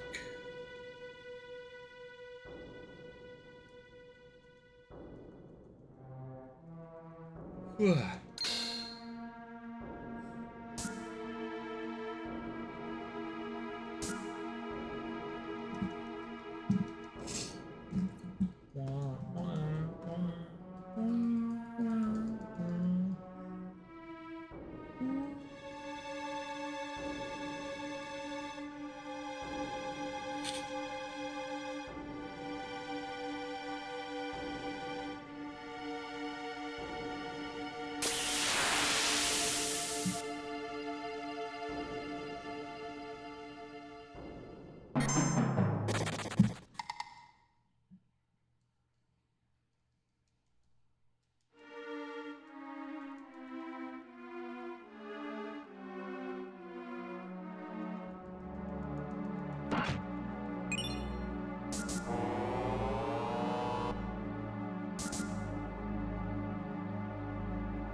Do I like Super Mario Sunshine? I've never played it, but I have watched speedruns of it a while back. And I do enjoy it. I enjoyed watching it.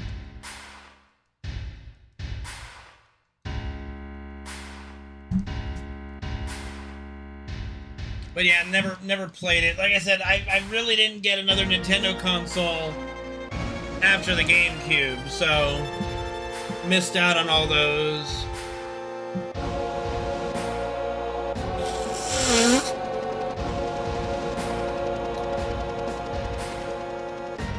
Yeah, I didn't get it for the GameCube.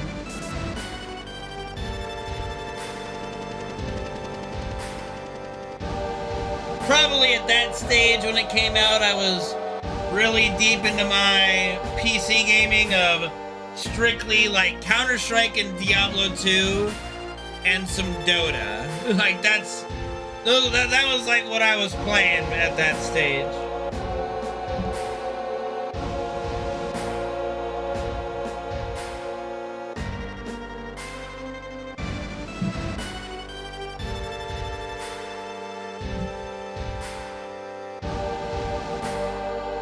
Yeah, Warcraft 3 Dota, yeah. I did play a little bit of Dota 2 when it first came out, but I was just a little too toxic in that game. That game brought out the worst in me.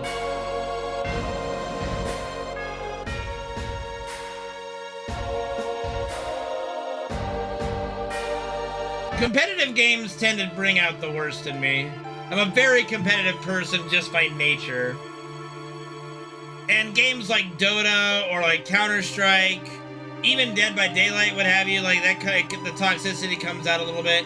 When I see somebody doing, it's hard for me not to, like when I see somebody doing something unoptimal or bad, to not comment about it, or at least try to say something that often ends up being mistaken poorly. Like, feedback is sometimes seen as insulting rather than just feedback. Especially back then, you know?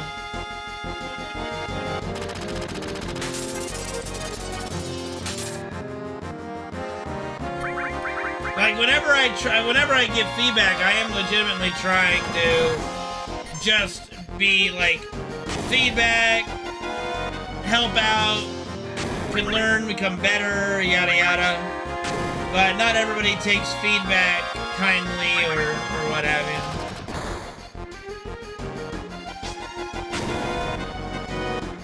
That was a crit on Barrett.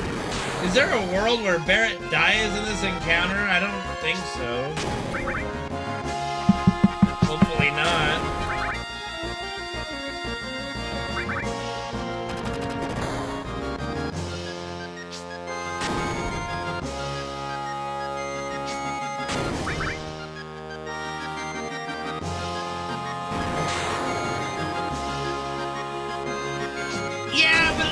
Like even if I were to destroy somebody, like if I know them, I like there's a lot I can teach. Like especially Counter-Strike, I can teach plenty.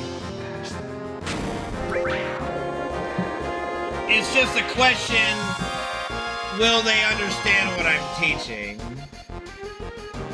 And that's not always the case.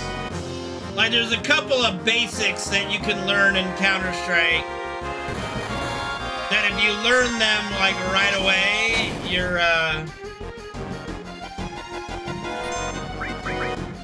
Freddy, what are you doing to my bed? Okay, you're just trying to turn over. I'm like, he had to sound like he was humping the bed. I'm like, what's going on here? He was just trying to turn around.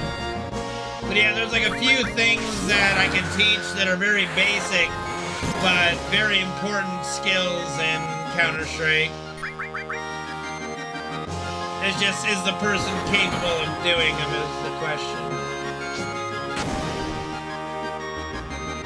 Like the number one thing, if you ever play Counter-Strike, or any first-person shooter for that matter, but especially Counter-Strike, the number one thing you can learn is how to pre-aim. Pre-aiming when going around corners and pre-aiming areas is the most important skill you can ever learn. Have I ever played Soldier of Fortune? No. Like, if you can memorize all the areas that you are traversing in Counter-Strike and where their head level would be in that position, and you pre-aim, and anything you can do in Counter-Strike to reduce reaction speed, you'll get ahead in that game.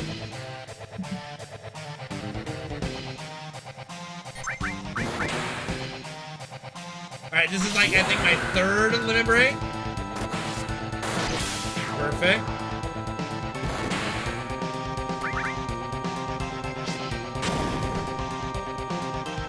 Because, yeah, we had Airbuster, Reno, now Rufus. That's my third limit break.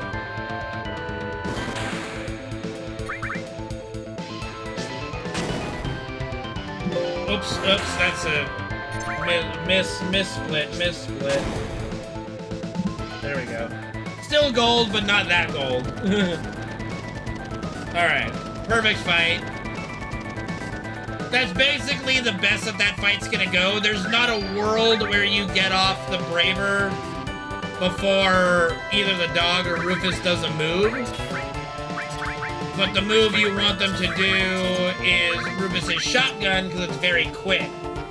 So Rufus shotgun, then you Braver kill the dog, and then it's just hopefully no laugh counter, like Rufus laughing at you, which he can do. If you kill his dog, he could laugh.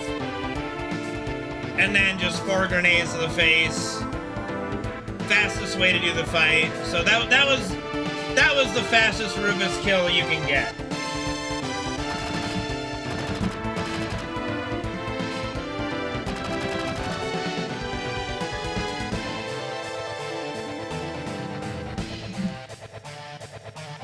Okay, my mom turned off the air conditioning, so I've got to open the door and open the windows during this cutscene, so I am putting my headset down for a second while I do that.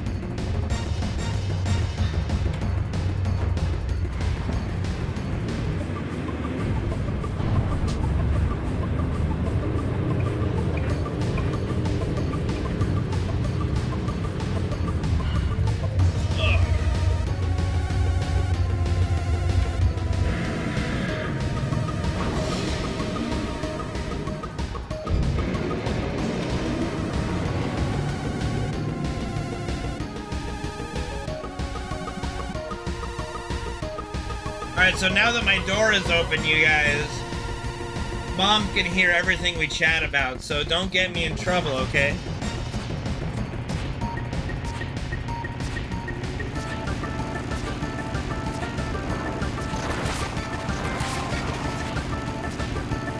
No, definitely don't talk about any plans about hookers or cocaine, any of that stuff. Like, no, nothing like that.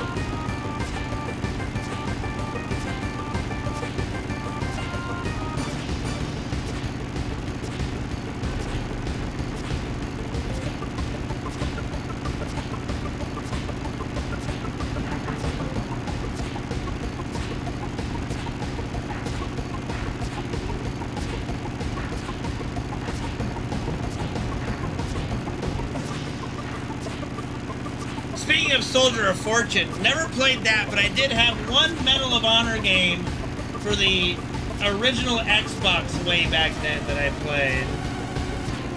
Wasn't amazing, but was still pretty fine. No, we're both upstairs.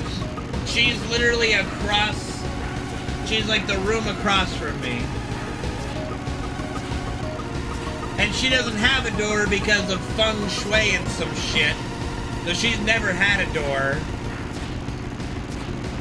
Like something about the flow, so like all the way from here down the stairs through the living room to the kitchen, it's all open. Like there's not a door in that vicinity.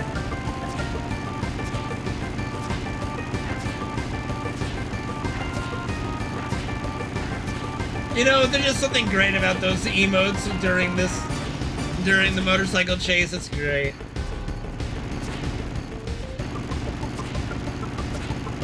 Yeah, no, Mom's awesome. But yeah, she's always been big into feng shui.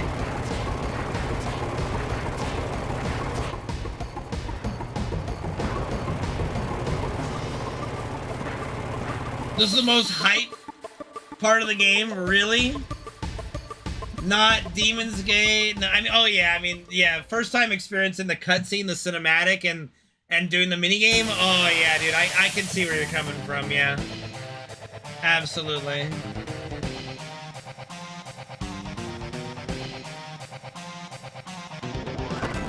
No question.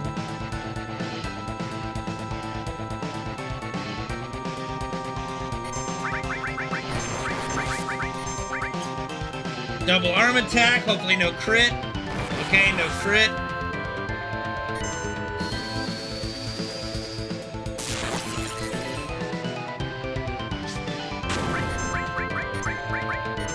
Way to make me feel bad, Orin. No, no Minecraft today. No Minecraft.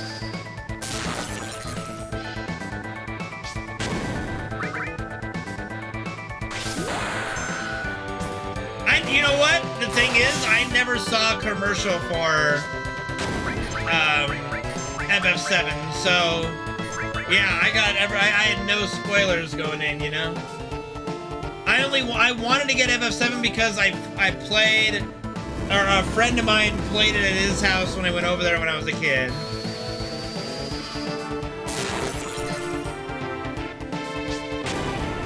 I gotta do an ice here.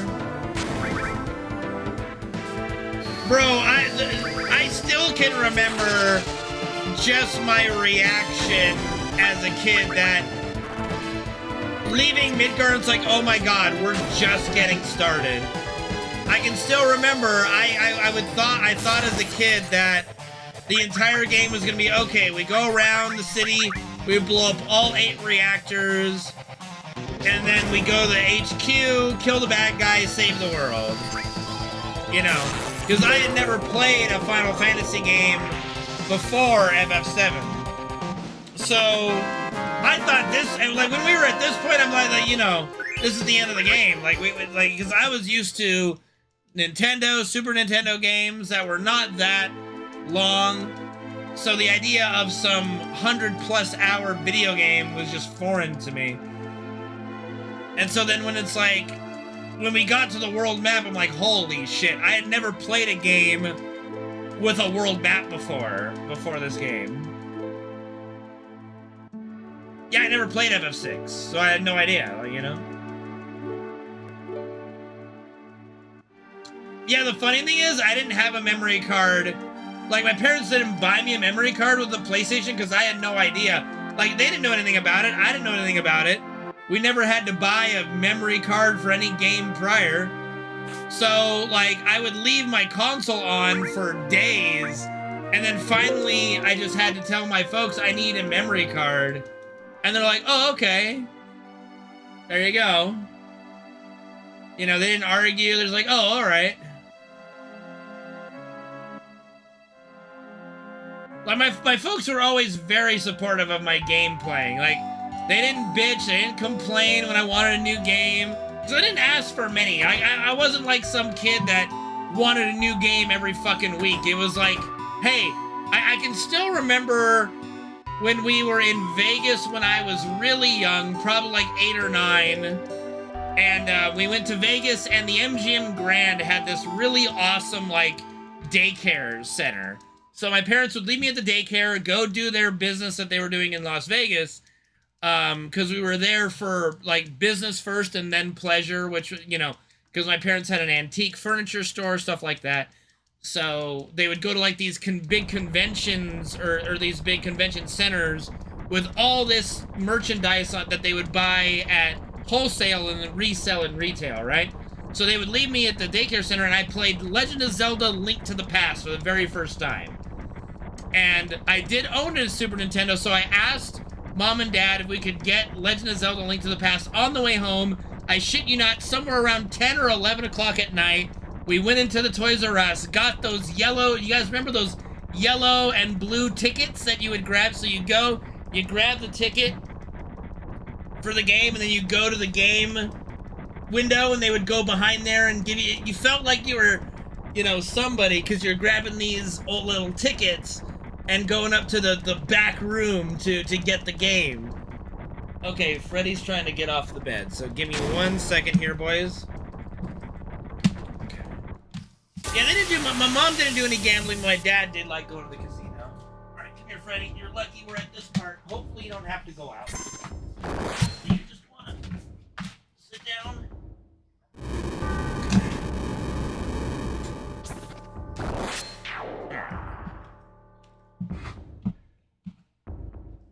Yeah, so yeah, we got those things, you know? You remember those yellow tabs? Yeah, dude, I'll never forget. Okay, he's just heading over to the... Oh, you okay, Freddy? I think he's alright. He fell, but I think he's okay. He's heading over to the vent that's the AC vent that is not on because Mom turned off the air.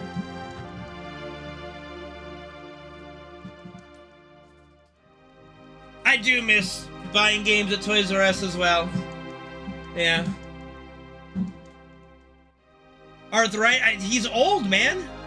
He's like, okay, number one, you have to understand that Labrador, like purebred labs in particular, much like German Shepherds, have hind leg issues late in life. He's like 13 or 14 years old at this point. So yeah, he's having trouble with his hind legs. His hind legs give out quite often, and I gotta pick him up, and like when he's squatting to take a shit, 50-50 if he falls while taking a shit, you know. So yeah, he's old. He's old. So he's going through it, you know, but I try to help as much as I can.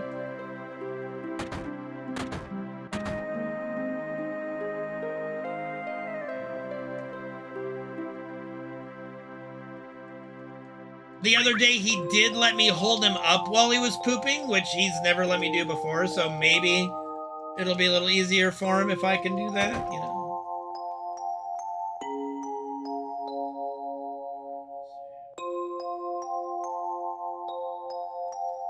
Fuck that.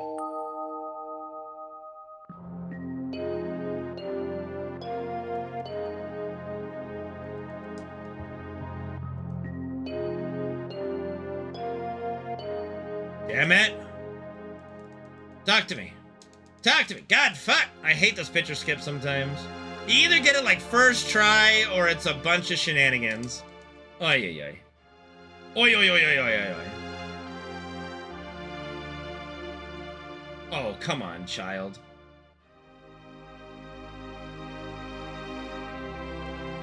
Come on, kid!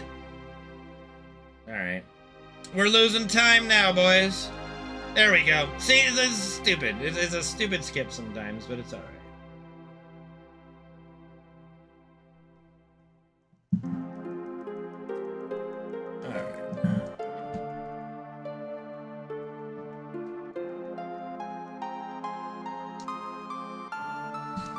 Stupid sexy picture skip.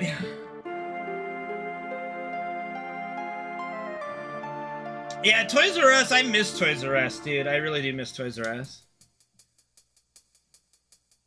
I remember buying Pokemon Red and Blue at Toys R Us. Legend of Zelda: Link to the Past, FF7. You know what's here's a funny story, okay? So here's a really funny story about FF7. So after I had after I had watched, because I didn't get to play, but watched FF7 get played at my friend's house, I didn't remember the name of the game. I just knew it had 7 in it. So we went to Toys R Us and bought the game Dragon Warrior 7 first. And when I brought it home, I was like, this isn't the game I've played. This isn't the same game. So tried playing Dragon Warrior 7 a bit, and then I'm like, Dad, we got the wrong game. And he's like, oh, okay, we'll get in the car, we'll go get the right game. And I'm like, yay! So we went out and got FF7, and the rest is history, man. The rest is, you know.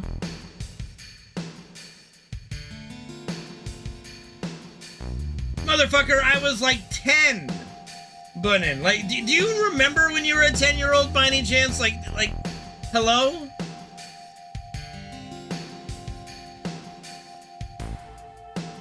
Like, you're not looking at the back of a case. You're not like, you don't know what the, you don't even know what the fuck puberty is. You know what fucking game you're looking for? It's crazy.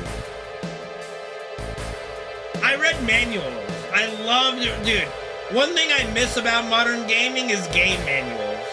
I used to love just reading game manuals in the car. You know, you buy a new game and on the drive home, you open up the game manual. I must have read through the original Pokemon Red and Blue manual at least 20 times. That little brown booklet.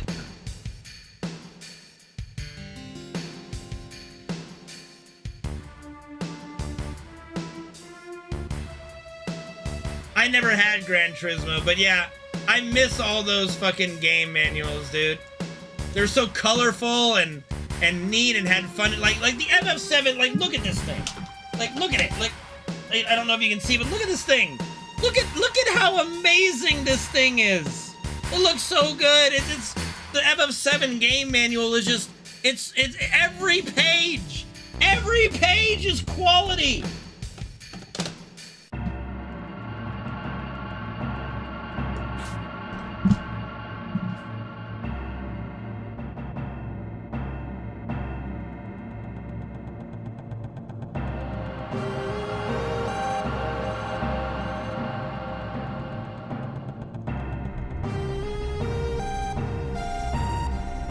Second edition, yeah.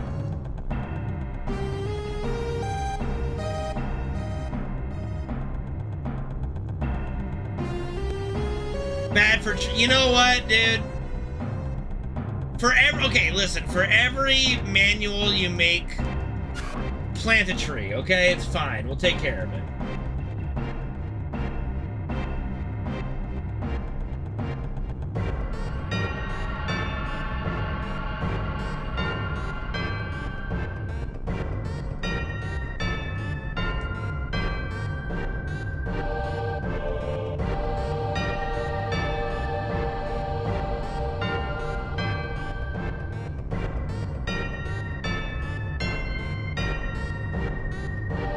So, like, the very first game that introduced video game music to me was NES Wizards and Warriors. Has an awesome soundtrack, but FF7 had to have been the very first game where music became,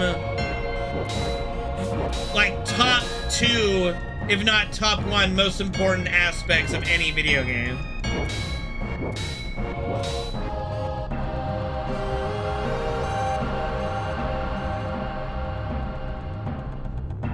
Like, I'm old and decrepit and get sent to a nursing home, and I just got a box of video game manuals all from the span of 1991 to 2001. Man, back in my day.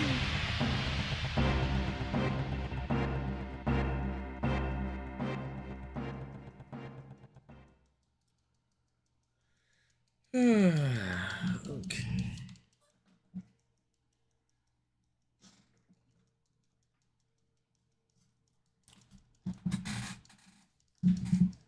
Yeah. Like, the music is really, to me, like, the music is the first selling point. Some would argue graphics, but for me, graphics aren't the most important thing. For me, it's music.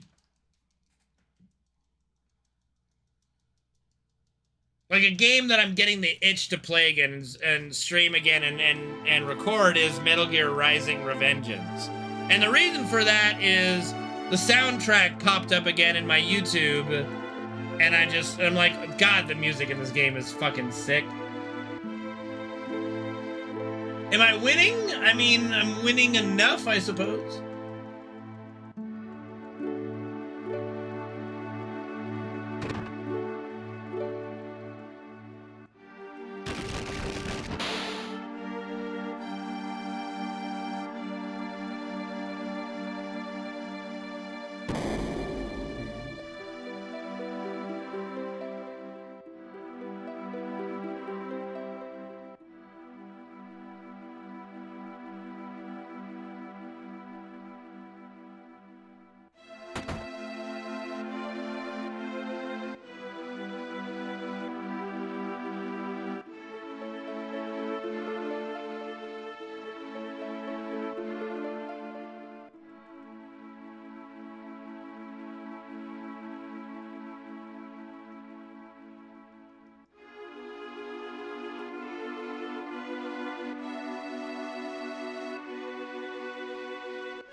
I have not played Crisis Core Remaster. I played Crisis Core. I played through Crisis Core once. That's enough. That was enough for me. I played through Crisis Core once. I'm good. I don't need to play through it again.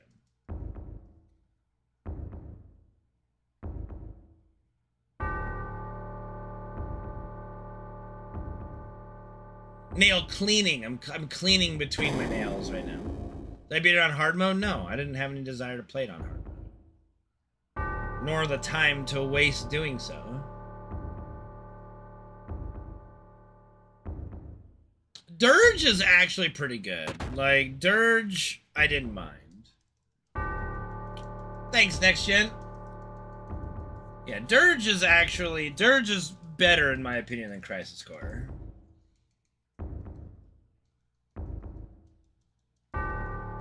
Except for the Kate-Sit sections, but you know what? That's fine.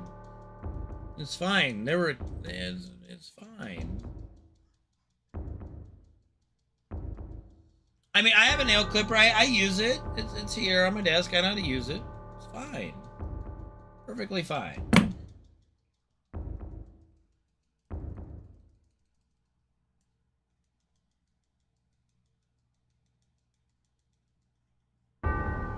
That is incorrect, Budden. That is incorrect.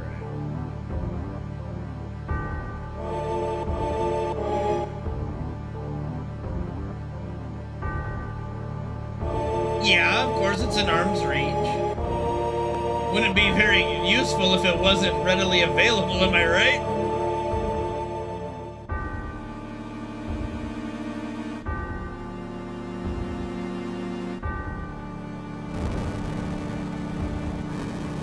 I told you I'm cleaning my nails, I'm not biting them. Like, you know, you get like dirt underneath your nails or gunk, so just, you know, just scrape it with your teeth. Easy peasy. I mean, I could, you know, pull out the little, what is it, the scraper here, the nail file and scrape, but that takes a lot of effort, you know? That takes more than one hand, too.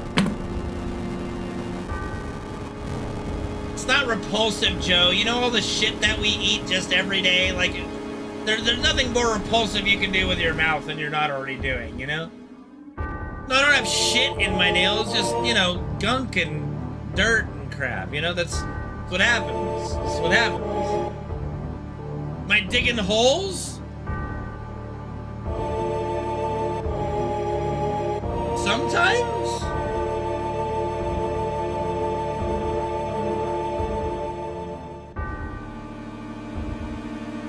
Hey, don't threaten me with a good time, Oren. Yeah, but then that's too short to use. Like, then what's the point of having nails at all?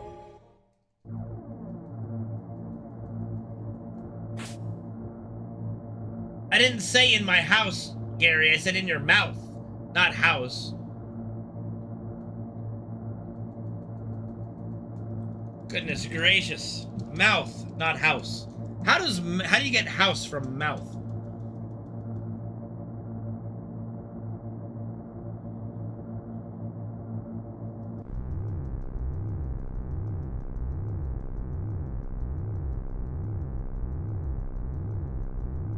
I mean, you just don't do much with your hands then, I guess.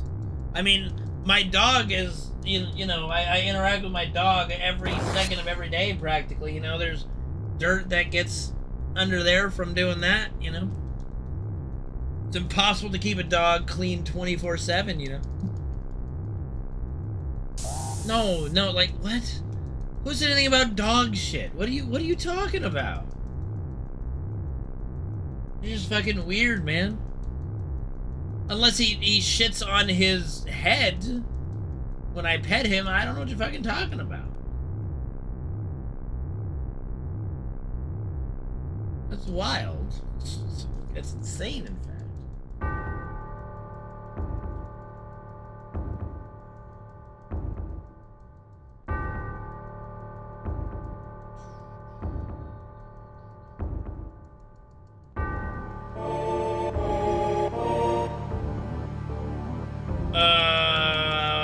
So I don't, what?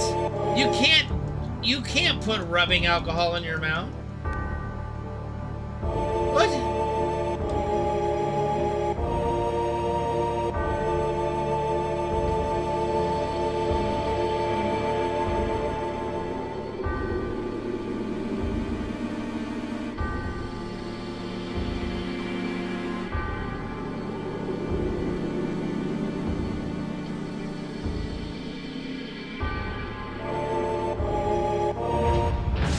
skunk.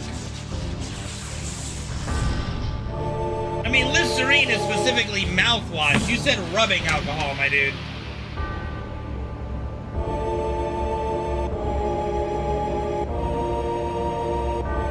Oh, damn!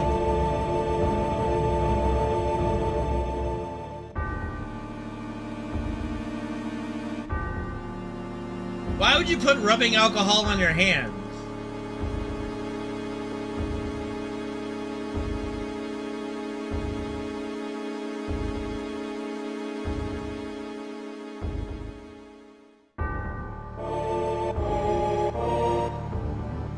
The fuck? I mean, that's just a little much, you know. That's just a bit over the top. Pretty much barely awake, yeah. They would suck up the energy from this planet, and then when the planet crumbles into pieces, they would ride the pieces to another planet.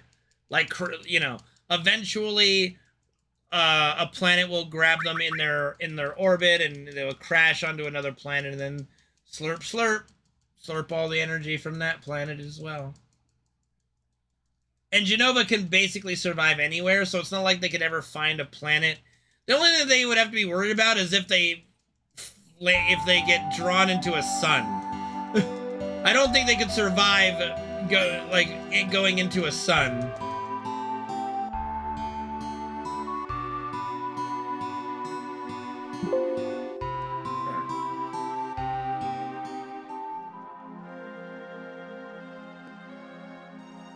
But I would like to think that they have a little bit of control over the debris that they're riding, you know? Kind of like I remember Goku, like, using Kamehameha waves in space to guide the ship a little bit, right? Flatora.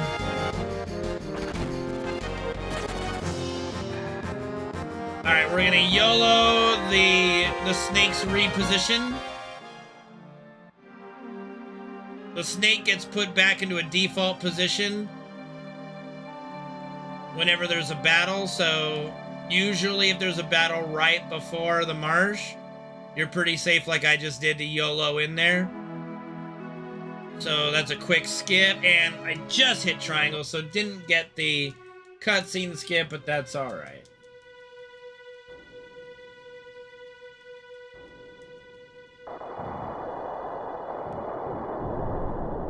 That was fast, and I lost time because I didn't skip the cutscene here. Fortunate.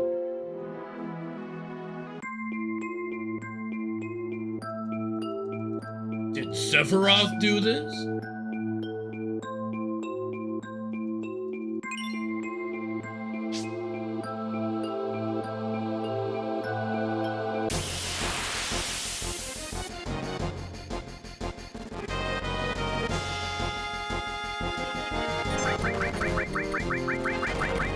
What game is...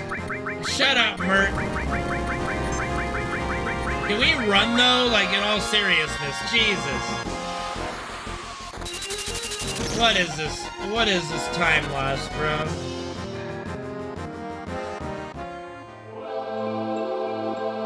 Raid Shadow Legends.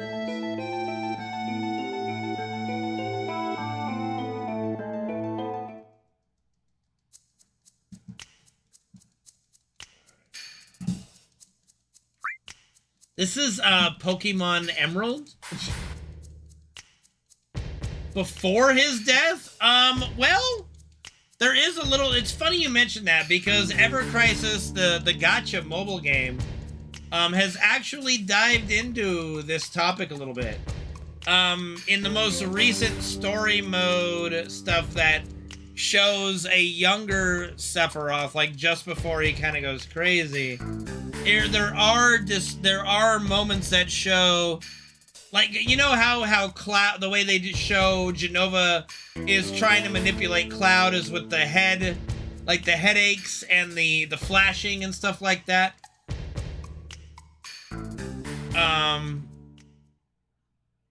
They kind of did that with Sephiroth. I mean, if you can find me a good finger snapping emote, I'll allow it.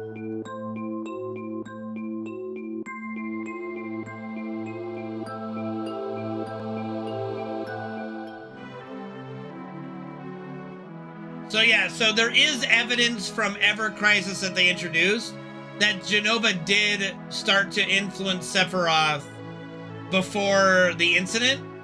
Now, they didn't show any, like, for all intents and purposes, and I'm not going to spoil Rebirth or anything like that, there has never been any indication that Sephiroth has needed to be mind controlled to do what he does. You know, he learns a version of his origins. It's not the true version, but it's the version that Hojo specifically wanted Sephiroth to learn because he hoped for it to have the intended effect, which it did.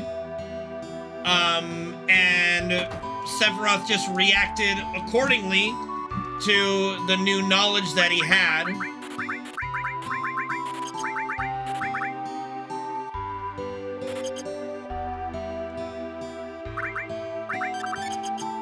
So, as I've always said, like, there is no... Like, a lot of people also go, well, so Sephiroth is mind-controlling Jenova. Number one, how? That's just not gonna happen. And number two, it's not necessary. Like, none of that is necessary for the story, you know? The true version of his origin is that he is the offspring of Hojo, Lucrezia, and Jenova.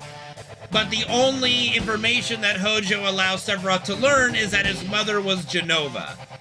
And that he is part of the Jenova Project because of the Jenova Project.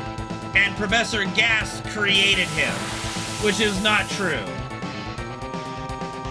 So, again, that is the version that Sephiroth learns, which is incorrect, right? Or incomplete, rather.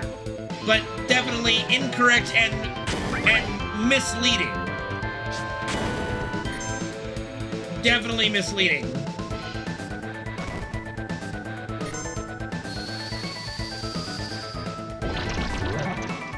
Alright, not a bad situation here. We'll be alright. We'll about break even here on my split.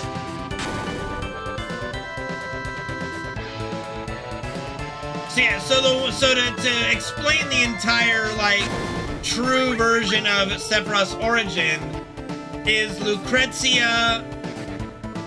No, it's my PB, Merc. That's why it says personal best on the overlay.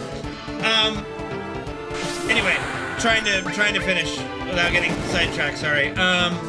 So Hojo and Lucrezia are scientists experimenting on Jenova, and Lucrezia volunteers to carry a child in her womb and do experiments on that gestating fetus.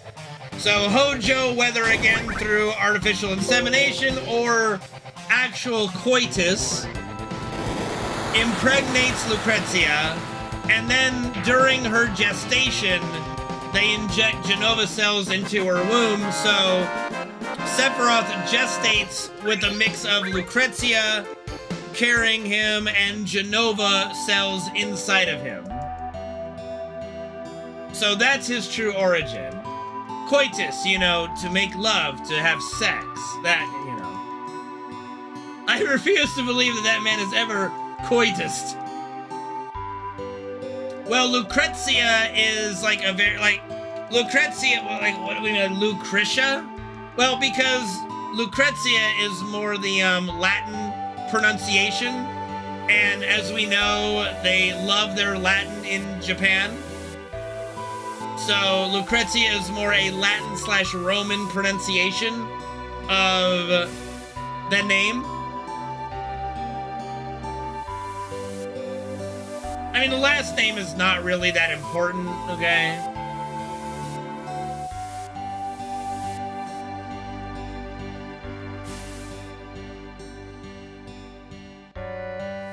Sounds like an episode of the Church.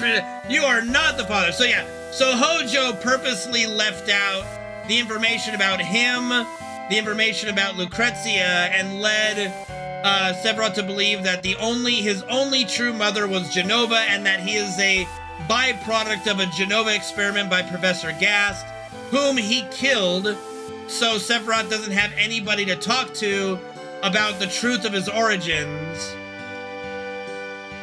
And so he then gets it of his mind that his mother is being, like, confined against her will. Not only that, Genova is probably influencing a little bit through Genova cells, but again, not really necessary. Right? Not really necessary for him to act the way he does, in my opinion.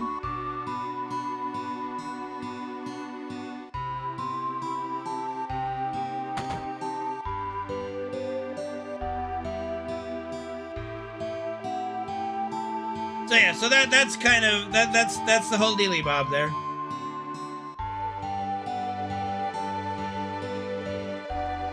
Well, it was definitely with consent, Einlanzer. It was definitely, she volunteered for it.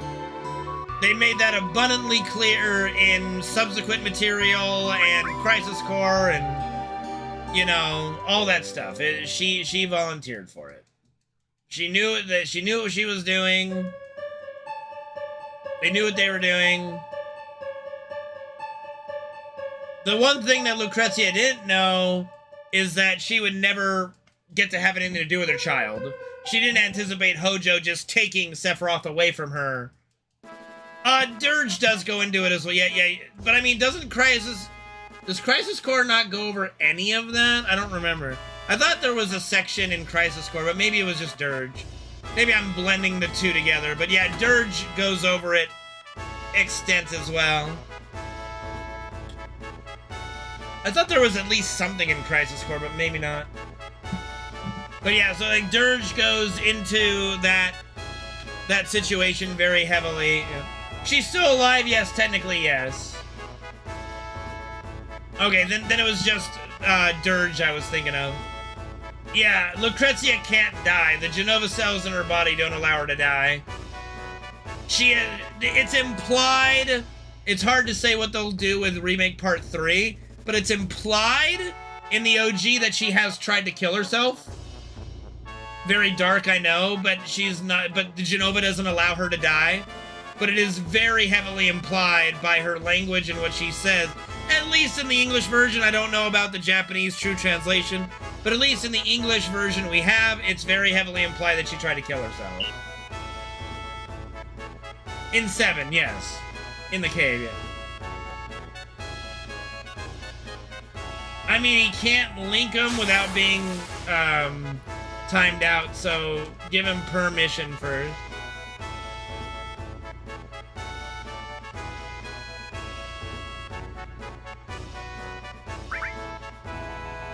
Or I can do it really quick during this cutscene.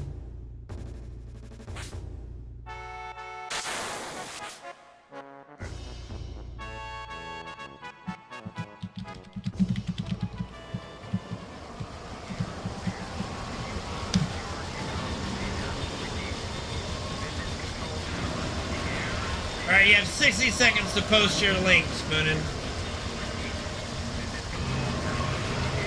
We were talking Lucrezia, yes, we were.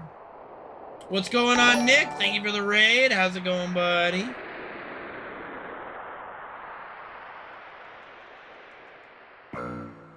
Well, seeing as Reno is our resident Turk, I'll let him sift through it and see if there's one that he likes.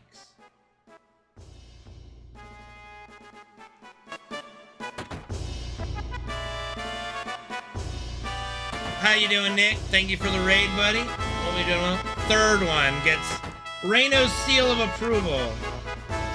Nice, dude. Nice. I've actually never played Super Mario Sunshine. Okay, so this is the one Reno likes. Let me see the ones he didn't choose. Okay, yeah, I can see why he didn't like that one. Okay, yeah. I'll agree. I'll agree. Any Mario Party League? No, but we are still working on D&D. Mario Party League might take a bit longer to get that reestablished. I would love to do Mario Party League again, but to reestablish that might take a little bit.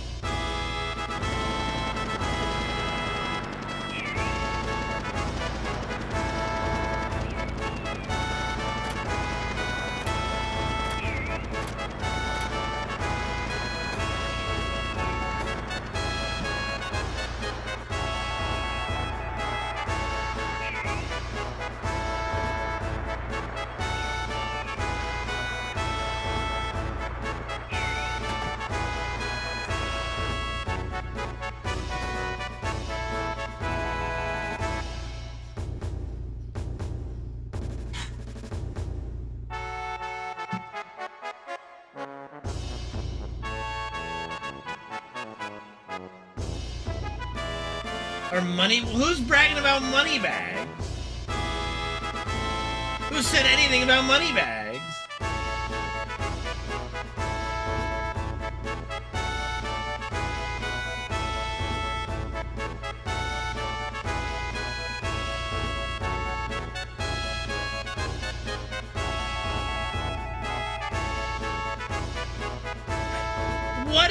What does that Monopoly game have to do with anything?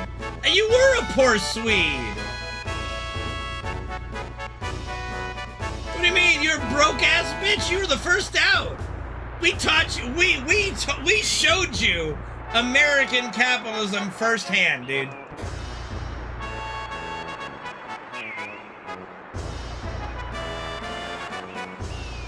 Oh, definitely not. They'll still do FF7 stuff. Hard to say what, but there's no way. FF7's their strongest IP. There's no way they just let it sit on the shelf forever.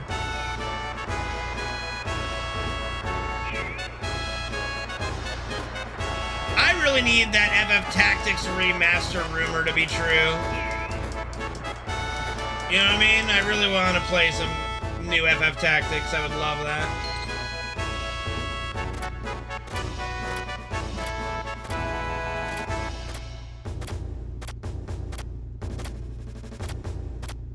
I hope that it still is the chess format, but just with really up-to-date graphics, like FF7 remake graphics, but with tactics gameplay. Oh, please, dude.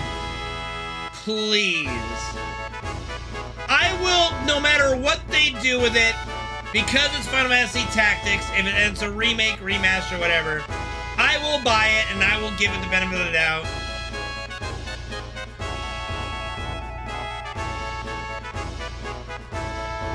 Like, I'm ready, dude. I am ready for a new Tactics game. And that is such a good story. The original FF Tactics story they did is so good. Please just do a remaster of that. That's all I want.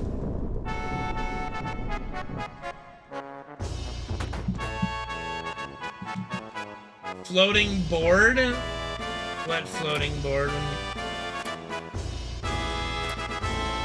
The original is amazing. That's why I want a remake for it. Remaster. Well, the fact that Tactics Advance sucks is probably part of it, you know?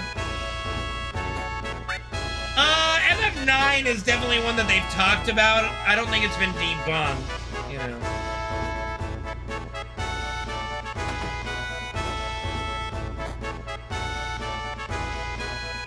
So, Dankle, you're an Ovelia simp, I see. I played FF Tactics Advance when it released, and oh my god, I hated it. The judges pissed me off, dude.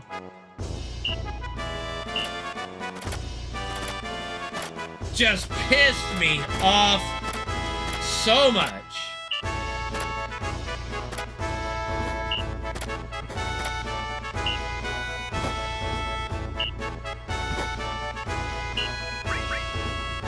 Six remake would be interesting, but very difficult.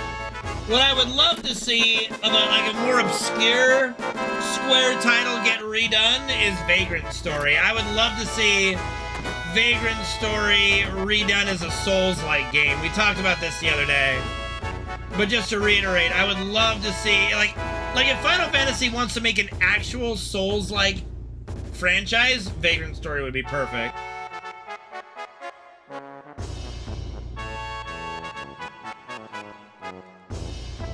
Well, Legend of Dragoon isn't fucking Square, but yes, I agree, of course.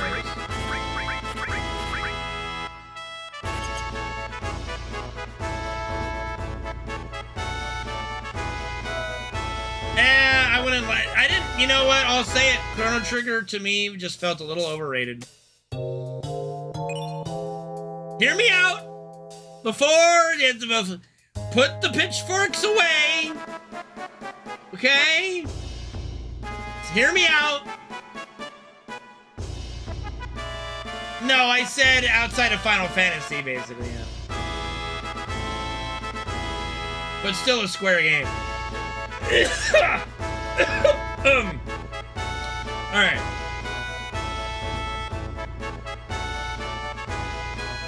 I played Chrono Trigger for the first time as an adult. While some parts were good, it wasn't really that amazing in any real aspect. Like, it was good, don't get me wrong, it's good. Okay? Chrono Trigger's a good game, but it's not, like, amazing at anything. You know, like, the music, of course, is good, very good. You could probably argue the music, because the music is always fucking good. But other than that, like, the battle system's fine. The characters are fine. The story is fine. Like, it's good, you know. The villains are fine. Like, I don't have any complaints about Chrono Trigger, right? It's just, you know, there's nothing amazing about it. Yeah, I mean, the remake of FF7 is amazing. Yeah. Pierre? Is he the robot? Who the fuck is Pierre? Which one's Pierre?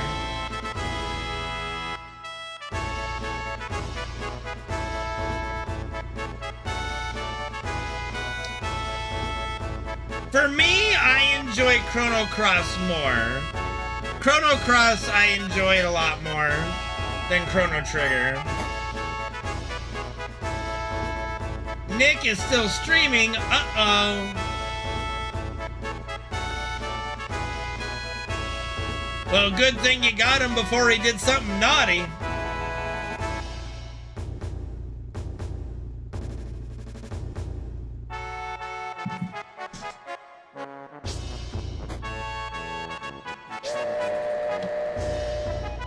Well, it's a pretty easy to miss button, you know. Intermission better? No! How could a Yuffie story be better than the entire first part of Remake? Give me a break.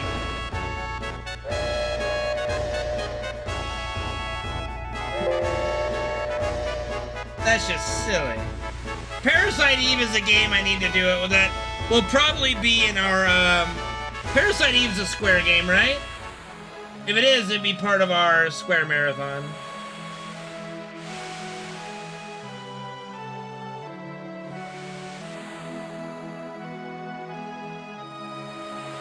Okay, then yeah, we'll probably be playing Parasite Eve. Yeah. Well, yeah, but I mean, that's gameplay in the DLC, but I mean, you're only playing as Yuffie, so I don't know. Like, it's just...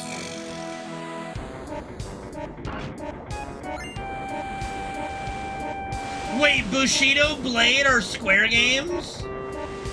That's actually funny, because on my FF7 demo disc, there's also a demo for Bushido Blade that I always played, but never beat the game's Bushido Blade, so we'll definitely have what we'll do is we'll have a block of games that are like really short Square games that we can beat in a day, so like Bushido Blade 1 and 2 are probably games I wouldn't need an entire day to beat, you know?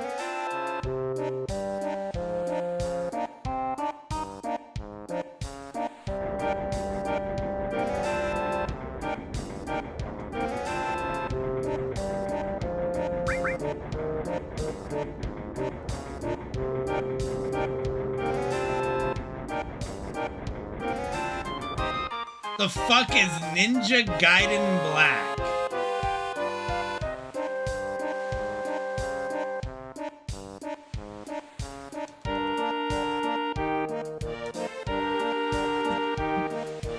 An Xbox game. All these squares make a circle. I mean, a rectangle is not a square. A square is a rectangle, though. No, I mean, it's a square is a square and a rectangle is a rectangle. Come on, guys.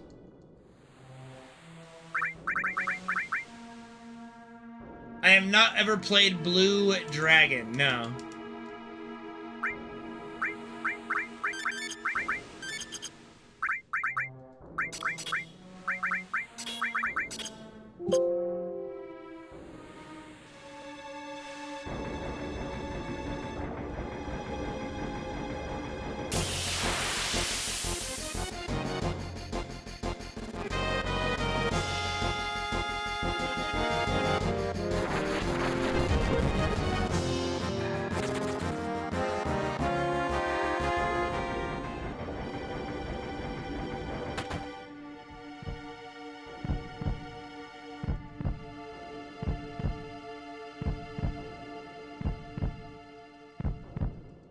All these squares make a circle. All these squares make a circle. All these squares make a circle.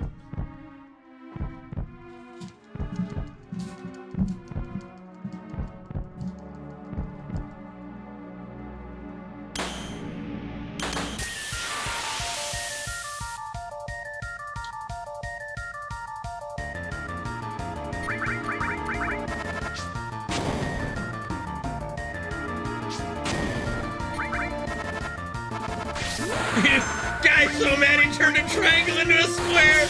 True. It is kind of weird that tri-beam in FF7 in Dragon Ball Z makes a square. It is a little weird. Not gonna lie, that is a little weird.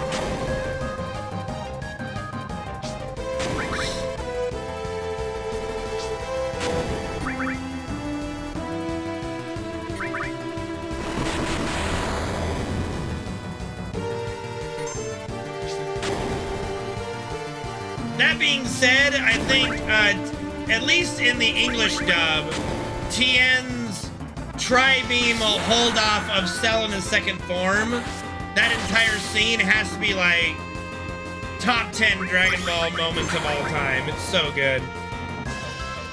The voice acting that the Tien actor does is so good.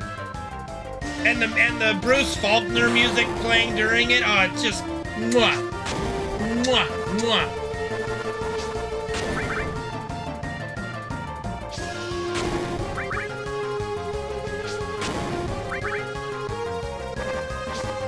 The German name for him? No.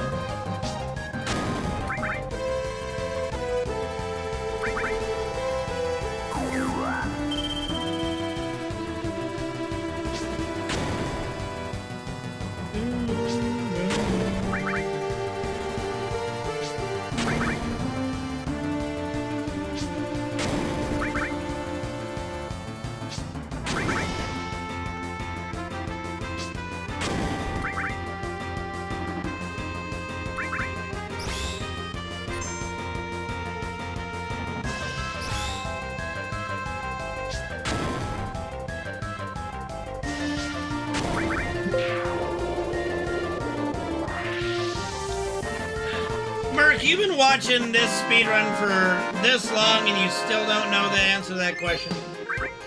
Are you sure your account didn't get hacked, my dude?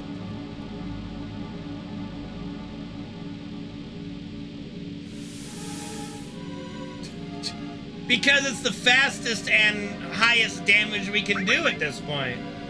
It's really quick to throw the grenades, you know, the animation is very fast. And it's, like I said, the most damage we can even do at this stage of the game.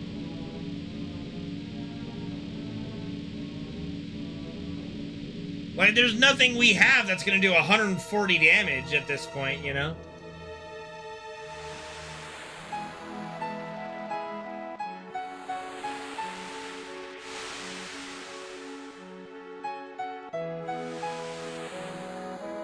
I mean, it might be faster to do a regular attack, but it's like 30 damage.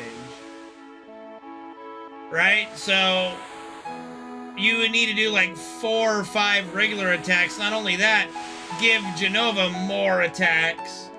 Right? So taking up even more time with that, whereas you just throw a grenade, and especially Tifa. Like, Tifa and Red have the fastest item throwing animation? No, no way. Like, at this level, no. Like, casually, you might. Like, if you got the Force Stealer for Cloud, had him in the front row, and were leveled, you might do 100, maybe 200 damage, but probably not, unless you, like, really farmed. But in the levels of the speedrun, no, not even close. We don't do any fucking damage at this stage of the game right now. Plus, the characters are in the back row, like, for the rest of the game to take less damage, so they're doing half damage anyway. So there's not really a scenario where doing regular attacks or even magic is worth it.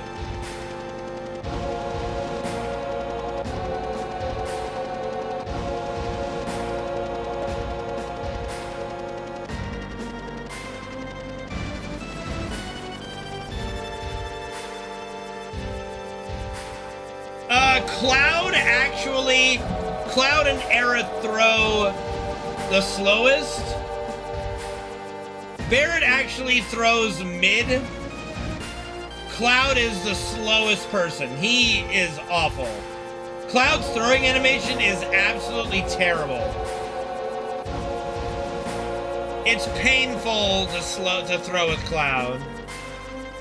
It's a full, like, it feels like 2 to 3 seconds slower than Tifa and Red. It's crazy. Aerith's throwing animation is also very slow.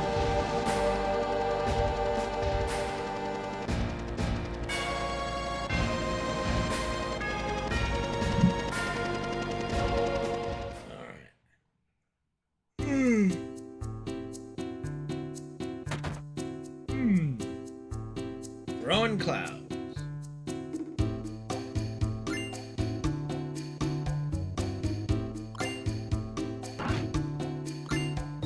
I'm fine.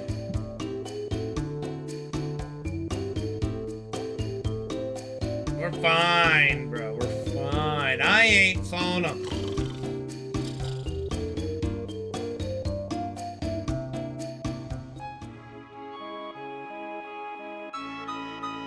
What's the nice thing about the speedrun is that once we get out of Midgar, you're pretty fast-paced going through all the locations, so it never really gets that boring.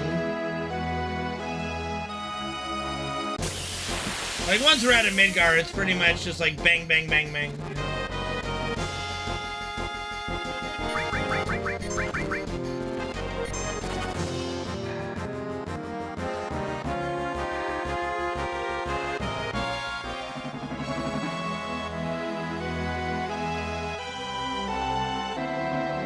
Suddenly, life has new meaning for me.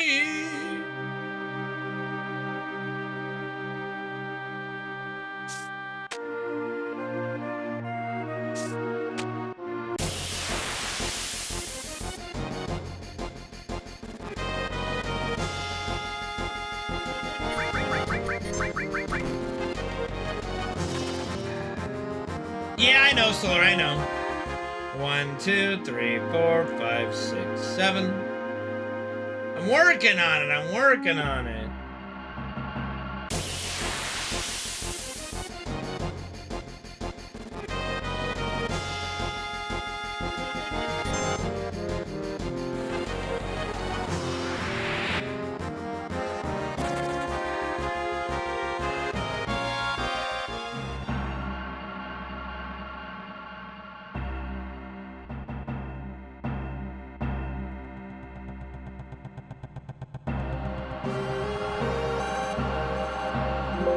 I should.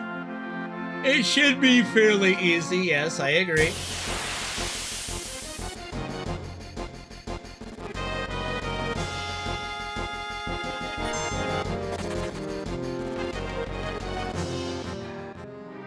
But, unfortunately, this game is not an easy speedrun overall.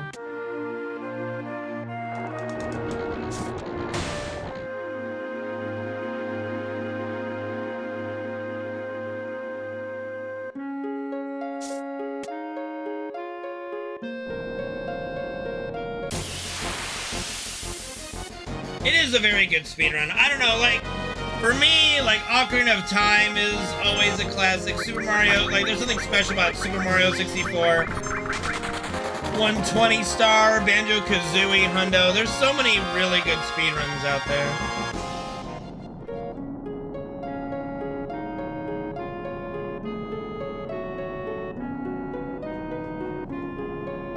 RE2 Remake. I don't know if I've actually watched a RE2 Remake speedrun.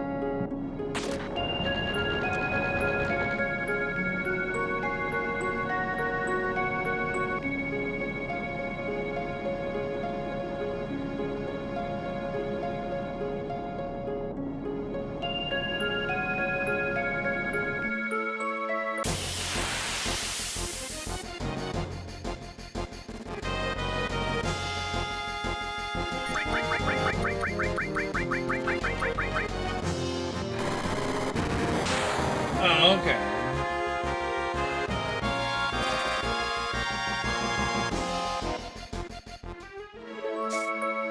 One, two, three, 4, 5, 6, 7. That's all right, Solar Dude. If you need to sleep, man, sleep. Yeah, my controller wouldn't, you know, press.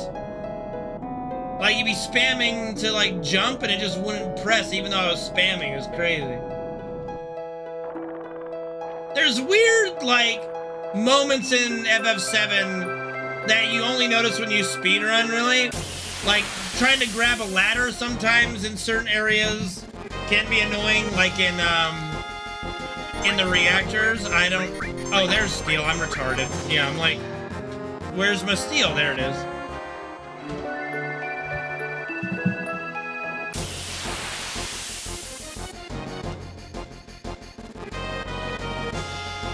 YOLO! Try again. One more try. Hey, buddy! Let's go! Let's go, dude.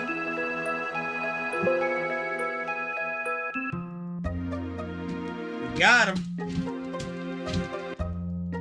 You okay, Freddy? What's the matter, dude? I believed.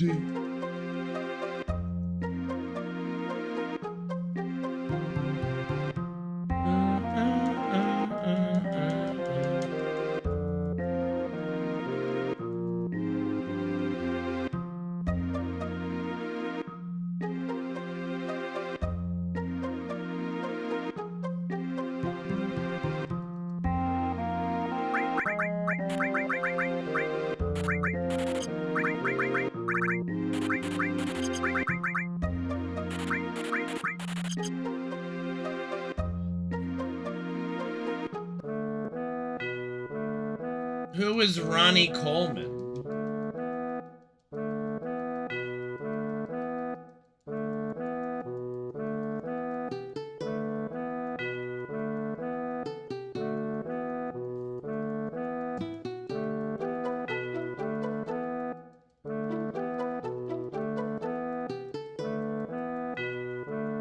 You okay, Freddy? What's the matter, baby? Alright, during the cutscene, we'll see if he needs to go out. If he does, and like once the cutscene's over, I'll pause and see if Fred needs to go out. And then we'll come back and continue. The greatest bodybuilder ever. Oh, okay. Yeah, buddy! I'm trying to remember where I first heard it and when I started using it. Am I allowed to pause? Not officially, no.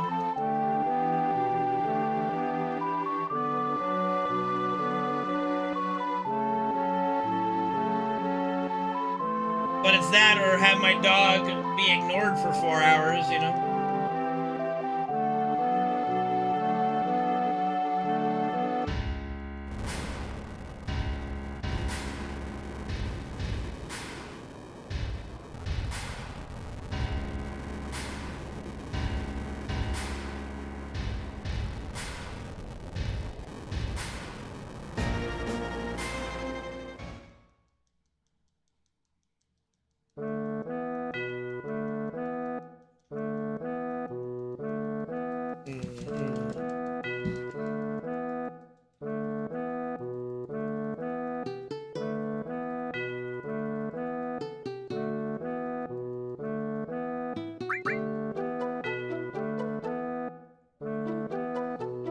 That's actually factually incorrect, Shinto. Elevator manipulation is not required for world record. Not even.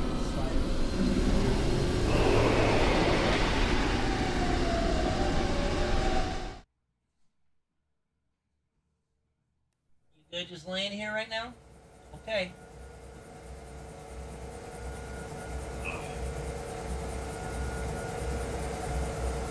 The elevator manipulation doesn't save that much time, dude.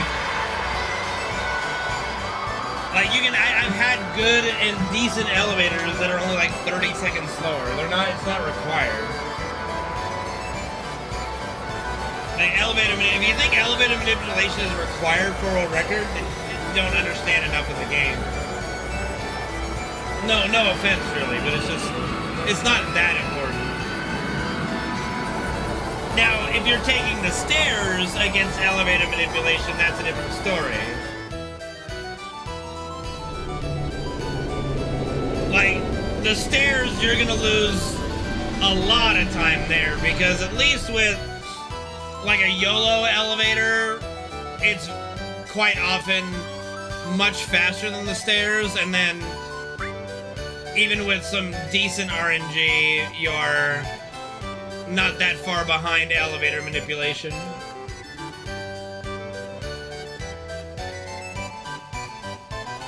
It's not that low, Shinto. I've been doing elevator for fucking 4 or 5 years now. It's not that low. It's actually much rarer to get a bad elevator than it is to get a good elevator. The amount of times I've gotten a really bad elevator is few and far between.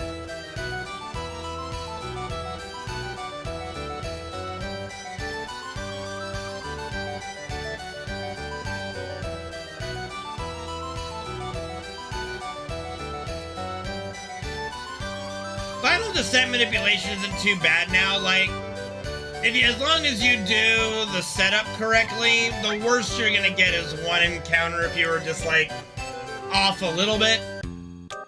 So it's pretty stable. It's pretty consistent.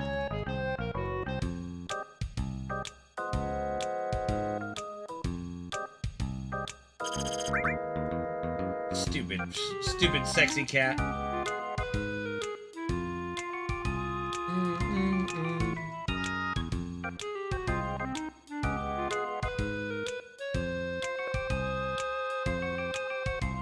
That is true. I have gotten a perfect elevator with no manipulation before, and that's the fastest you can get. Like, elevator manipulation, while it is good, it does cost you time to do everything, because you're not able to look up all the stuff and run through your little tools immediately, you know? That's fine, Shinto, that's fine. Doesn't change what I said, Shin.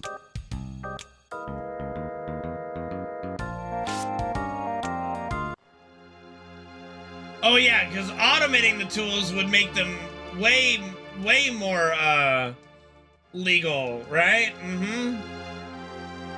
We don't need to rehash this topic of discussion. Again, my goodness.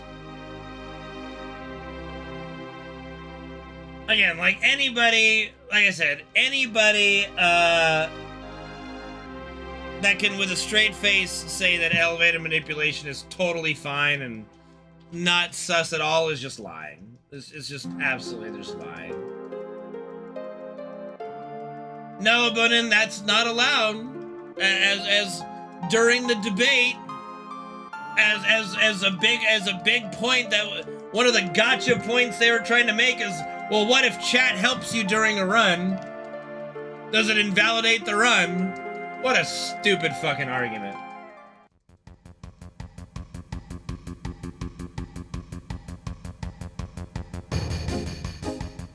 The way I kind of look at a speedrun along those lines, Shinto, because I mean, you could do it at a speedrunning convention, because they'll just get somebody to do all that shit for you, and then that would only really exacerbate the issue. But the way I look at speedrunning is, if I could go to a friend's house and they go, look at this game I have, and you go like, oh, you have FF7? I can speedrun that for you. Let me sit down, and if you can do all the stuff that you have, like if you could pull out a little pocket Bible-sized notepad with your notes in it, and you could do a speedrun right then and there, perfectly legit, right?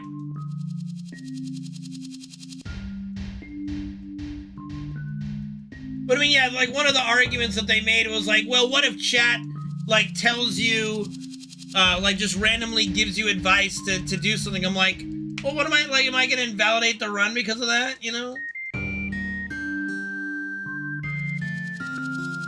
I mean, well, that's because Caleb's taking the stairs, you know? Like, the stairs versus elevator manipulation is way more than just a minute loss, and he knows that. He's just telling everybody it's just a minute. It's much more than that.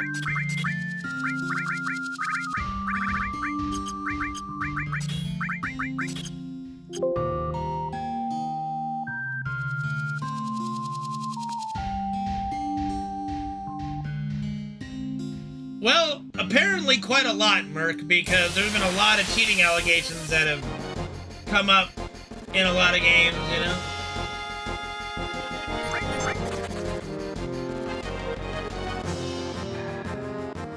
One, 2, 3, 4, 5, 6, 7, 8, 9. I mean, yeah, that's...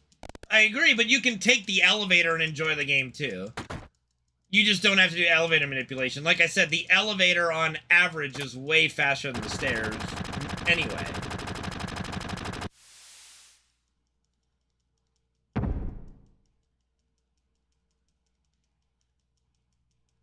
Like on average, like an average elevator is about 30 seconds faster than the stairs. And a good elevator is like a minute faster than the stairs. And then elevator manipulation consistently would probably be about a minute and a half faster than the stairs. And then a perfect elevator, YOLO, like I had that one time, would be probably like a minute 50 to 2 minutes faster than the stairs.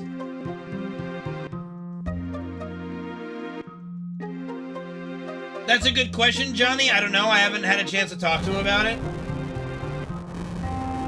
I just honestly think that, I hope that someday the speedrun community will wake up and acknowledge that the elevator manipulation is just not a legit speedrun tactic. There's too many outside tools being used and too many things doing calculations and formulas for you. It's absurd. It's absolutely absurd.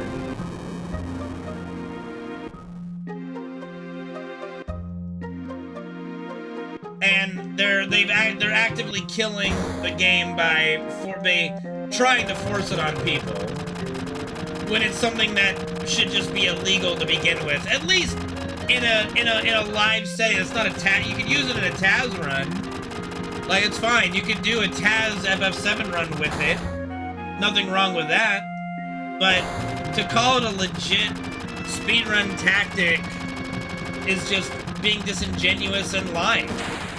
It's just flat out lying for the sake of saving a little bit of time. Makes no sense.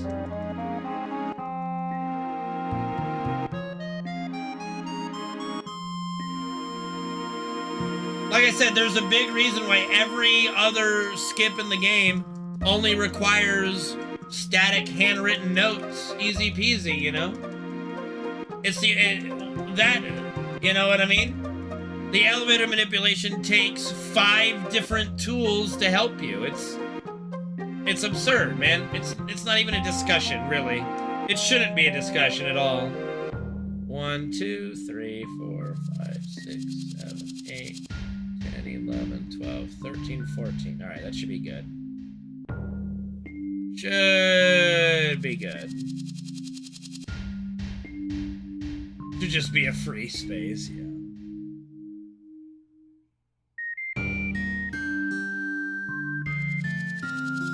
You should try to agree more often, Joe Gruff. It's more fun that way.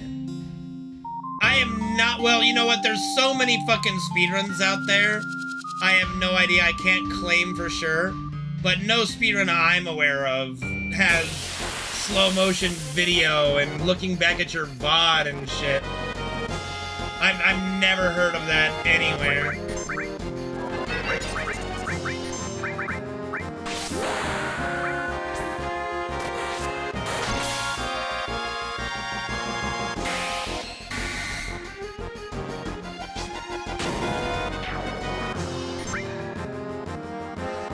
Yeah, I would say the step counter is enough of a barrier. I would agree, it's enough of a barrier in the game for most people.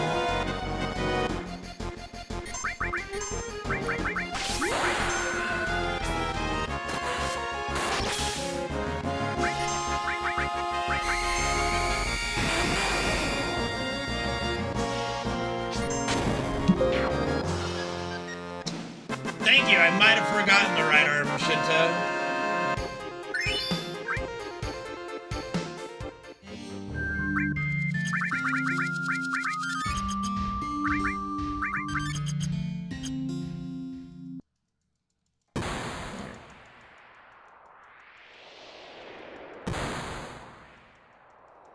Yeah, but can they do that in real time, Priscilla?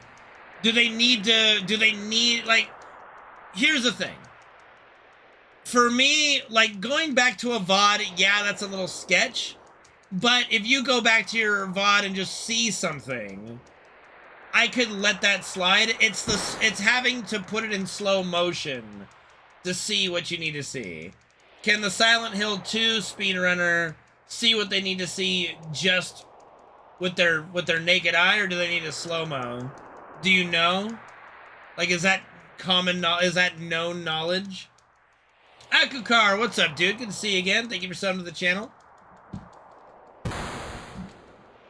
Like, for me, if you can do something as a person, right? As much as, like, on your own as much as possible, it should be fine. But between metronomes, spreadsheets that do calculations for you, that sync up with a timer, that's synced up with a metronome, that you're also going back and you had to, in order to begin the whole process, you have to go through a VOD and put it in slow motion video to even see what you need to see, to put into the information for it to do the calculations, to tell you what to do next. It's just too much. It's stupid.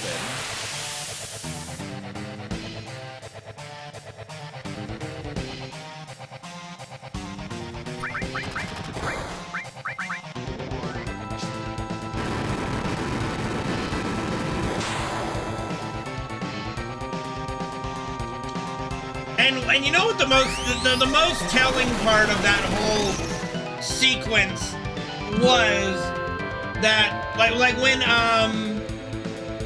when Caleb raided the channel and we got a lot more people in the channel for the discussion, the most telling thing to me of the whole situation with the elevator manipulation was just how many people did not actually know how it worked.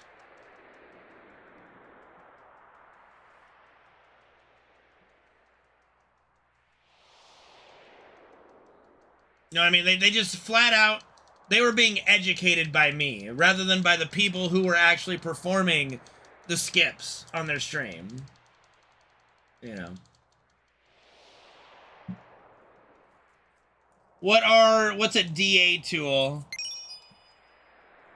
And how does it help them in modern Resident Evil? Like, what is that? Is that like giving them a damage display and shit? Like, that just sounds weird to me. Difficulty adjustment? Oh, what is that? What the hell is a difficulty adjustment tool? What does that even mean?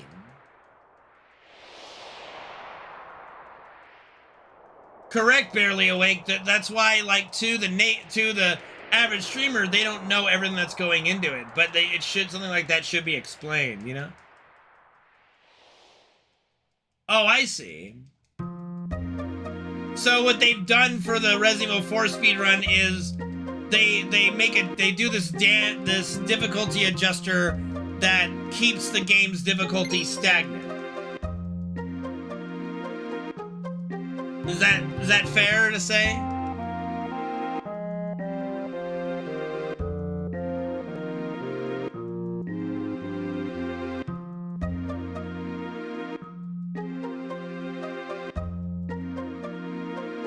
So what they did is they chose, like, hey, to have a consistent difficulty level because of the way the game works, we'll put in this program that keeps the difficulty the same, so you don't do all these weird, stupid things to have the, like, yeah.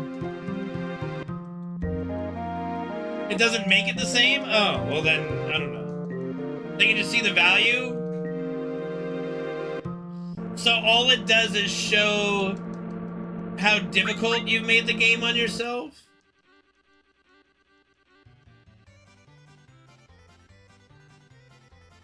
I mean, I guess that's manipulating the game. That would be an equivalent to a step counter. But then you'd be able to see the step counter. I don't know. Just the knowledge of the difficulty adjustment, in my opinion, should be enough. I don't think you... Like, I would be probably against something that's just actively telling you what your difficulty is. Me, personally, I would find that unnecessary. If you are good enough at the game, you kind of know just by how you've been playing what it's gonna be. I don't know. Oh, it require... Oh, okay, here we go. There it is. There it is. I see now. Yep, definitely would disagree with it then.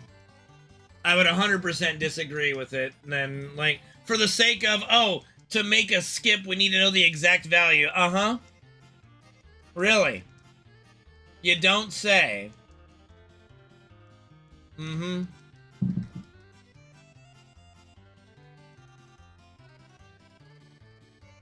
Yeah, I mean, essentially making something that would be challenging or RNG or, you know, difficult easy. Yeah, I'd probably be against that, knowing me.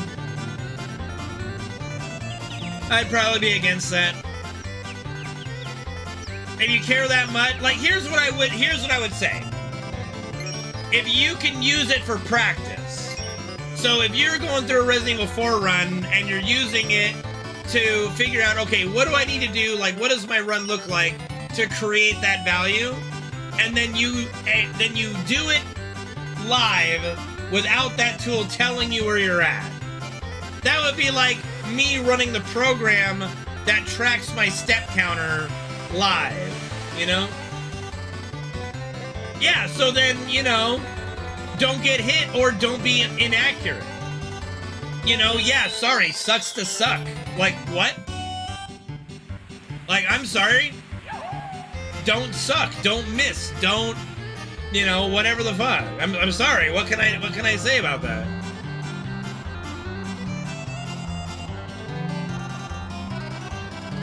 Like, that's called execution of a speedrun. I'm sorry. Flat out, in my opinion, you know? I mean, that's great. I'm glad that that's what they want to do. It's accepted. I mean, I just doesn't mean I agree with it, you know? Same with elevator manipulation. It's been accepted by the mods in the community. It's fine because we say it's fine. Doesn't mean I have to accept it. Doesn't mean I think it's legit. Like, anything that's giving you a hidden, like, to me, anything that's telling you a hidden value in the middle of a speedrun, that would be like, again, if we're doing the run and we're seeing the stone values of FF7, like, the things that we'd use to manipulate the final descent manipulation stuff, like, if I had a program that was just displaying my stone value and all that jazz live, there's no way that would be allowed. So, yeah. And nor do I think it should be allowed.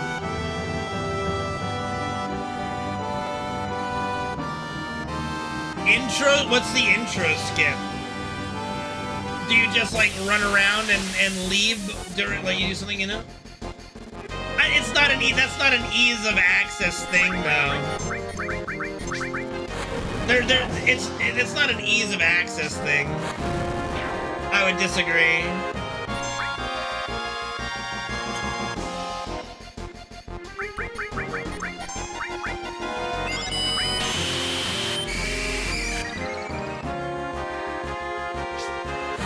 I mean, if they want to cut out the intro, that's up to them, I suppose. If everybody starts at the same exact spot, then fine. It's not like they're doing anything illegal there to do it. That's just a community choice, really. It's not using a tool to skip it. It's just having a save file and then just loading it, you know?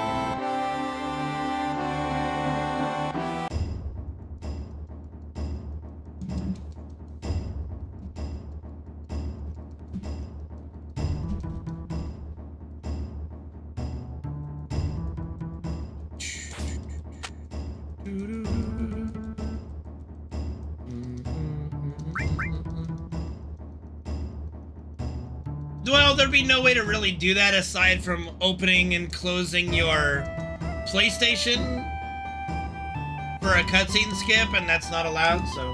And nor do I think it would matter, right? Nor do I think it should be allowed.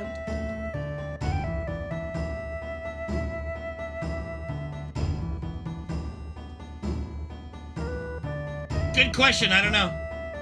Because I was stupid. Exiting the buggy resets the battle value. I was just probably chit-chatting and not even thinking about it. So I just got out of the fucking buggy like a dumbass. Oh, you know why? I know why.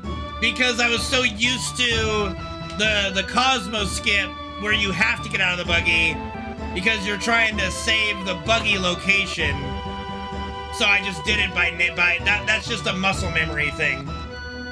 That was a muscle memory thing from the any % for the Cosmos skip, where you leave the buggy in a certain spot for the skip, and then you get out of the car, because if you go moving around with the buggy on the beach, you fuck up the Cosmos skip. That's why. So just muscle memory at the stage when I did my PB. That's really all it is. Yeah, easy explanation there. After thinking about it.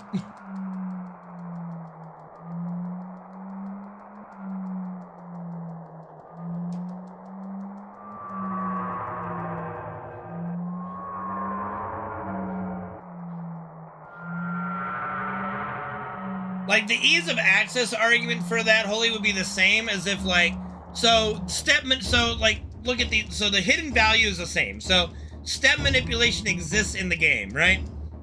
Let's let everybody run a program that tracks the step counter for them.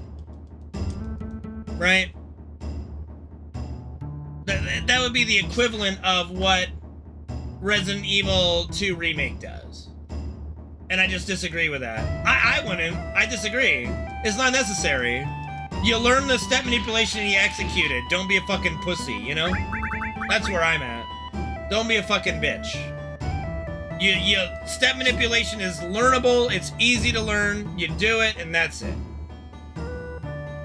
Yeah, I would be against something that's tracking damage for you, because you would definitely play differently if you knew the exact HP of some bosses, for sure. What do you mean, do I accept the CC skips? There's nothing really wrong with the CC skip. Like, there's nothing to debate about the CC skip. Do I like it? No. I like Cosmo Canyon. I mean, yeah, that's part of that's part of the run, dude. I would never want anything to make that easier. Just get good, me. Like, I'm not a fucking bitch. Sorry, for lack of a better word.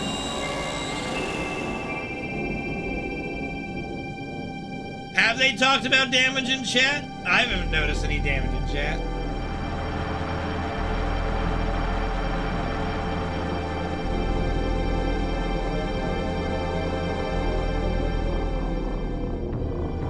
When did I say I'd suck a dick before? What was the circumstances before I acknowledged such a outlandish statement?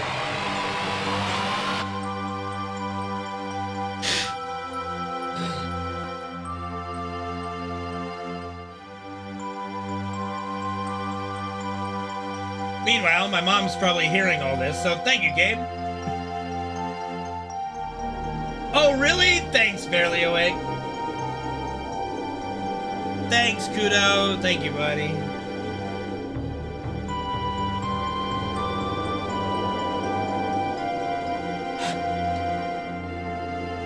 Really? No one from my chat does that.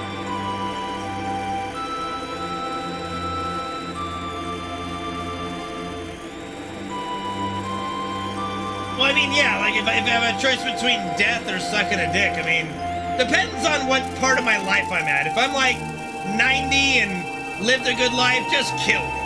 Alright? I mean, but damage on Guard Scorpion isn't even a big deal. People are allowed to use a calculator. You know? Like, nobody is uppity about keeping track of Guard Scorpion HP. It's fine. Do I think I'm making it to 90? I mean, hopefully. I would like to live to at least 90. Would be kind of cool.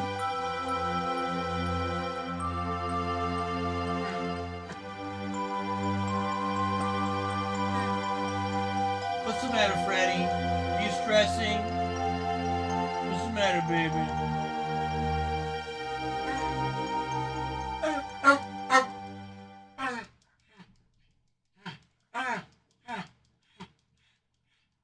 Correct. I mean, I think there is a base value at the very start, but then Cloud gets that first level off the first encounter, which you can't skip or escape from. So his level up is variable, but then again, Barrett's stats are variable, and I don't think he gets a level, so maybe, yeah, maybe they are variable from the get-go. How old is Freddy? He's like 13 or 14, I don't even know. I lost track. I'm not one of those people, I'm not one of those owners that track birthdays.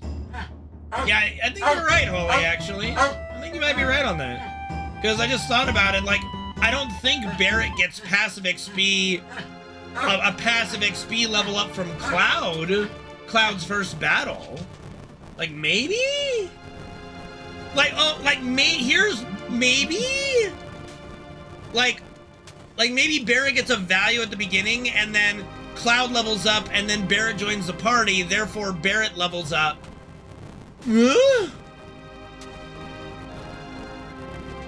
Maybe, but yeah. Yes, stats are RNG, yes. That's why there's so many variables of, like, certain strategies, like the 7777 strategy, where sometimes we can have good magic and bad magic. Yeah, the stats are random. Within a range, of course. Like, Cloud gets high strength, high magic gains, but it's a range. It's like Pokemon, right? You have a value, and then every level up you get a fucking value, right? You get a random amount within that range. Like, Tifa's main stats are strength and dex, right?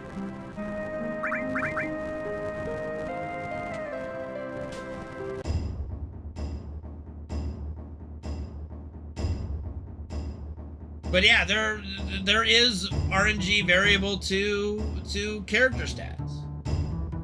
And like, here's the thing.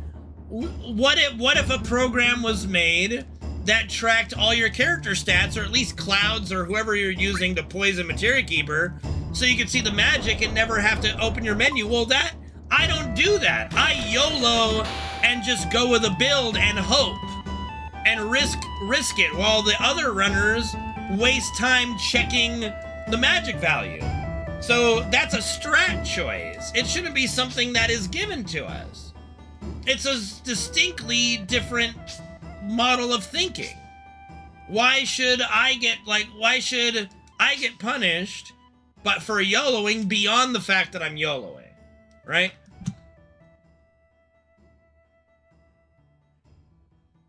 All right. Here we go. 1, 2, 3, 4, 5, 6, 7, 8, 9, 10, 11, 12, 13, 14. Here we go. Like, elevator versus stairs should be a choice. Not like elevator manipulation with...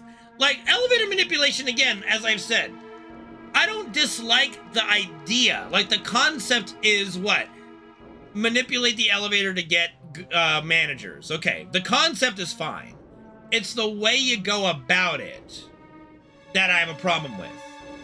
Not the concept itself. So for me right now, it's a difference of, it should be anyway, a difference of philosophies. You're risking it to go do elevator, risking good RNG for bad RNG, or you go consistent with the stairs. Well, not that they die, but I have to cast, like, ice. Like, if Cloud's magic is too high, I've got to cast an ice, or it will be bad. Will be bad. All right, I got to focus here. Dude. It's... Okay. Don't talk. Don't fucking talk during this. Just talk to myself. That's it. Just...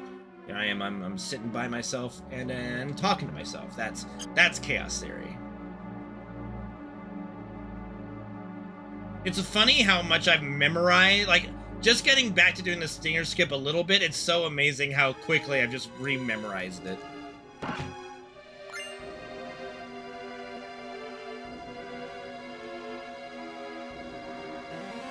Specific movement, Johnny Dan, to make the...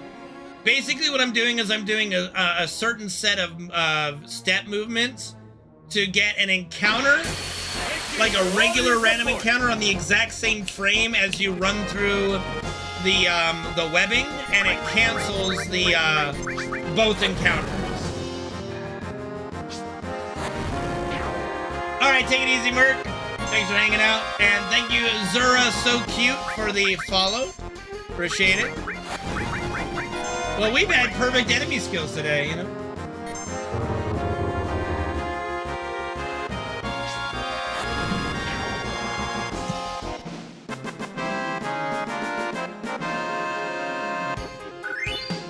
Gotta get that stinger skip. Like, and the stinger skip's not even difficult. You know, it's really not. But I do think it is a pretty, like I said, if the Aerith playground skip is considered a major glitch, or the Junon FMV is considered a major skip, Stinger should be considered a major skip as well. It does save more time than both of those.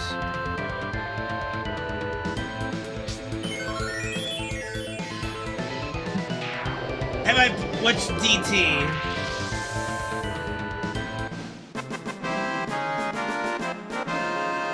It's not, Gary. It's skipping for... Oh yeah, Dawn Trail, yeah. My entire Dawn Trail playthrough is uploaded on YouTube. I think there's a couple days that are scheduled to come out soon, but yeah.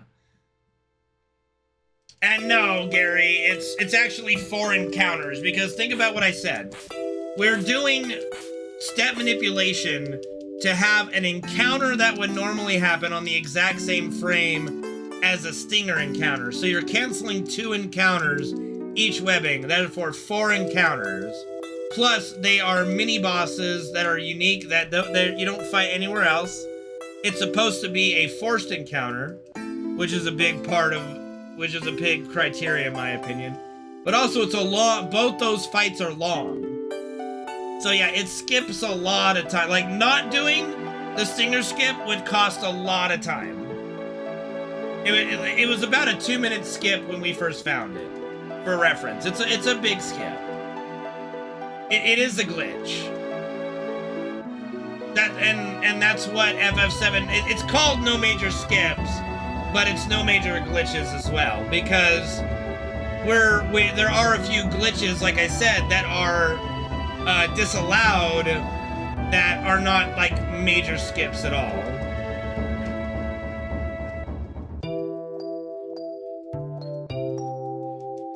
What would you use on them? You do double laser and 2 Molotovs to kill the stingers. It'd be 2 laser casts, 2 Molotov casts.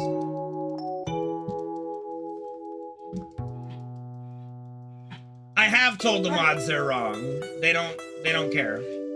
Again, I had this discussion when no major skips was being debated as a category and criteria, and they wanted to ban the Aerith Playground skip, but keep the Stinger skip. And I just had philosophical disagreements with them. And I said, well, we don't like... And their reasoning was, well, we don't like the Playground skip because it's like a 50-50. And we like the Stinger skip because it's cool. How am I not a mod? Because I don't want that fucking headache. I ain't got time to mod FF7.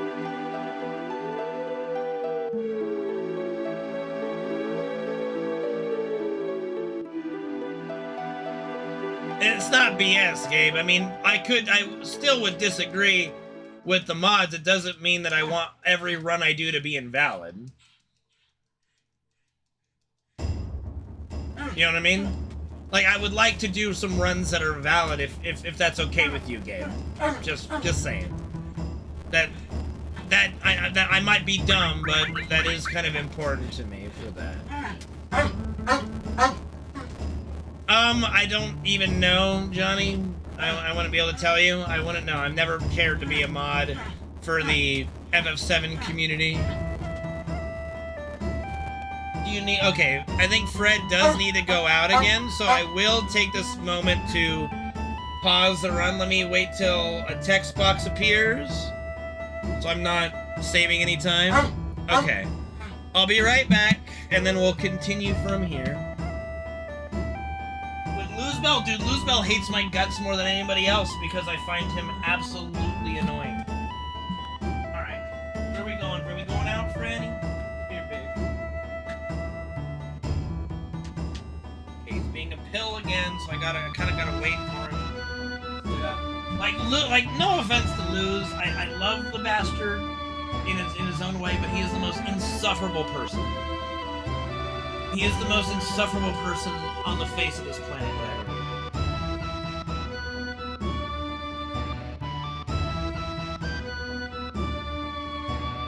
Like, I like Luz. I've never had a problem with Luz. He just hates my guts for whatever reason. I don't know. Much like most of the speedrun community just hates my guts. I have no idea. Like, I don't dislike anybody. They seem to just hate me. Always have. Like, even when I first got started. Ready? Come on, you're stopping my run now. You gotta work with me here, buddy.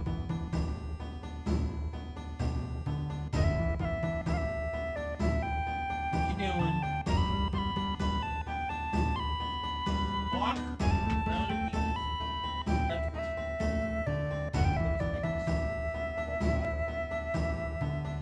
not all over. Any water? This is the drag, isn't it? Ugh. Yeah, I know, but even if okay, listen, even if someone were to tell me, hey, you were like 0.3 seconds faster, I'd still take the tie because it's much cooler. It's just a cool thing. Oh yeah, let me, I should pause the, I should have paused the, let me go back here. I forgot about pausing the PB video too. Let's see. I could probably sync it up with my timer. 3:29:58, like somewhere around there. Literally 3:29:58. Okay. Yeah, I mean, I was fine with it. Like, you know. Was he? Because Luz was arguing with me about it. Like, he was arguing on their side. For a good amount of it. Like, I don't know. Luz, like... It sure didn't feel like I had anybody on my side during the discussion, and he did come in. I don't know, like, Luz is a very interesting individual. Like I said, I don't have anything against Luz, he's just weird. I'm delusional? No, I'm not delusional. I was fucking there, bro. I was in my chat.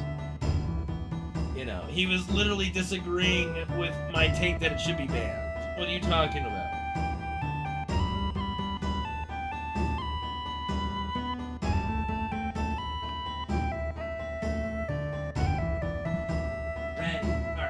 Baby. Let's sit up. Sit up. Come on. Alright. There we go. That's it. Come on. Where are we going? What are we doing? Oh, you just want it on the bed? Oh, you little...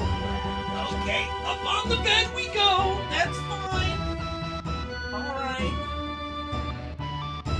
Oh, you little tramp. All he wanted was to go on the bed. Alright, fine. Okay, let me go pee while I'm already paused. I'll be right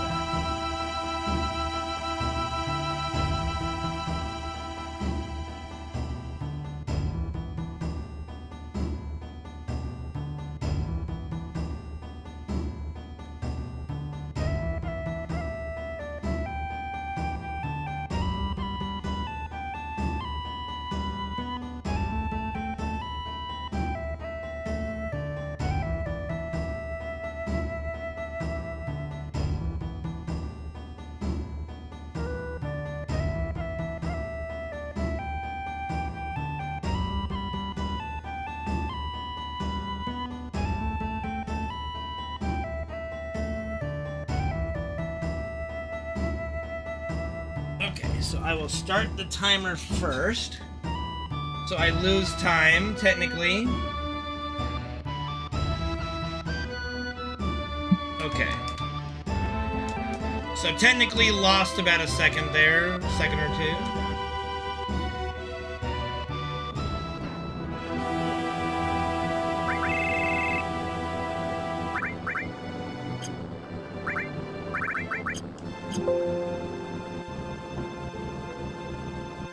I have a redeem? Oh. Get him a treat? Okay, 1 second. I do have a biscuit right here that I can throw his way. Don't know if he's in the mood to eat the biscuit yet. We'll see.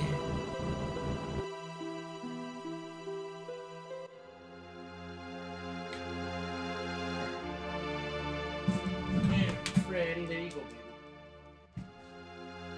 Alright. Thank you for the biscuit.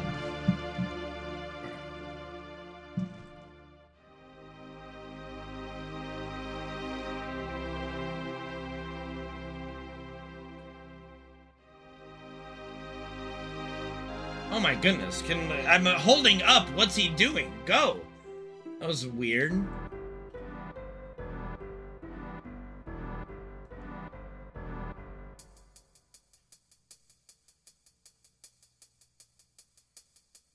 Yeah, like the problem with the debate and all that stuff is that, you know, like, I had people agreeing, but again, they were like, we're fine with it. To an extent, and then now they're not. Thank you for the good luck, SPD GLD. Like, Luz was adamantly against my take of not allowing the elevator manipulation. He wanted it to be allowed. Like, don't gaslight me into my own fucking argument, you know what I mean?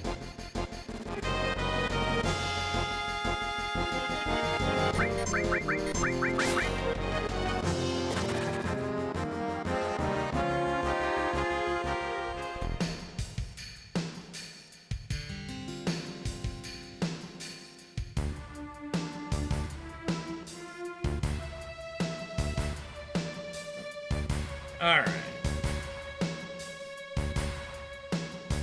And here's the thing, deep down, like, I know they agreed with me in it too, but I don't know, man. Time saves make people do weird things. Like, pretty much every person I talked to agreed with my assessment of it. But not enough to ban it, right?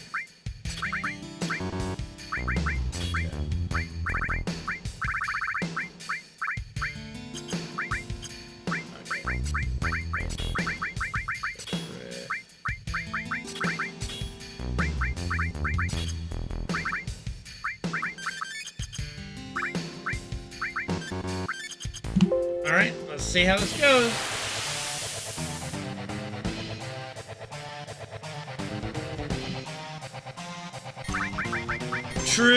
True, to an extent, true. Alright, 99 minus, 99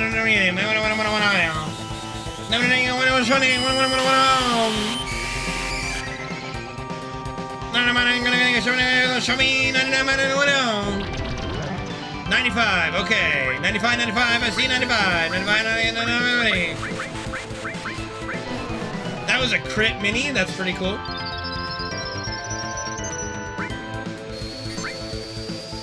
96, okay, blah, blah, blah. Show me potato salad! Really need him to hit this bio. 99,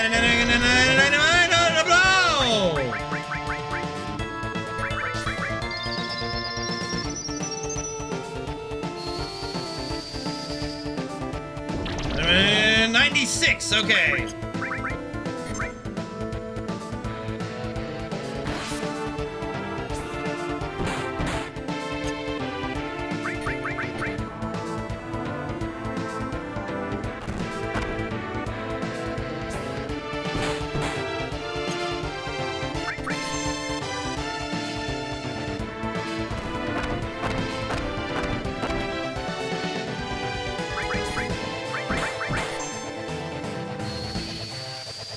but how do you do that, Gabe, when there's no auto-scrolling for the dialogue? You know what I mean? Like, that's just not realistic, right? Like, how do you have the entire like, how do you judge the entire dialogue plays? I mean, well, I did do, there is a very fun strategy way back in the day that I had to do. Hold on.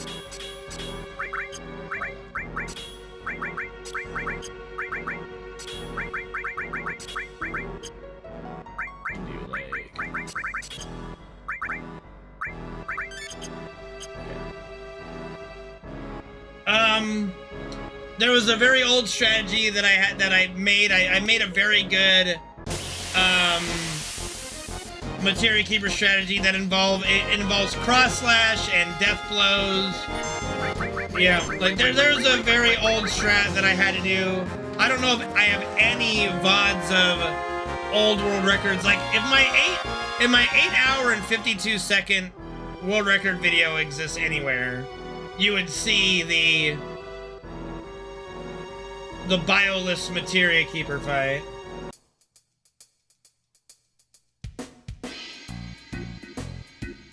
That's just way too much work, Gabe. Like that's just ridiculous. Like that's just fucking silly. They would have patched it. The fuck you talking about, Gary?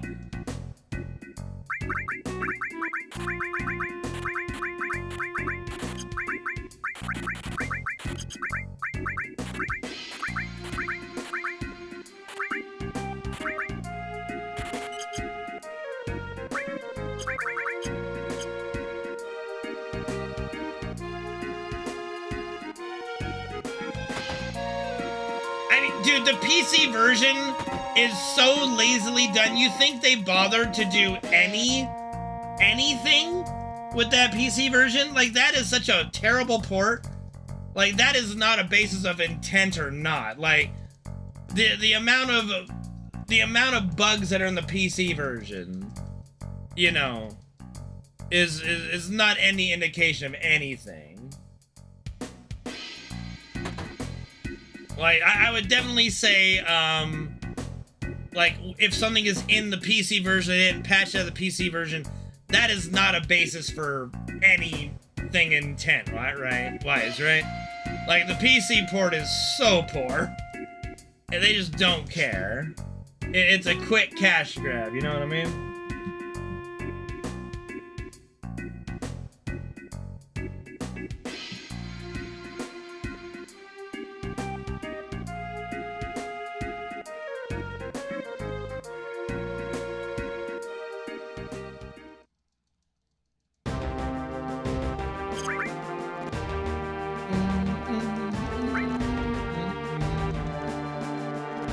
Yeah, you're talking about Nintendo.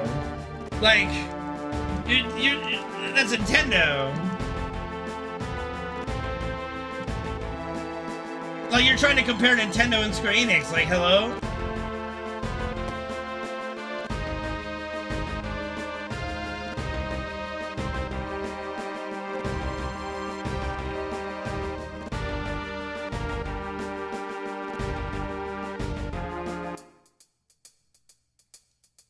If they gave a shit or were even aware that it was a thing, dude. You know what I mean? Like, it's not a guarantee that the devs who put out the PC version were even aware of the speedrun strat, you know? No one said it's not fair game. What the fuck are you talking about? Yes, we know. That's why we do it. What are you talking about? Like, did I miss someone's argument about this? Like, or are you creating an argument that didn't exist because you thought there was an argument?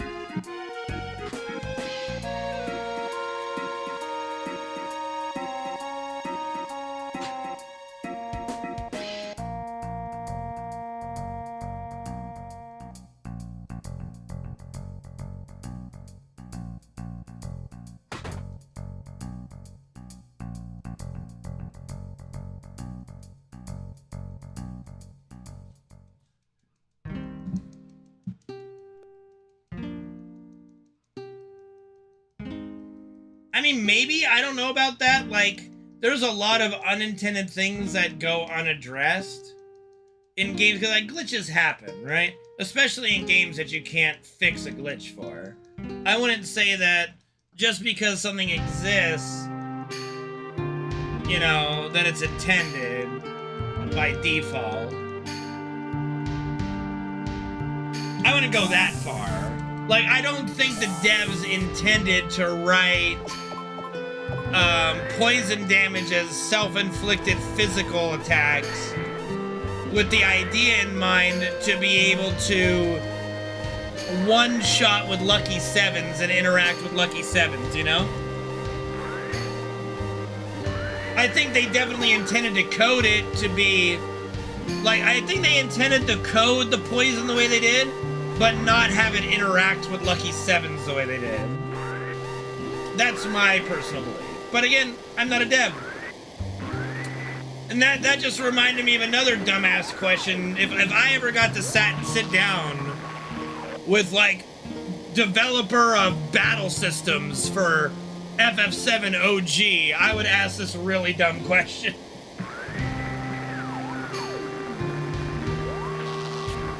Not necessarily, Gary. They might not have thought it would have interacted. You don't know. I don't know game design, you know?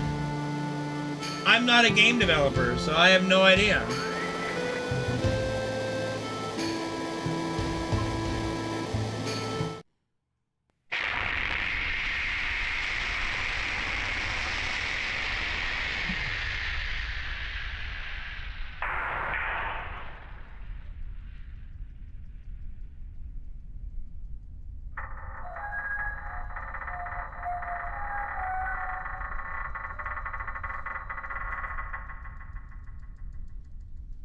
Yep, that Dave's had that happen to him as well, you know.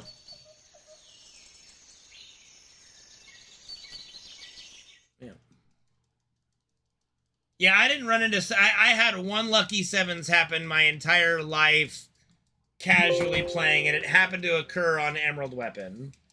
And here's the funny thing about that. So, he attacked me, Cloud gone to Lucky Sevens, did the entire Lucky Sevens combo, and then the very next turn, Emerald Weapon did Air Tam Storm and one-shot me. So I was all giddy as a little kid. Alright, I was all giddy, because I was like 11 or 10 at that point, thinking, oh my god, we're gonna kill Emerald Weapon because of this, and he just one-shot me afterward, and it was just like the ultimate disappointment for my character to be going Lucky Sevens, and then Air Tam Storm dead. Funny now, though. Yeah, funny to look back at it now.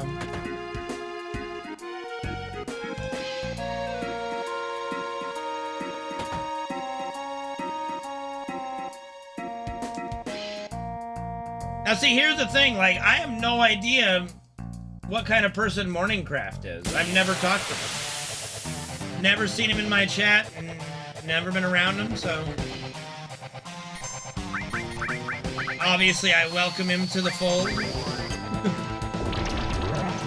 I mean, I did play the game, technically, I guess, when it was in its first months of being out.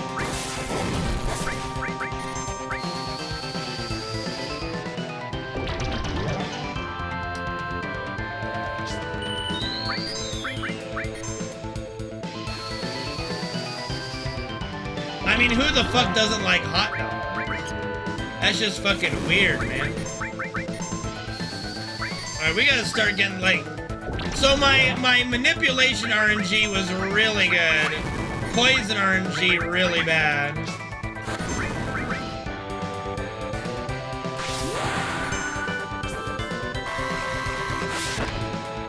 That's what I'd like to have someday, is a really big physical game collection.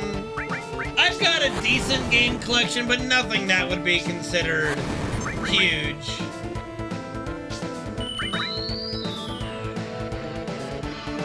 Oh yeah, them tubes of meat. Perfect.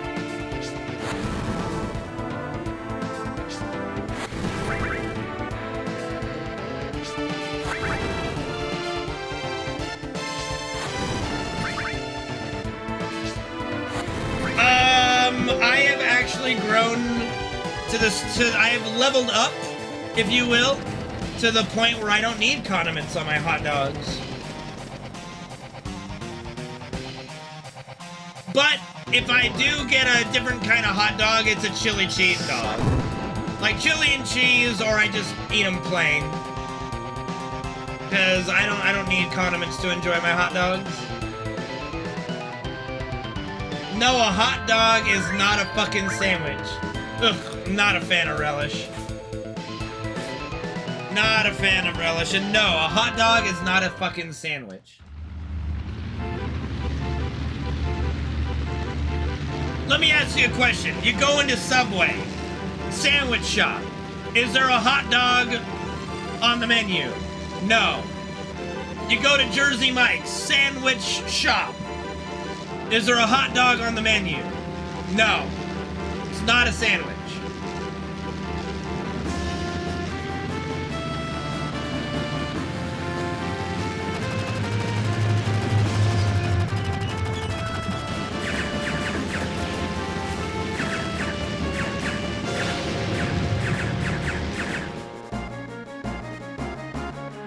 Like, who?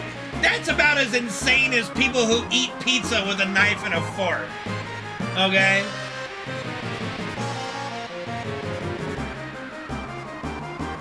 Most looking forward to, Mana Sausage, is without a doubt the live stream cutscene. The fuck is a Vienna sausage?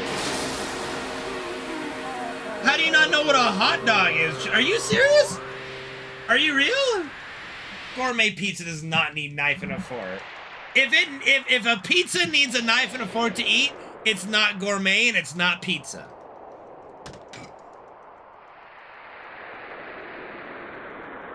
And that's just facts. That's undisputable. Any pizza that requires a knife and a fork to eat is not fucking pizza.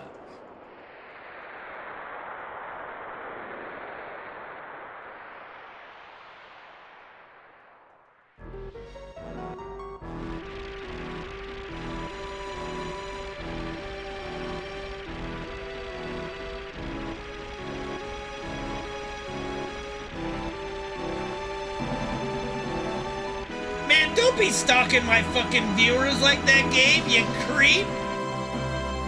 God damn. Now Mana Sausage won't talk for another 2, 7, 8 years. It's not pizza gatekeeping, Grabsack, it's just facts.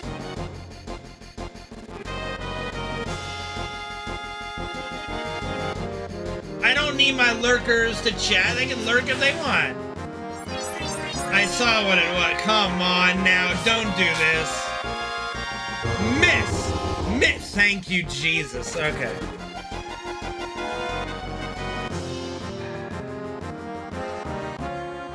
God, what a pain in the ass that would have been. Dumbass jokers. But yeah, Mana Sausage, my favorite scene in all of FF7 OG is the live stream scene, so I'm looking forward to that the most in Remake Part 3.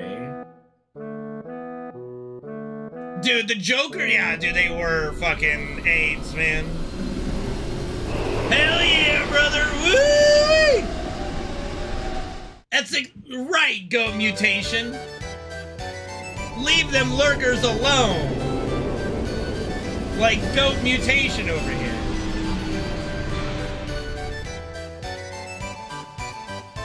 That's another great scene, Barely Awake. That's gonna be awesome when it occurs.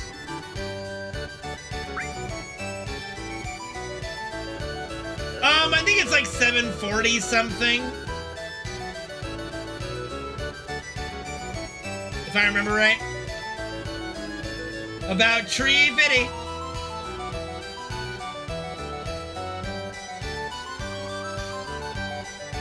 Yeah, dude, I want to see that too. There's not a thing I don't want to see from the OG, honestly. Like so far, Remake Part 1 and Remake Part Rebirth, you know, Remake Part 1 and Rebirth have been just 10 out of 10 recreations of the OG. For the most part, very true to the OG as well. So I give them full kudos and my full faith that part 3 is going to be very good.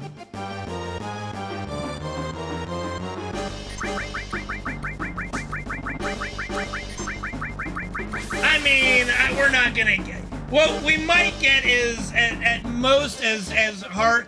Okay, no, never mind. They'll never go as hard as they did with FF16. But we might get a little more cuddling and kissing, if anything. But there's no way we're not gonna get. What are you talking about, Gabe? I had this many viewers before I paused. You're just weird, man.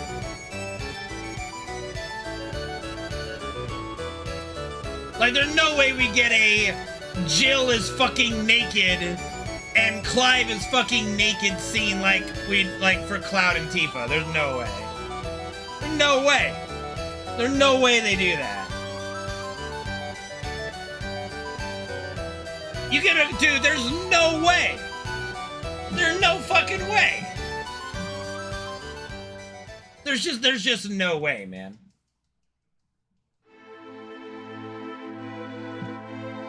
Unless somehow, listen, if part 3 is announced and rated M, like FF16 was, then I might start thinking about it. Because that would be the only thing that would make it M. But if it's rated T for teen, no, not happening.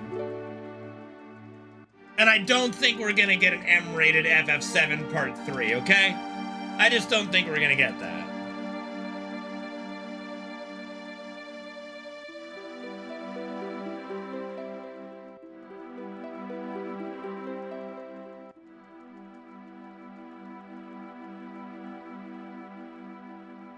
Yeah, I mean, you got mods for all that, yeah. With a mature game, you might get a butt. Like, we got, like, what? In FF16, we got Benedicta's sweet booty. We didn't get any tits, right? We didn't actually get any tits, but we got, like... Did we get Jill's butt? Did we still... Did we see the gay guy's butt? Like, did we see gay guy butt? And we saw Benedicta's butt. I know we saw Benedicta's butt. I know she was full naked, but but it was a side shot, right? Like, we didn't get to see booty, right? Like, there was no actual assets on display. Benedicta, we got butt. And that got the M rating right there, is the butt. And the cursing and the sexual innuendos. But other than that, we got a butt with Benedicta. We didn't get a Jill butt.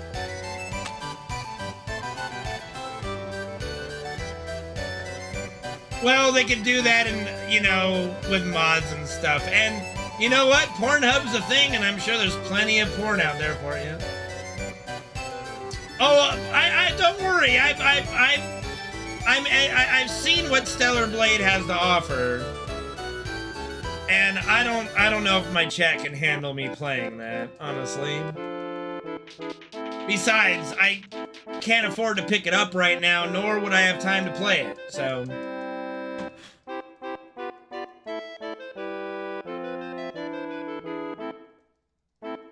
Baby got back.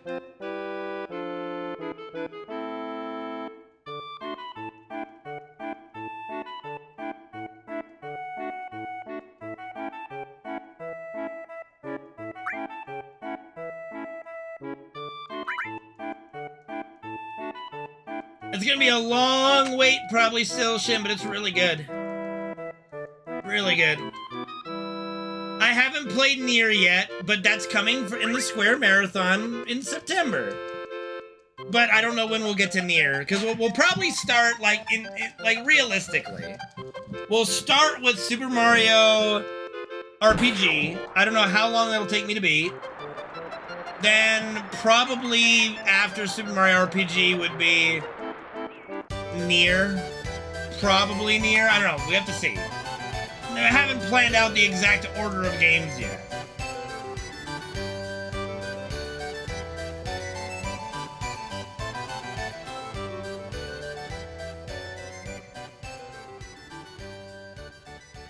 I did pick up Nier Replicant as well during the summer sale, though, and I did discover I apparently already own Nier Automata, so I just haven't played it yet. What is Nier? Oh my god, you don't know what Nier is? Holy shit.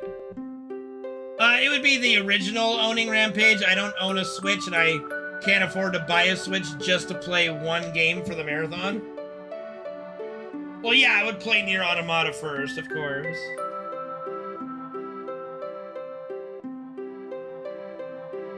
Nier is a really good game series, Johnny, for that Square made. Very good game series.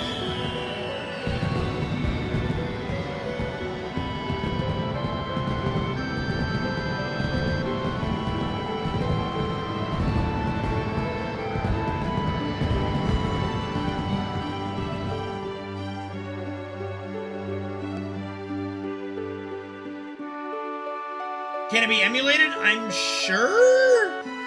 Maybe? Can you emulate is it a PS3 game? Or is it a PS4 game? Probably a PS3 game, right? I don't remember. I don't know.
Chocobo racing.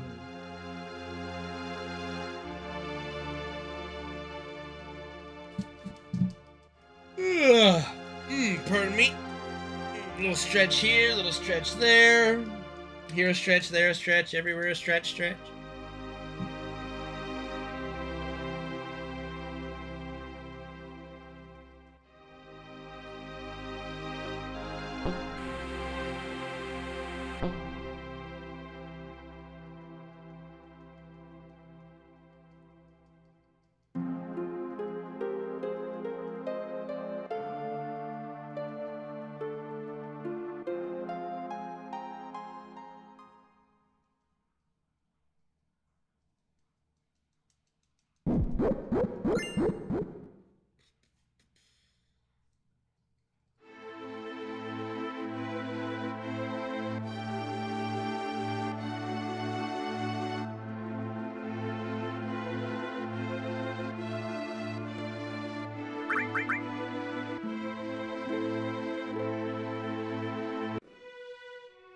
Yeah, the hotel in Rebirth was pretty sick. I love the little Tonberry robot.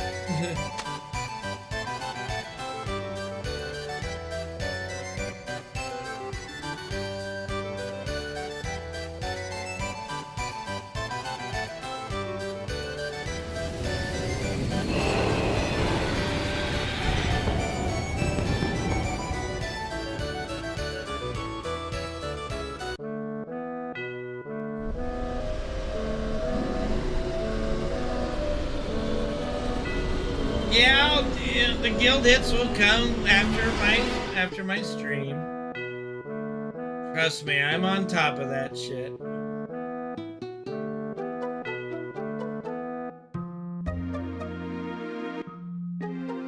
Yeah, I know. I know I am. I know. I know.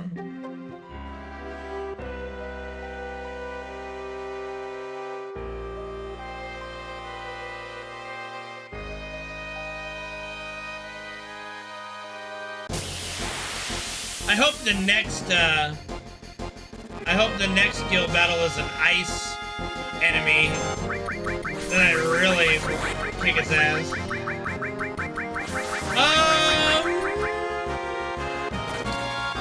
Well, obviously without spoiling anything, I mean, I can't really say that there's anything I wish was in Rebirth.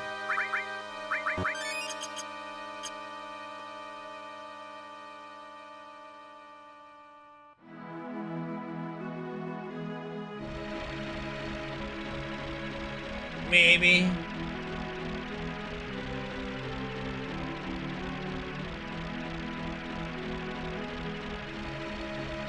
Yeah, I think chocobo breeding could be in part 3 for sure. They might make that the only way you get a gold chocobo, like story-wise, and then that's the only way you can get to Knights of the Round, you know? I could see that happening.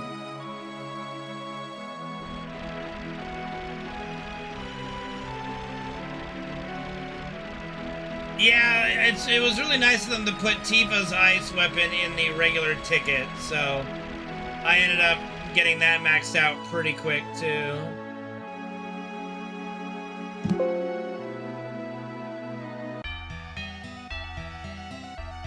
Alright, here we go! Temple time! Stop! Temple time!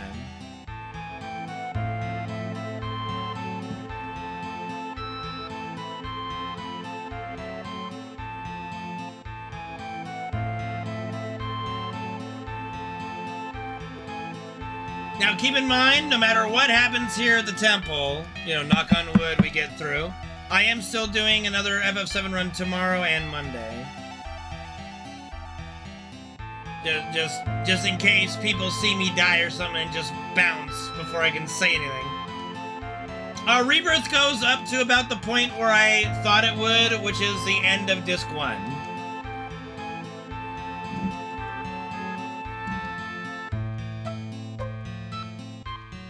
Yeah, I don't have any of his ice sword. I'm hoping that they did reintroduce it in this last Steam card. I did contemplate spending my crystal on that, but then I bit the bullet and did it on Vincent instead to help with the guild battle. So I don't really have a great third person except for maybe Aerith's snow weapon. I would probably try to focus on getting her snow weapon leveled up. Because she also has a snow outfit. I could literally, like, my best ice team would probably be Sephiroth, Tifa, Aerith with ice gear, ice weapons, like all that.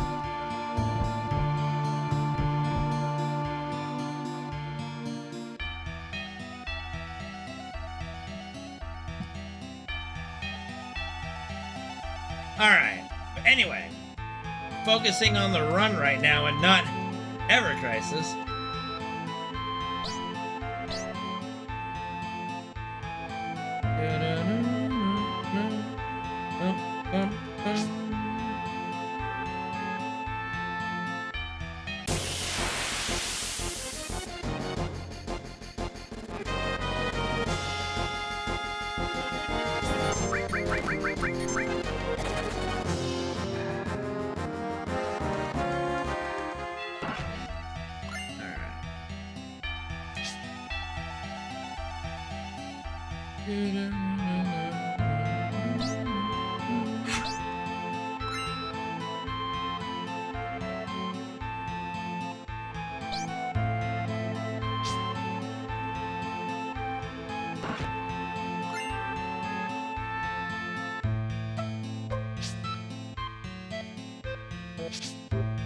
Alright, farming counter.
What's the matter, Freddy? You look like you're antsy again.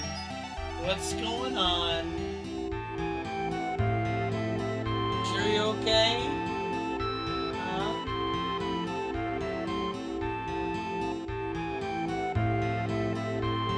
Baby boy, you alright? Yeah, it's my old dog. My old boy. I love you. Love you, friend. Good boy. Ugh.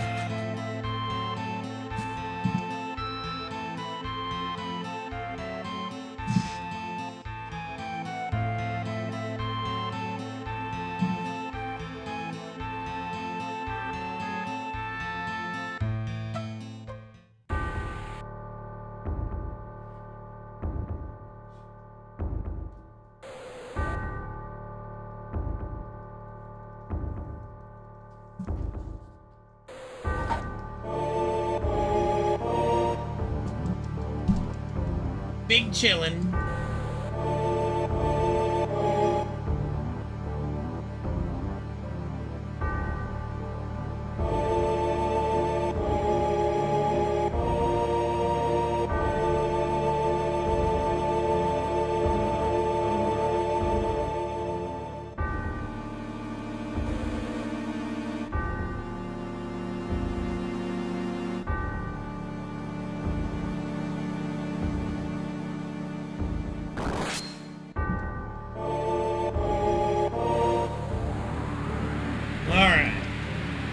Here we go. Temple Gauntlet, let's do it.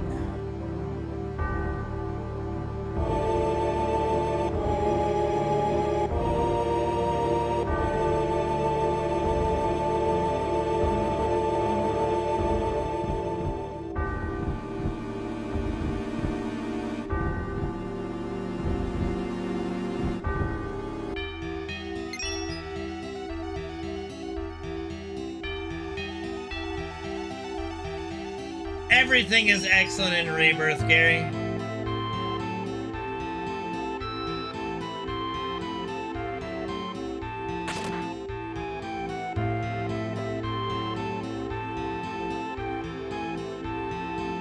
Let me just say, like, without spoiling, the Rebirth has one of my favorite, like, little cutscenes in all the game.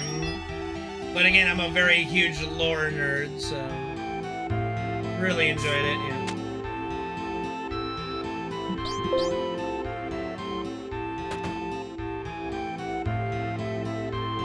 Alright.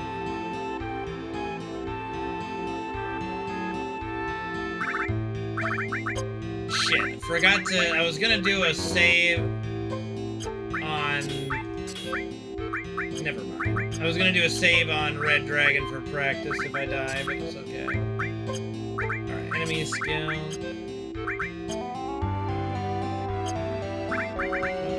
Where's my silver armor? God damn it. That's alright. That's alright. I'm fine. I'm fine. I'm cool. We're fine.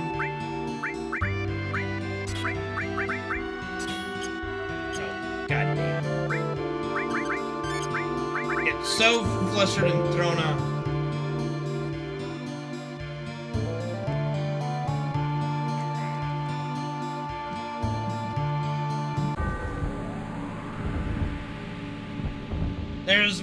There's... Temple was really well done. I'll just say that. Temple was really well done.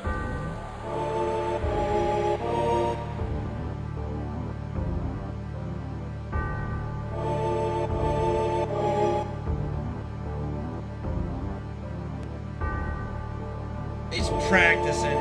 Practice? We're talking about practice, y'all. Practice?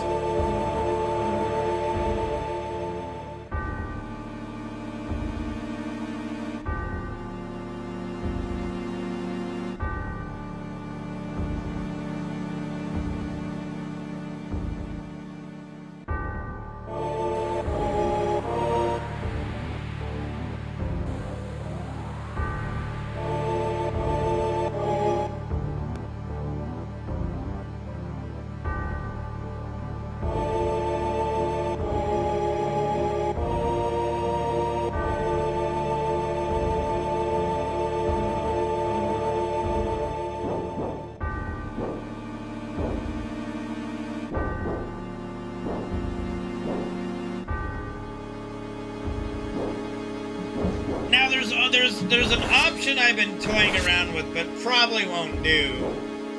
There is always the option for Demon's Gate to 100% full YOLO death blow from the get-go. At the risk of instant losses. At the risk of dying very, very quickly.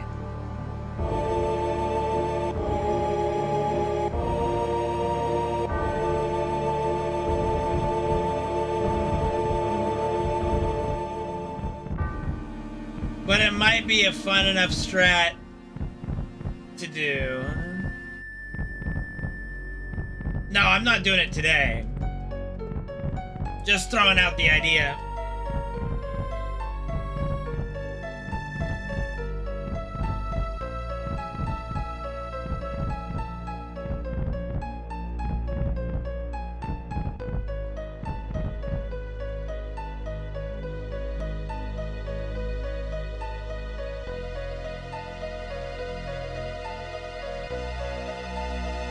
Like, I could, like, for example, if I could probably put Elemental Shiva on Tifa. I think that would make her survive an icicle drop. Maybe.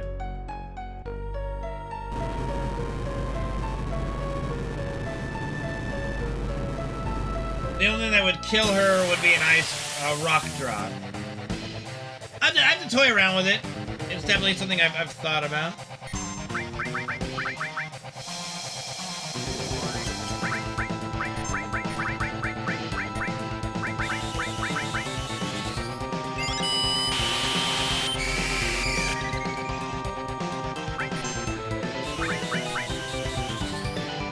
Alright, now we just gotta hope he doesn't hit Tifa again.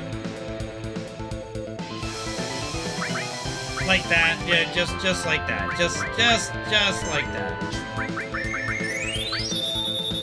Super cool. Love it. Gotta love it. Super awesome.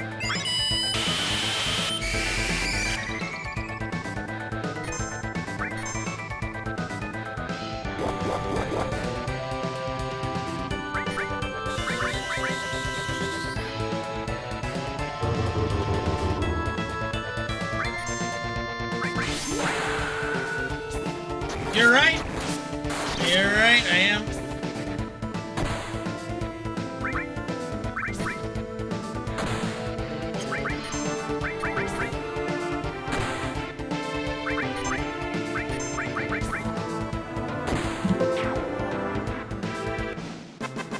Thanks, Holly. I forgot.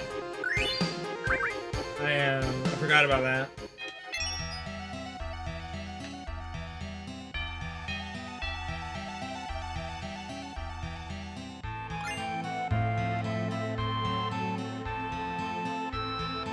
Yeah, I'm really glad they do revive in critical. That would be super awful.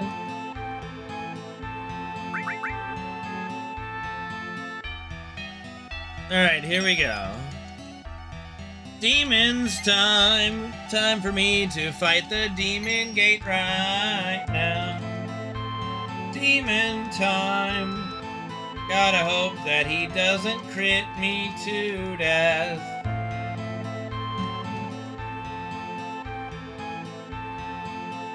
Don't act so shocked, Orin, okay?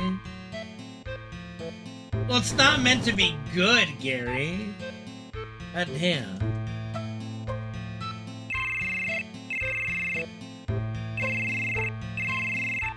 Like, you try singing a song just off the cuff, huh? Through the power of persistence and sheer dumb luck.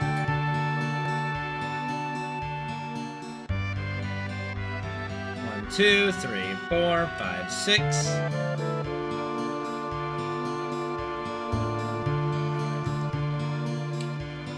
Let's make a practice save.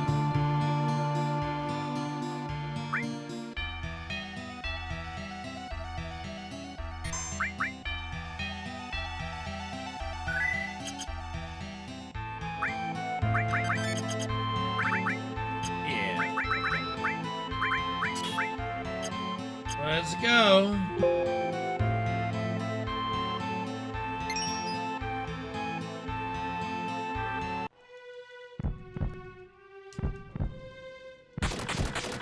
I don't know, but I use a PlayStation 1 memory card. I don't even think it would work with a PS2 memory card. Remember? I don't think PS1 games you can save to a PS2 memory card. I don't know. What am I gonna do when I don't have my PS1 memory cards anymore? Like, I don't fucking know.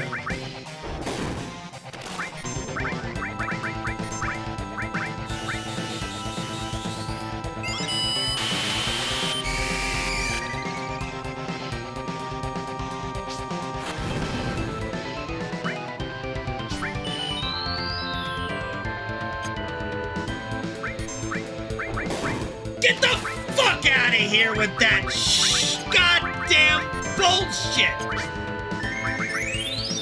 Fuck!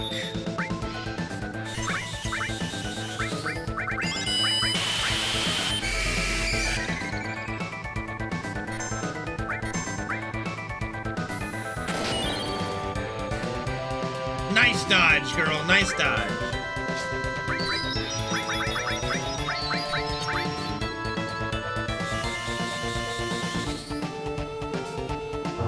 Alright. Time to play. You stupid cunt, bitch, fucker. I gotta let my barrier run out for this refresh.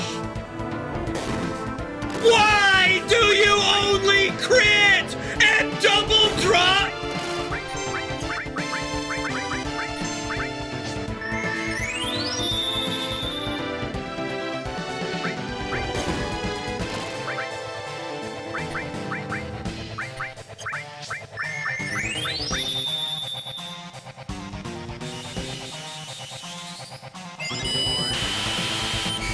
Fucking absurd. Cave-in? No, dude, not like this, bro. Yeah.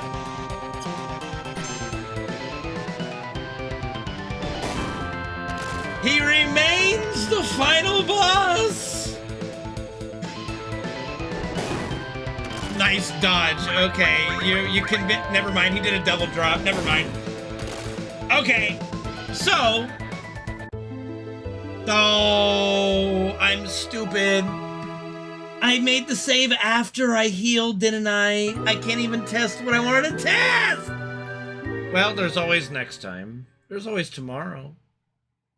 See, I wanted to make a save specifically to test my death blow strategy idea. And do like a lot of grinding and then get like what I wanted to do, like, here's the thing. Yeah, so here's what I wanted to do. I wanted to actually do like 50 to 100 attempts with a death blow thing and see if we get a number of like a percent number of success, you know? But I guess I'll have to wait till tomorrow if I remember. If someone wants to remind me, I'd appreciate it. Oh, goodness gracious me. Okay, yeah. Yeah. So we'll shoot, like, so tomorrow we'll do another run. I'll shoot for going live earlier, like a couple 3 hours earlier, hopefully. So I'm gonna try to get some rest earlier tonight so I can have a good early stream tomorrow. So, plus I gotta do some cleaning in my room. It's, yeah. Anyway, I'll see you guys hopefully tomorrow. Thank you so much for tuning in, and I hope you enjoyed yourselves, and I do hope to see you guys tomorrow.